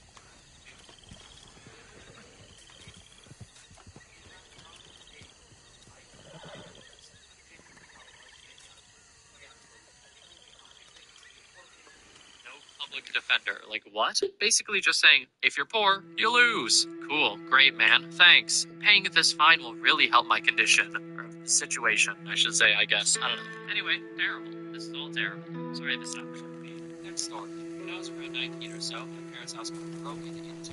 Of course, they put the blame on me. A few days later, I was at work and I was called into the office. I work in a family business. I walked in and looked at this guy and said, "What can I do for you, detective?" He gave me this look of, "What the hell? How did you know I was a cop?"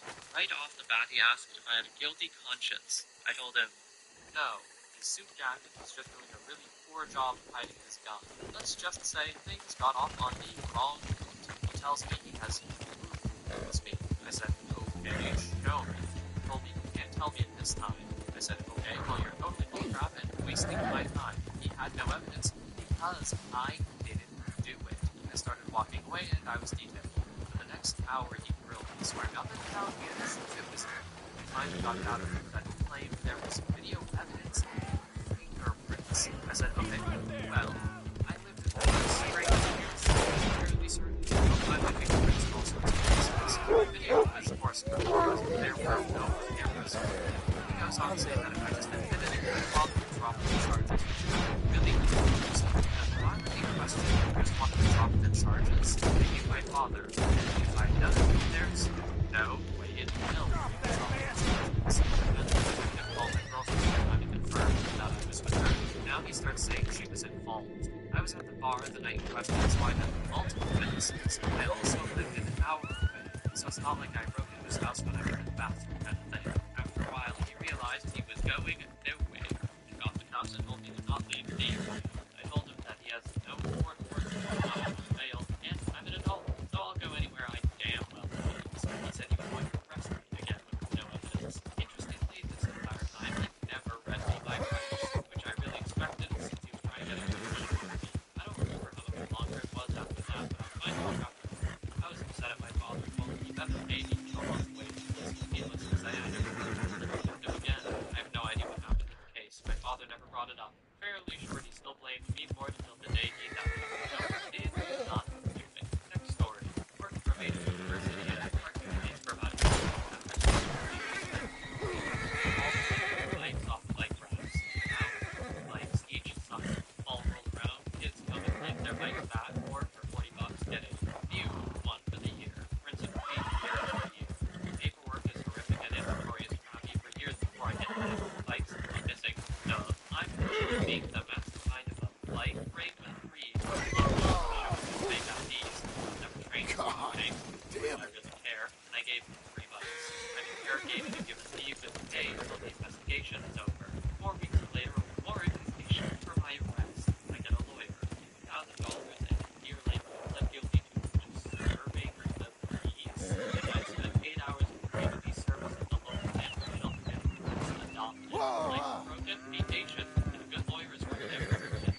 Alright, the whole time at the start, I'm like, what are you saying? Is this another completely irrelevant story that somehow snuck its way in that I'm just gonna cut out? No, it wasn't. I honestly don't even know how we got to where we ended up. Oh, warrant issued for your arrest? Apparently you gotta be really careful. Out of the damn way! I guess. That's what he said. They were trained on fake IDs, so what are they gonna do? Next story. I was falsely arrested when I was 19.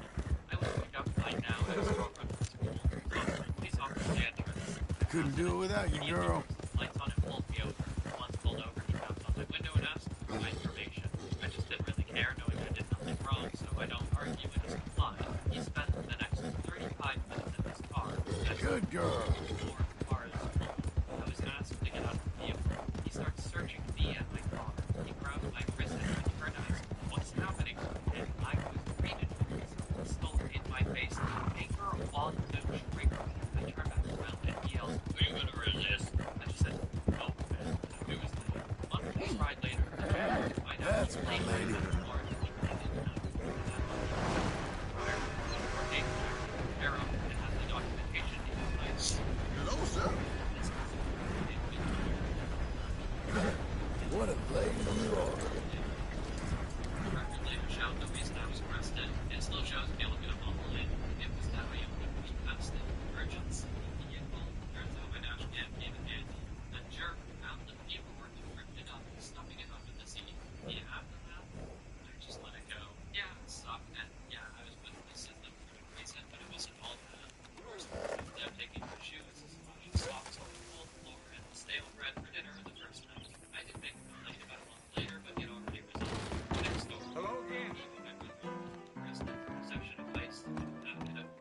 How can I help you? Can I get something to eat? Truck broke down on the side of a highway on a work trip. He knew it was bullcrap, so he gave them hell while he was in there, joking around and confusing the crap out of them.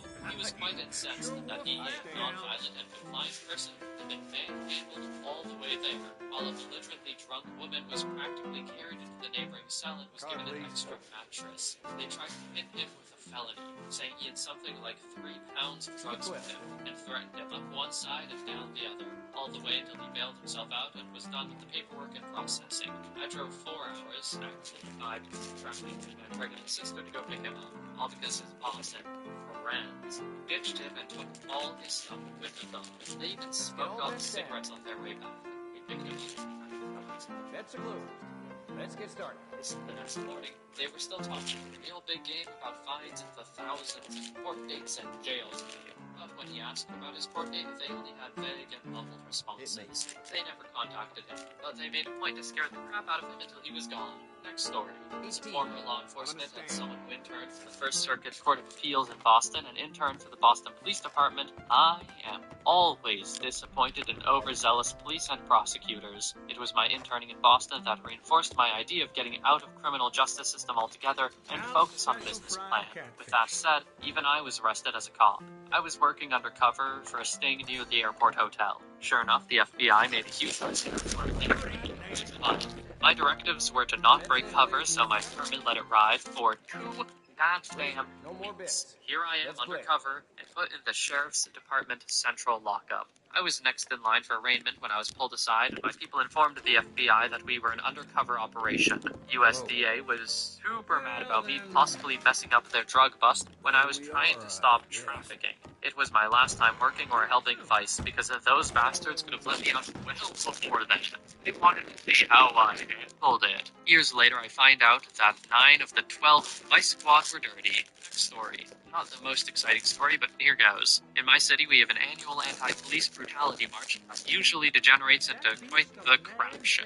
One year, I was 5 feet away from a group who flipped a cop car in downtown core, while shoppers got locked onto the nearby mall for their own safety, and police were shooting tear gas canisters and pepper spray everywhere. The year before that disaster, things were actually somewhat tame. I'm a journalist, and at the time, I was working for a university paper. I was following the march along when it was stopped on a major street. I could see some broken store windows up ahead and saw some riot cops moving in. Being young and inexperienced, I wanted to get a closer look, take some photos, keep an eye on the cops who had been known to not be gentle in these situations. That was a very stupid idea. I'm standing on the sidewalk and a ton of riot cops come rushing in. One of them uses his shield to push me onto the street, where they surround us in a tactic that's become known as a kettle. A few minutes later, I realized what was happening. Mass arrest time. I called my editor to let him know what was going on and was basically told, there's nothing I can do at this point but wait it out. Stood there for the next few hours, just interviewing people as we prepared to get processed. Finally, they brought in a bunch of city buses, and one by one they searched us, took our bags, and cuffed us. Hours later, they drove us out to a station in the middle of nowhere, took our mug shots, and gave us $500 tickets for obstructing traffic. I had bruises on my wrists for a few days from the plastic cuffs, which are very uncomfortable. I contested the ticket and had to go to court about a half dozen times. Huge pain in the butt. It was ultimately a valuable lesson. We had major student strikes here a few years later with the massive riots, which I covered extensively. I was the only one of my friends to not get arrested that summer. Next story. Years ago, we were having a get-together after the bar at our place. The cops showed up because we had a crazy neighbor who would admit to the police she can only hear us when she puts her ear to the wall, but even that was too much for her. Anyway, my husband opened the door. Cops asked him to step outside. Cops noticed he'd been drinking. Said they were taking him in for public intoxication on our front porch. They check his ID and say he also has a warrant. This seemed odd because he had just paid off his warrants, but thought maybe he had missed one. Whatever. Court date was a year and a half later. We had to pay bail and court fees. Before the court date, the public intoxication charge was dropped. When he finally went to court, he found out the warrant wasn't for him, but for his brother. Even after proving it wasn't for him, they made him pay it. Next story. Around 2 or... Alright guys, at 11 o'clock I'm going to bed.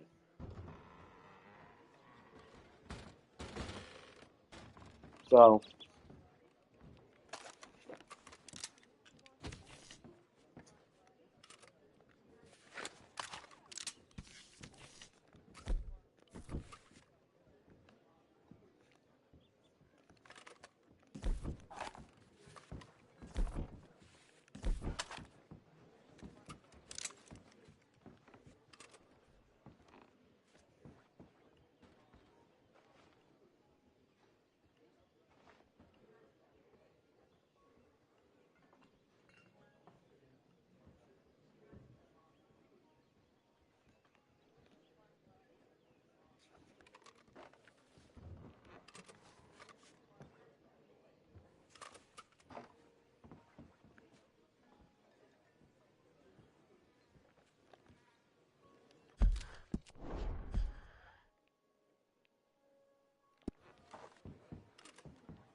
Good Lord!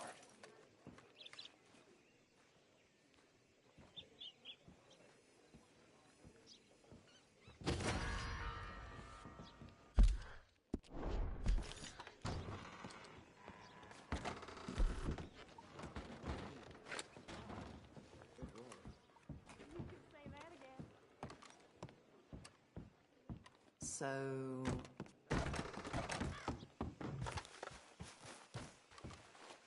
Excuse me. The hell's the matter, huh? Nothing as far as I can tell. You dad bland idiot. Now off you go.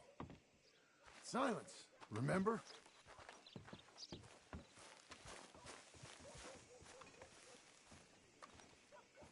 Looks like the same faces every day. You ain't lying.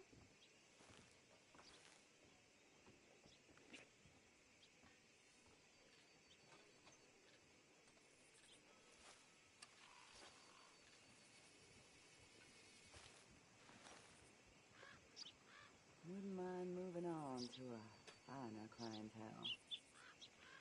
Damn right.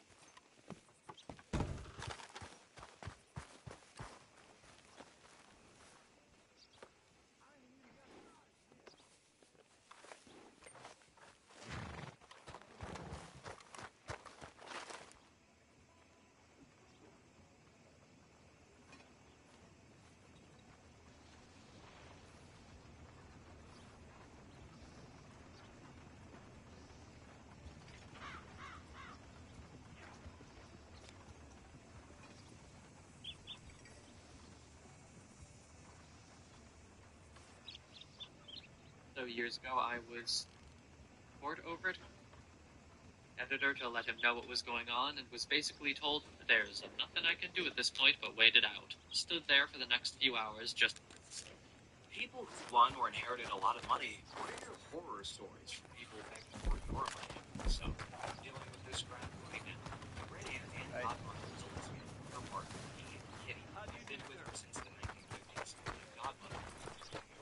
Now, Auntie Kitty was disowned by her family when it came out that she was with a woman. My godmother died when I was 12 and left my Auntie Kitty everything in her will, which made things strained with my dad's family. Brush it off. My dad and one of his brothers still spoke to her. Then I moved over to New York at 18 for school, and knowing no one else in the city, we became close. She was thrilled that I wanted to have a relationship with her. I spent time with her and didn't hesitate to think of her as my aunt, even though she technically wasn't. And she was legit the greatest, and we spent holidays together, and she would come to things I was working on, and I'd be all with her friends, and she knew mine. I basically spent a decade with her grandmother and mother. She died a few months ago. It sucks. I miss her a lot. Wouldn't likely, but she was in her 90s and lived this long life. The thing was, she left everything to me. How I knew she had money was hard to miss, but what she had ended up with a decent-sized amount of cash and investments, a brownstone in the city, and a place in on the beach in the Carolinas. Her family came out of the woodwork when she died, sniffing around for her money, and given the beach house ranch or real estates exclusively, that they are not to receive anything from her estate, and it all goes to me. But they're threatening to sue since they're sure she wanted to give them something, even though she hadn't spoken to any of them in over half a century, and in some cases had never even met them. On the opposite side of things, my dad's sister and brothers are pissed that they didn't get anything, because they'd occasionally send her a Christmas card. None of them view it as fair that I was giving everything when they were given nothing. None of them showed up to refute. None of them had probably seen her or spoken to her in years since I had.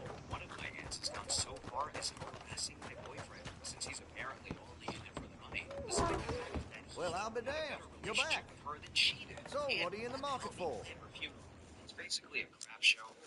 Now, let me have a look. I feel like this movie is a really good video. I don't know about you, but I feel like this is going to be a good one. But I also sympathize with OP. But anyway, next story. So, my grandmother had an education fund made for me, and put money in it every single month. I was pretty young, and my mom was poor and wanted to use that money to buy pot and cigarettes and other stuff. She kept bugging me and bribing me with stuff. I told my grandmother, who made sure my mom could not access the account. Next story. Family came out of the woodwork threatening to sue for the money. That be Family all? has a surprise visit, and they look Thanks for your around time. thinking I hid the money in the house. But no amount of me telling them that we inherited less than $500 would make them go away. And believe me, now they just hate all of us. We no longer get invited to family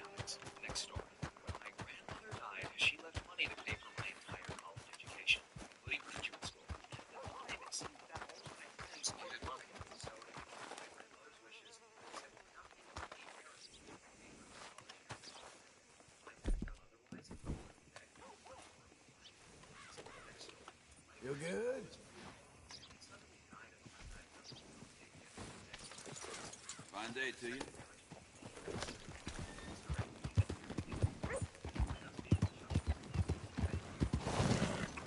Whoa now!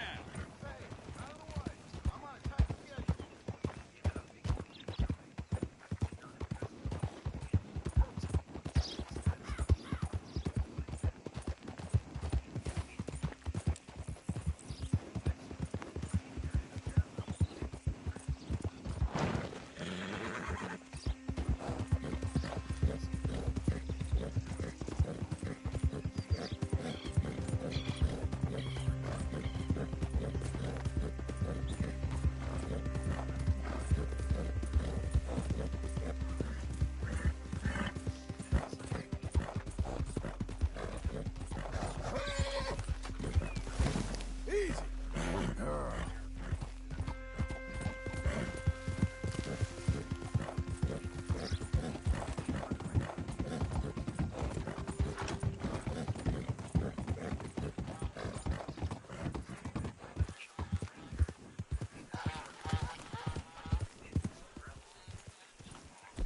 Easy now.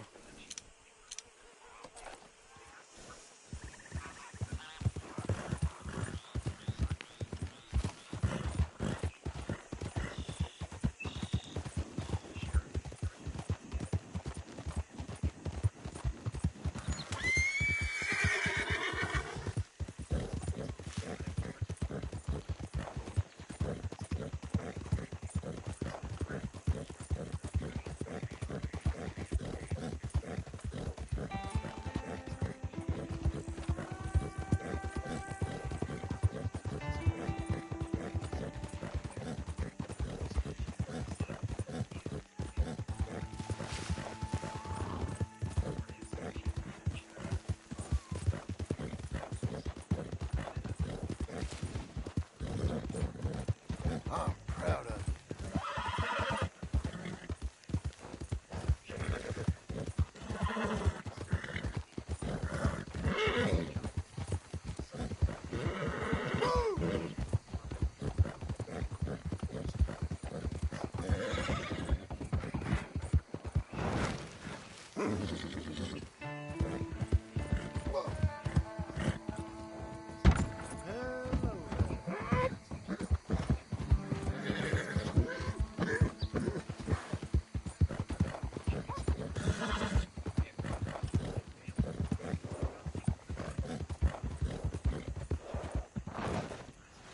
Whoa there!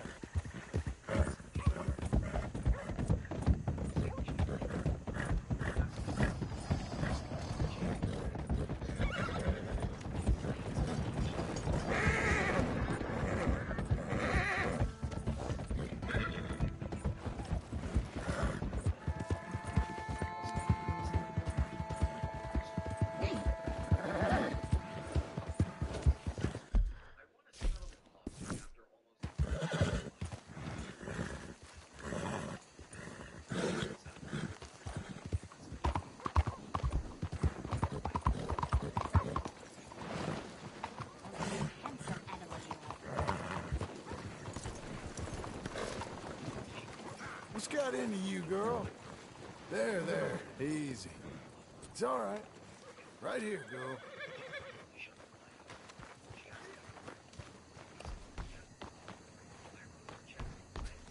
Sir! Hey! You that rotten bastard we've been Really? looking for! This is unnecessary. Get those hands so I can see them! All right. It's over. God damn it! You're coming with me!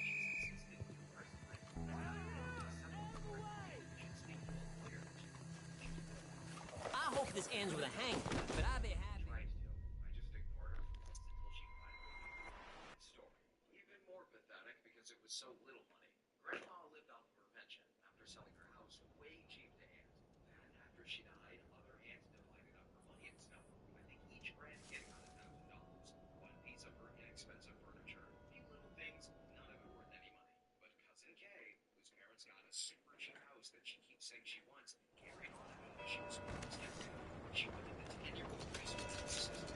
Kids got cheap vacations. Sure beats all that humidity. Morning.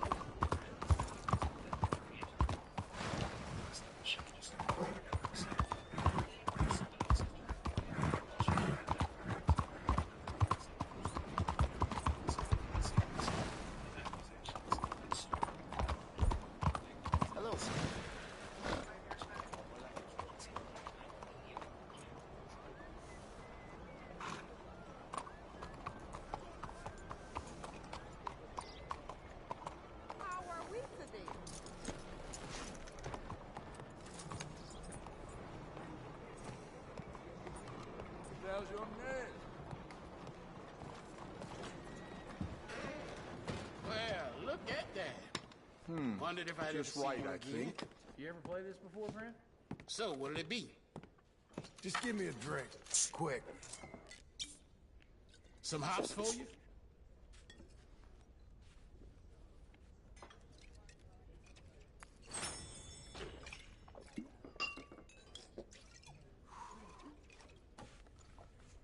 I'm not.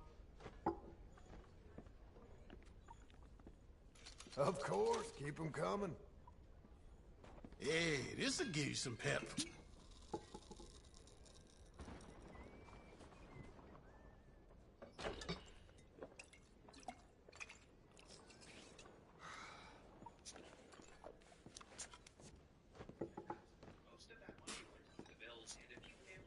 I trust everything is well? During that time, It's not been my finest week. Vous m'envoyez navré. Ain't no concern of yours. This here's Thank you. What kind of ruffian are you? God in heaven! Oh, get over yourself, mister! Come on, move! Mercy! Mercy! For pity's sake, help me! Pardon me? Don't shoot! For the love of God! No! I implore you! Don't make me kill you, partner. Of this.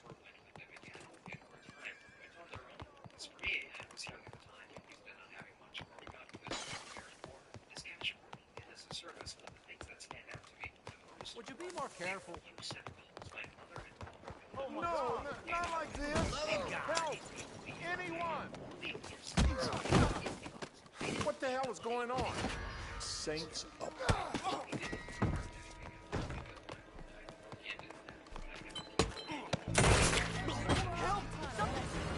I'll see about it. Okay, no more shit. You're coming with me. she keeps asking for zero. I tell her no. She later posts a photo of her smoking weed. Yes, sure. We needed the money for groceries. This can't be! You slipped up this time. Expensive the cemetery spot is. We don't even have enough to cover a decent spot at all. Next story. Last December, I got money that I didn't truly earn. The rest of my family is okay with it and congratulates me every chance they get. My mother likes bragging that her son is rich because he's so smart, even though what I did was pure luck. It's all fun, though, except for my brother. He keeps trying to rope me into new real estate and investment deals. Says that this is a great opportunity and keeps pressuring me to buy. Tries to manipulate me. Unfortunately, it belittles my intelligence for not taking it. The deals aren't bad. Not in any normal person really would take an interest. The stupid part is that my brother is a lawyer who still has massive money. But he isn't willing to risk his own. He wants me to pay for the deals, and he gets to keep the profits. Basically, I'm just another source of loan money. Even worse is that he expects me not to charge interest or take a share of the profits because we're family. Sure, he says the properties will appreciate in value, and I believe him, but I also see through the bullcrap when he's saying he's going to cut me a fair deal in the future. Even though he's a lawyer, I can't even trust anything he puts down in writing, since I'm certain there is some clause that he can twist to get me. Next story. A friend of mine didn't even win any lottery. She finally got approved for disability benefits after years of jumping through bureaucratic hoops. Almost immediately, her family descended like vultures, demanding money for this or that. They didn't believe that her benefits in this case basically means the bare minimum necessities to not die of starvation. They thought she was sitting on a nest egg of thousands of dollars and started screaming at her and calling her a liar when she said she was actually broke after one trip to the grocery store. First of all, who the F's at a disabled person demanding money? Second, why the F do they think she owes them a single effing dime? Even if she was rich, when they can't even give her an effing ride to the doctor without demanding gas money? I told her to tell them all to go F themselves with a fire hydrant, but she's too nice. That probably answers the questions about it. Next story. My grandmother died. My uncle asked my grandfather for his classic car worth about $30,000. My grandfather turned him down because he knew he would just sell it. He offered it to my father. My father said no. Luckily, my grandfather still has it. I need to call him and convince him to give it to my cousin, my sister, or me, because other than my dad, we are the only ones who won't sell it. Hell, I still have my great-grandparents' car that I won't sell. looks like crap, but it runs, and I'm slowly working in it. Next story. When my great-grandmother passed away, she left her house to my grandmother and my mother in her will. My grandmother is still alive, but all of my 5 mother's siblings recently learned that when my grandmother does pass, the house will go to my mom. They fight with her constantly, trying to trick her and harass her into moving out when she's the only one out of 6 that takes care of my grandmother. Lying, partially disabled, and has kidney problems, and a few of them have even said that as soon as my grandmother dies, they're taking my mom to court and getting the house away. Little do they know, my mom doesn't want the house. She wants to sell it so she can be closer to her grandchildren. She said it will be easier to let her siblings fight over it and help them themselves. These people also trying to have me arrested for stealing my grandmother's $30K settlement from a car accident because I happened to buy a $23,000 car before she got the money. Next story. When I was diagnosed with cancer, my job took up a collection form. They were very generous and it grew to a fair amount of money, which we used during my treatment so that we didn't worry about bills and whatnot. My sister, well, she found out about the money and began to ask for money, never once offering for help, but always having a sob story about why she needed the cash. So I lied and I said all of the money was gone. She stopped calling altogether.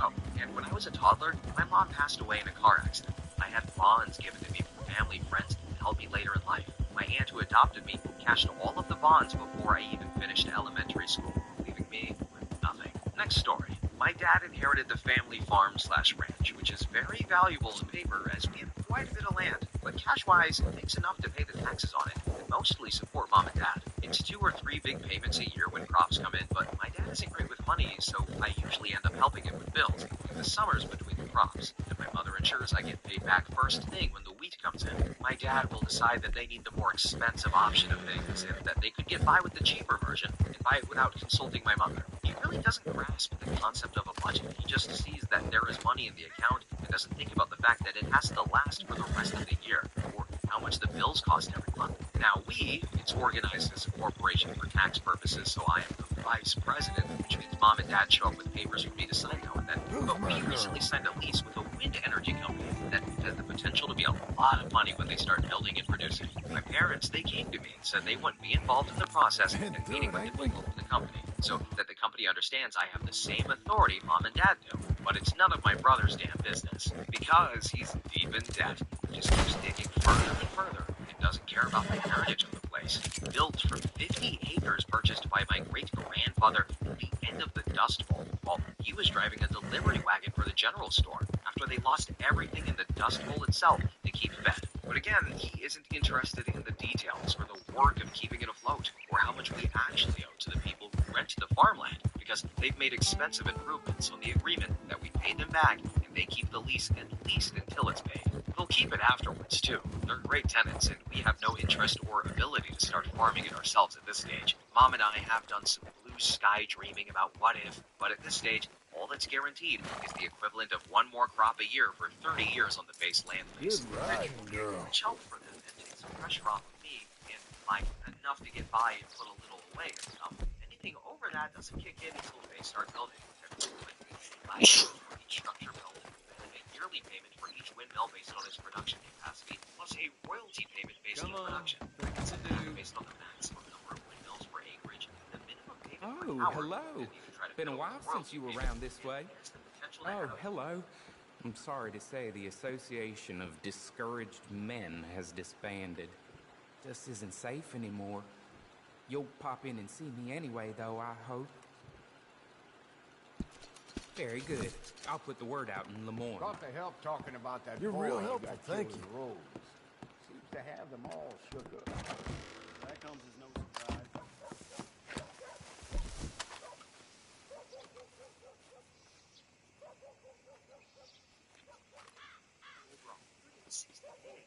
In an area that averages 30 to 40K a year. It won't, of course, but if my brother ever found out about it, he'd expect that my parents bail him out of debt and pay for things for him. I just want them to be comfortable and afford things like trips to see friends and finish remodeling the house that we live in. I love the land. I know that no matter where my dreams may take me, I always have home waiting.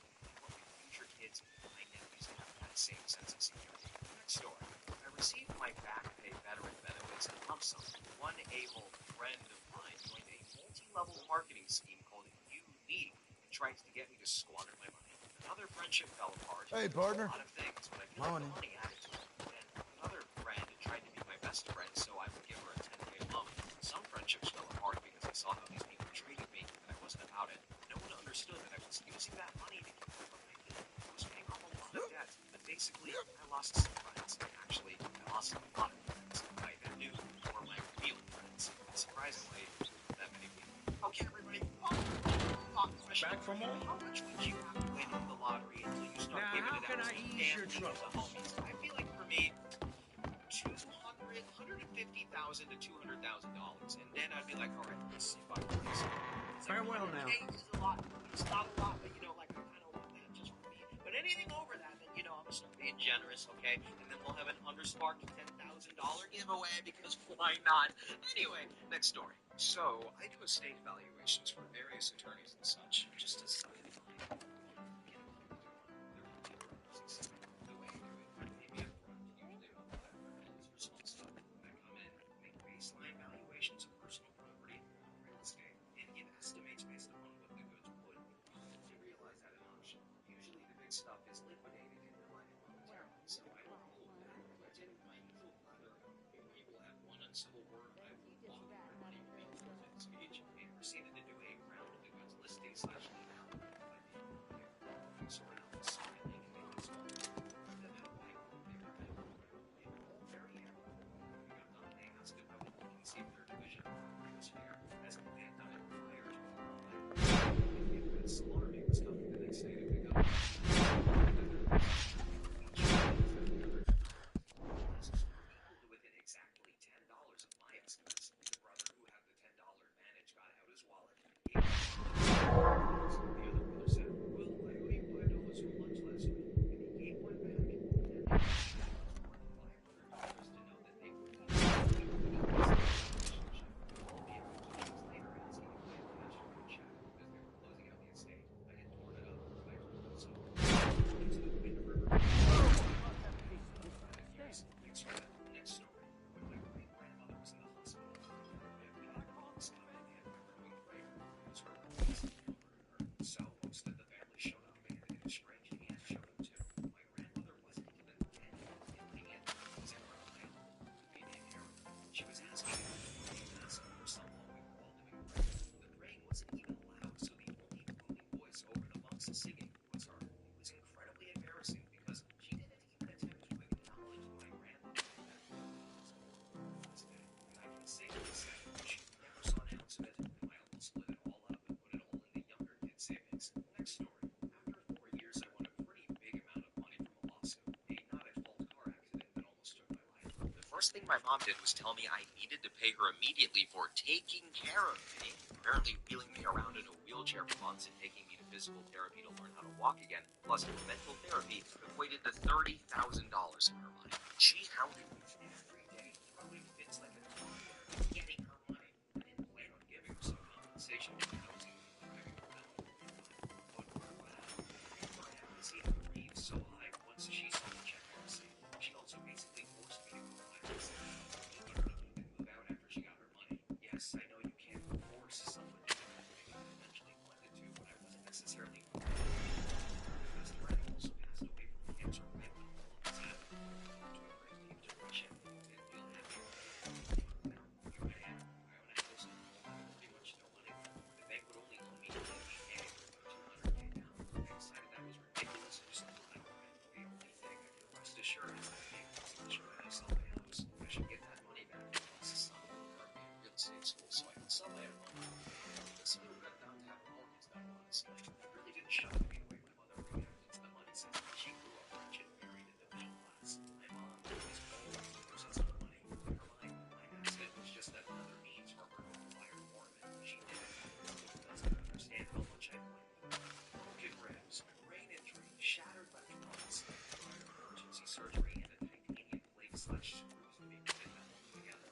Bleeding in my lungs, deep cuts and bruises, long hospital stay, PTSD, 3 years of therapy, 2 years of physical therapy, inability to walk for 4 months, and for years, I still do get pain / issues from my illness, especially while pregnant. There's lots of friends, lost a job, having to quit college, and payments for years.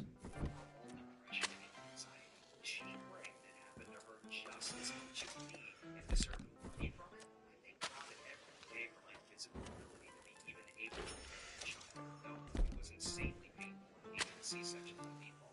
I will say though, knowing you and I have which is really important. It's not about control. It's about the memories you make. You share them. I truly now believe that happiness comes from within yourself. I learned how to love myself. All of the stars, physical and emotional. I'm very fortunate to be able to do all. However, it really isn't even about that. It's as beautiful as you make it be.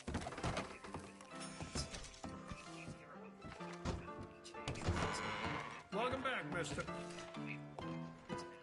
What are you in the market for? I will share my friend that I married and started right. See you next time. After my mom died, we stayed with the state of PA to begin this process of her finances and transferring the deed of her house to me. Well, as soon as my info was registered with the state, every realtor came out of the woodwork to harass me about selling her property. I got phone calls and letters. People showed up and wouldn't leave. We had to call the police multiple times when we got to I hired a state lawyer who would hit the people with C&Ds and pop off the police when they continued to show up. My mom, she had a townhome in a very, very desirable neighborhood. It's an easy sale for any realtor, but I was still surprised by the sheer number of realtors who harassed us about it. Hello again. Every once in a while, and leave a business card. I have a sign stating that we are not No more trouble now. You hear me? Next story. You need to lay off the Prairie Moon gin, Martha. Great. Thanks. 6 months before my 18th, she quit her job. Started working at a small 5-location credit union. She asked me to pull my transparent and quotas since she was starting. So I could get the benefits too. A very good morning to you. She quit her job and was reaping the benefits when she started to remodel her house and spend months in the car. I didn't get it either because she was my aunt. At a decent job. I became banks because I was Can I help you?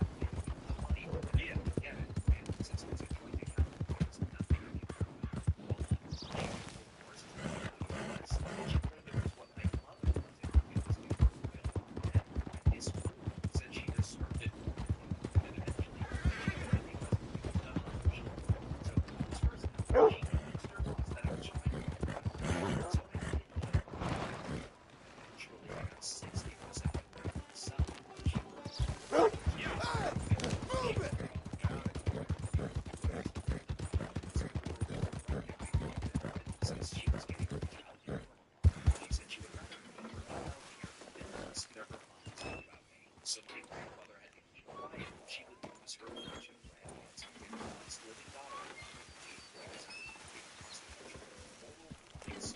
Next story. Creditors ministered me because he knew that she had something out of that. They miss your mom.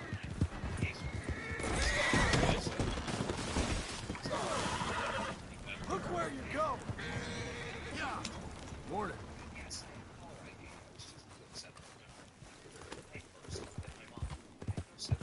He says, hey, listen, please, can you help me out and get some money? My mom had enough to fix this. I say,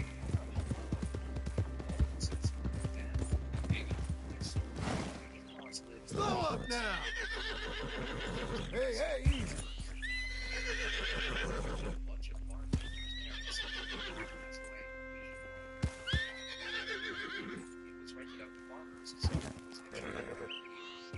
Relax. A small fortune. There really isn't enough left on the husband's side of the family. And my side thinks my husband's side is poor and we never told him about the land or the money we got for it. Also live modestly, so no one knows. Knowing my family, that's for the best. Next story. I inherited my granddad's trust after my mother just basically given that my dad could access all of the trust for the next number of years after my grandfather's death. Meaning it stayed in the family when he died rather than pass over to his gold digging spouse. I had to change my phone number spouse and her children. Once or twice a year, she tries to reach out to me still through Facebook or email. However, she has an old email address that I use for spam/joining websites, and I got her blocked on Facebook now. 2 out of 3 of her children are in jail too. I also have had friends who believe I will just pay for everything when we hang out. Go out to eat with them, and they will order that super expensive steak and think I would float the bill. They learned the hard way that I wasn't going to pay, and ended up effing themselves for the week or month. Just because I have the money doesn't mean I have the money. Most of it is still going in the trust fund. I only pull out enough to get through the month while I go through school. In fact, I can only access a portion of the funds until I reach certain ages, 35 and 40 now. So obviously, I want to play it smart and use it for things I need, like food, rent, gas, and my bills. Next story. Someone I used to be good friends with was the only one to help take care of his grouchy old grandfather who basically lived in a shack in Mississippi. I would like to note, because it's relevant, that this friend was very liberal and the only one in his family to support things like gay marriage. His grandfather never really commented on it, but everyone else was obsessed with the gays and how they were ruining this country. They were also all very nasty to my friend for being liberal. They hated him. So Grandpa dies, and a shocking surprise to everyone, he'd apparently saved up tons of money over the years. Not millions, but high six figures. And he left it all, every penny, to my friend. And suddenly, surprise, surprise, everyone comes out of the woodwork wanting money. They took my friend to court over it. Well, he won, and he got to keep all of the money. And you know what he did with it? Donated all of it to organizations supporting gay rights in his relatives' names. Holy crap. What an absolutely liberal Chad move. That's freaking awesome. He donated the money in their names. Now all their friends, family, and racist coworkers are going to be like, Clyde, do you support gay people now? And he's like, no, I'm still a horrible human being. Trust me. With the donation, we'll always say otherwise. Anyway, next story. So my grandparents owned a small business as well as a modest little farm. They and one of my uncles, T, ran both all by themselves. It's been that way since I was a child. My grandpa mostly took care of the animals, and T mostly took care of the business. But it was very much a partnership between the two of them. When I was young, most of my aunts and uncles lived on my grandparents' land, but in recent years, they've all moved away, except for my Uncle T. My grandmother died when I was a child, and even my grandfather passed about 3 years ago. He left everything to my Uncle T. Everything meaning a ramshackle old house, a small farm with a dozen or so cows and some chickens, a few broken down old cars, and a struggling small business. T inherited everything because A, he was the only one of my grandparents' kids who hadn't moved far away, and B, he had spent his entire life working on the farm and the business. Well, this didn't sit well with the rest of my family. They knew my grandpa had no money, but they thought leaving everything to T was unfair. They went to T to sell the house, land, and business and divide the money with the rest of them. That farm was their childhood home, and T didn't want to sell it. Although none of his siblings seemed to care, T was still running the business and had very little other income, so selling it would put him out of a job. He refused to sell, and the result has been most of my family no longer speaking to each other. It really hurts to see how a family that was always so close and full of love can change overnight because of money and hurt feelings. As a kid, I spent every weekend on that farm, spending time with my family, and now all of that's gone. Next story. I am 100% expecting to have a story for threads like this soon. My grandma is 90, in a nursing home, and has at best a couple semi-lucid hours a week. My aunt visits her daily. My mom visits her 1 to 2 times a week. My aunt brought my grandma to her house, where she had a lawyer waiting and had my grandma sign a new will. The old will would have split the money 50-50. We have no idea what the new will says. When my mom asked if she could see the will, my aunt got pissed and told her she never wanted to talk to her again. My grandma, though, she doesn't remember signing anything, and she doesn't even grasp what a will is anymore. We're talking about a decent amount of money here, like hundreds of thousands. My aunt has always been pretty well off. Growing up, she was always the rich relative to me. I have no idea why she'd destroy her relationship with her sister over this. At this point, I'm kind of hoping all of the money gets eaten up by medical expenses. Next story. My dad passed away when I was 13. He wasn't married, and my aunt took over his estate. My aunt and I, we hate each other. I never knew why until I was like 16 or 17. My dad's family grew up very poor. There were 4 of them, 2 boys and 2 girls. One aunt and one uncle had severe learning disabilities. My dad and the evil aunt did not. They were very close growing up. Evil aunt thought the other 2 were an embarrassment to her most of the time, but dad was close to them too. Then I came along. Evil aunt did not like my mom one bit, so apparently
So evil Aunt stayed right after he was away. She called my mom and said I couldn't step foot on the property, that I wasn't to touch any of my dad's things. This didn't work out because my dad's girlfriend's mom owned the place and told my mom I was more than welcome. Dad's girlfriend got everything I wanted, boxed up, and gave it to me. As far as we knew, he didn't have a home insurance policy. Dad's girlfriend on the other hand. Then when I was 16 or 17, I get a phone call from my mother and evil Aunt asking questions about an $80,000 insurance policy of my father's. She was trying to find a way to get it without me knowing about it. My other aunt had learning disabilities and was completely stupid, so she immediately called my mom. We looked into it, called my dad's old attorney, and she handled everything free of charge. When I turned 18, I went to her office, and she handed me a cashier's check. All of a sudden, I had tons of friends I never had. This was before my raging drug addiction had been so bad that I couldn't control the account, and because I had her name on it. Then friends wanted down payments for new vehicles, and constantly wanted to go do things when I was expected to pay. Made it this far, eh, girl? Settle. There, girl. Fueled my drug addiction, took my mom off the account. Before I knew it, I There. I love you, lady. became violent and angry all the time. When the money ran out, I decided to stop this. Desired I stayed with him for years now because I loved him. Next door, my grandma had mineral rights in her name, and when she was on her deathbed, she realized that all of her kids were money hungry and would be trapped in cycles of abuse. She decided to take them to her grandchildren. What if you were just like when we turned 18? Now, if you know mineral rights, you know that the money continues to grow. You get a check from an order. You got this, darling. My aunt, she was the executor of the estate. They wanted our kid benefiting, so she had to cut this payment for her. She is currently holding a legal proceeding to try to keep her. She was supposed to sign the estate envelope to us 30 years ago. Still refuses to do what the will says. Everyone hates that answer. Next door, when my great aunt had a massive stroke, she was being unfit to care for herself due to the effects that the health represents with us in charge of my grandmother, my mother, and myself. It's particularly awful. It was a kindred tragedy. She was never going to be the same again. Her housekeeper / caregiver was awful. When she found out the assets were in her name, she began to stalk my grandmother. Whoa! Stalked me on social media. Routinely call her phone number, demanding a What a girl you are. $1,000 for her unpaid services. We asked her what she meant, and she said gas money, buying her groceries, round trip, staying longer. After this video, I'm gonna talk for 10 minutes. So like 11:30, I'm turning this off, bud. So bad. Haven't heard from us since that story. About one more in America. 30 years of negotiating and settling severe personal injury and wrongful death claims for both the insurance company, and personal injury law firm, 12 years, and have dispersed large sums of money to thousands of people over 30 years. I can tell you that the one possible insurance for is the fear of others finding out how much they got. They are not happy about getting the money because of the loss incurred. They feared a struggling family member who wasn't a primary heir and subsequent requests. They need to set up a trust or took an annuity payout just to create a buffer between the money and the store. Well, a few years ago, one of my uncles I had just finished a heroin addiction and had been clean for a few months. Well, I immediately relapsed and was broken about 3 months.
Okay. Stay.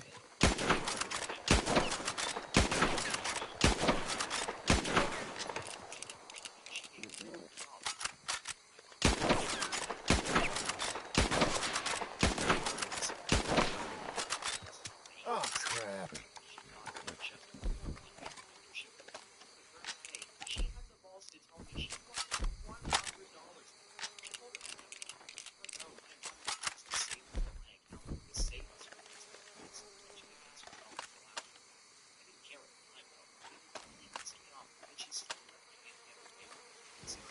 You know what to do, girl.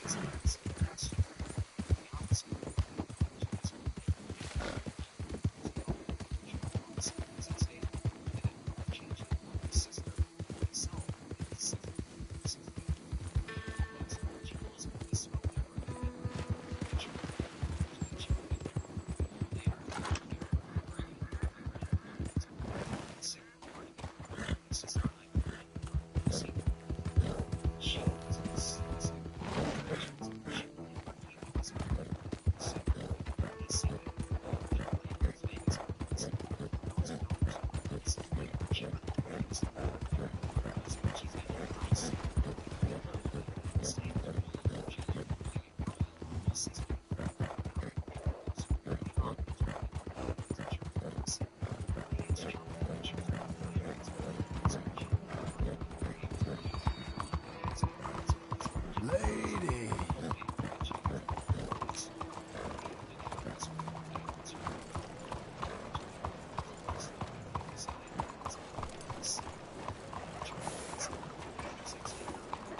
Take more than that to stop you, girl.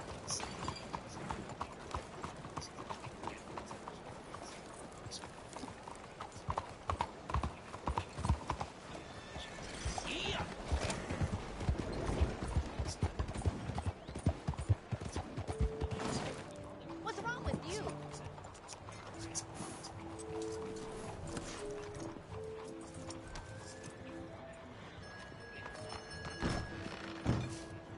You got arrested for wrongdoing. Don't you forget it. Do you need any assistance? Now, let me just look in here.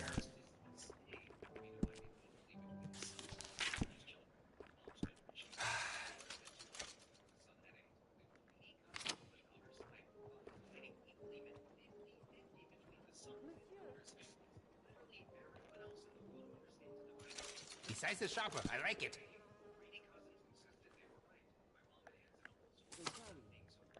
Oh, you don't mess around.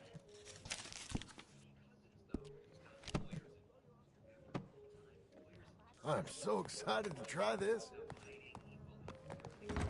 You're very kind. There's my girl.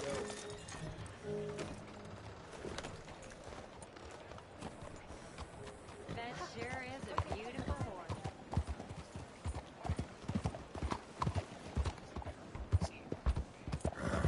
¡Más rápido! ¡Ay! Perdóname.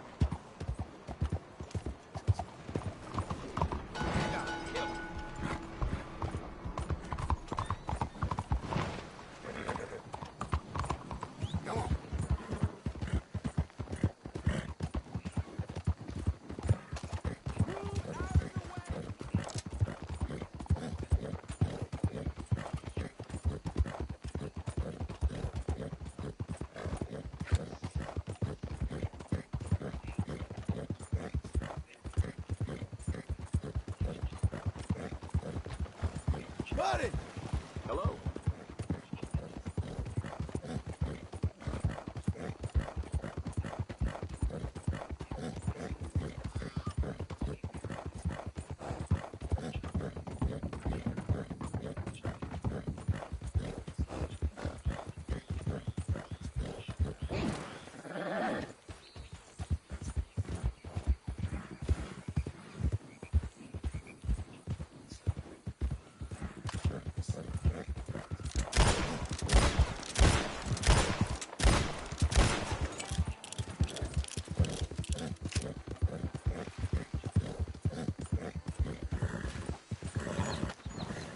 Easy.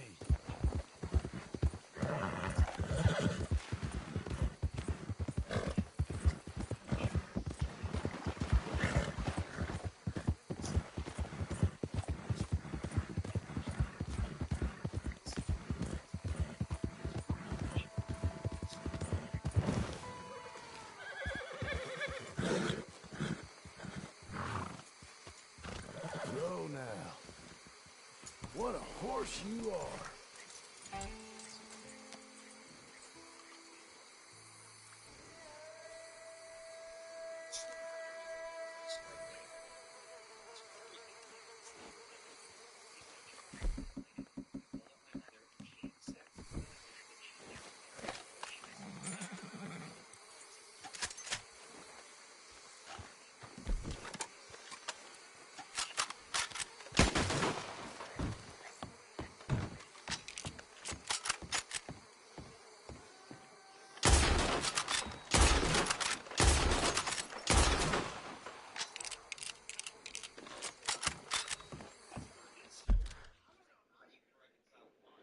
Yes.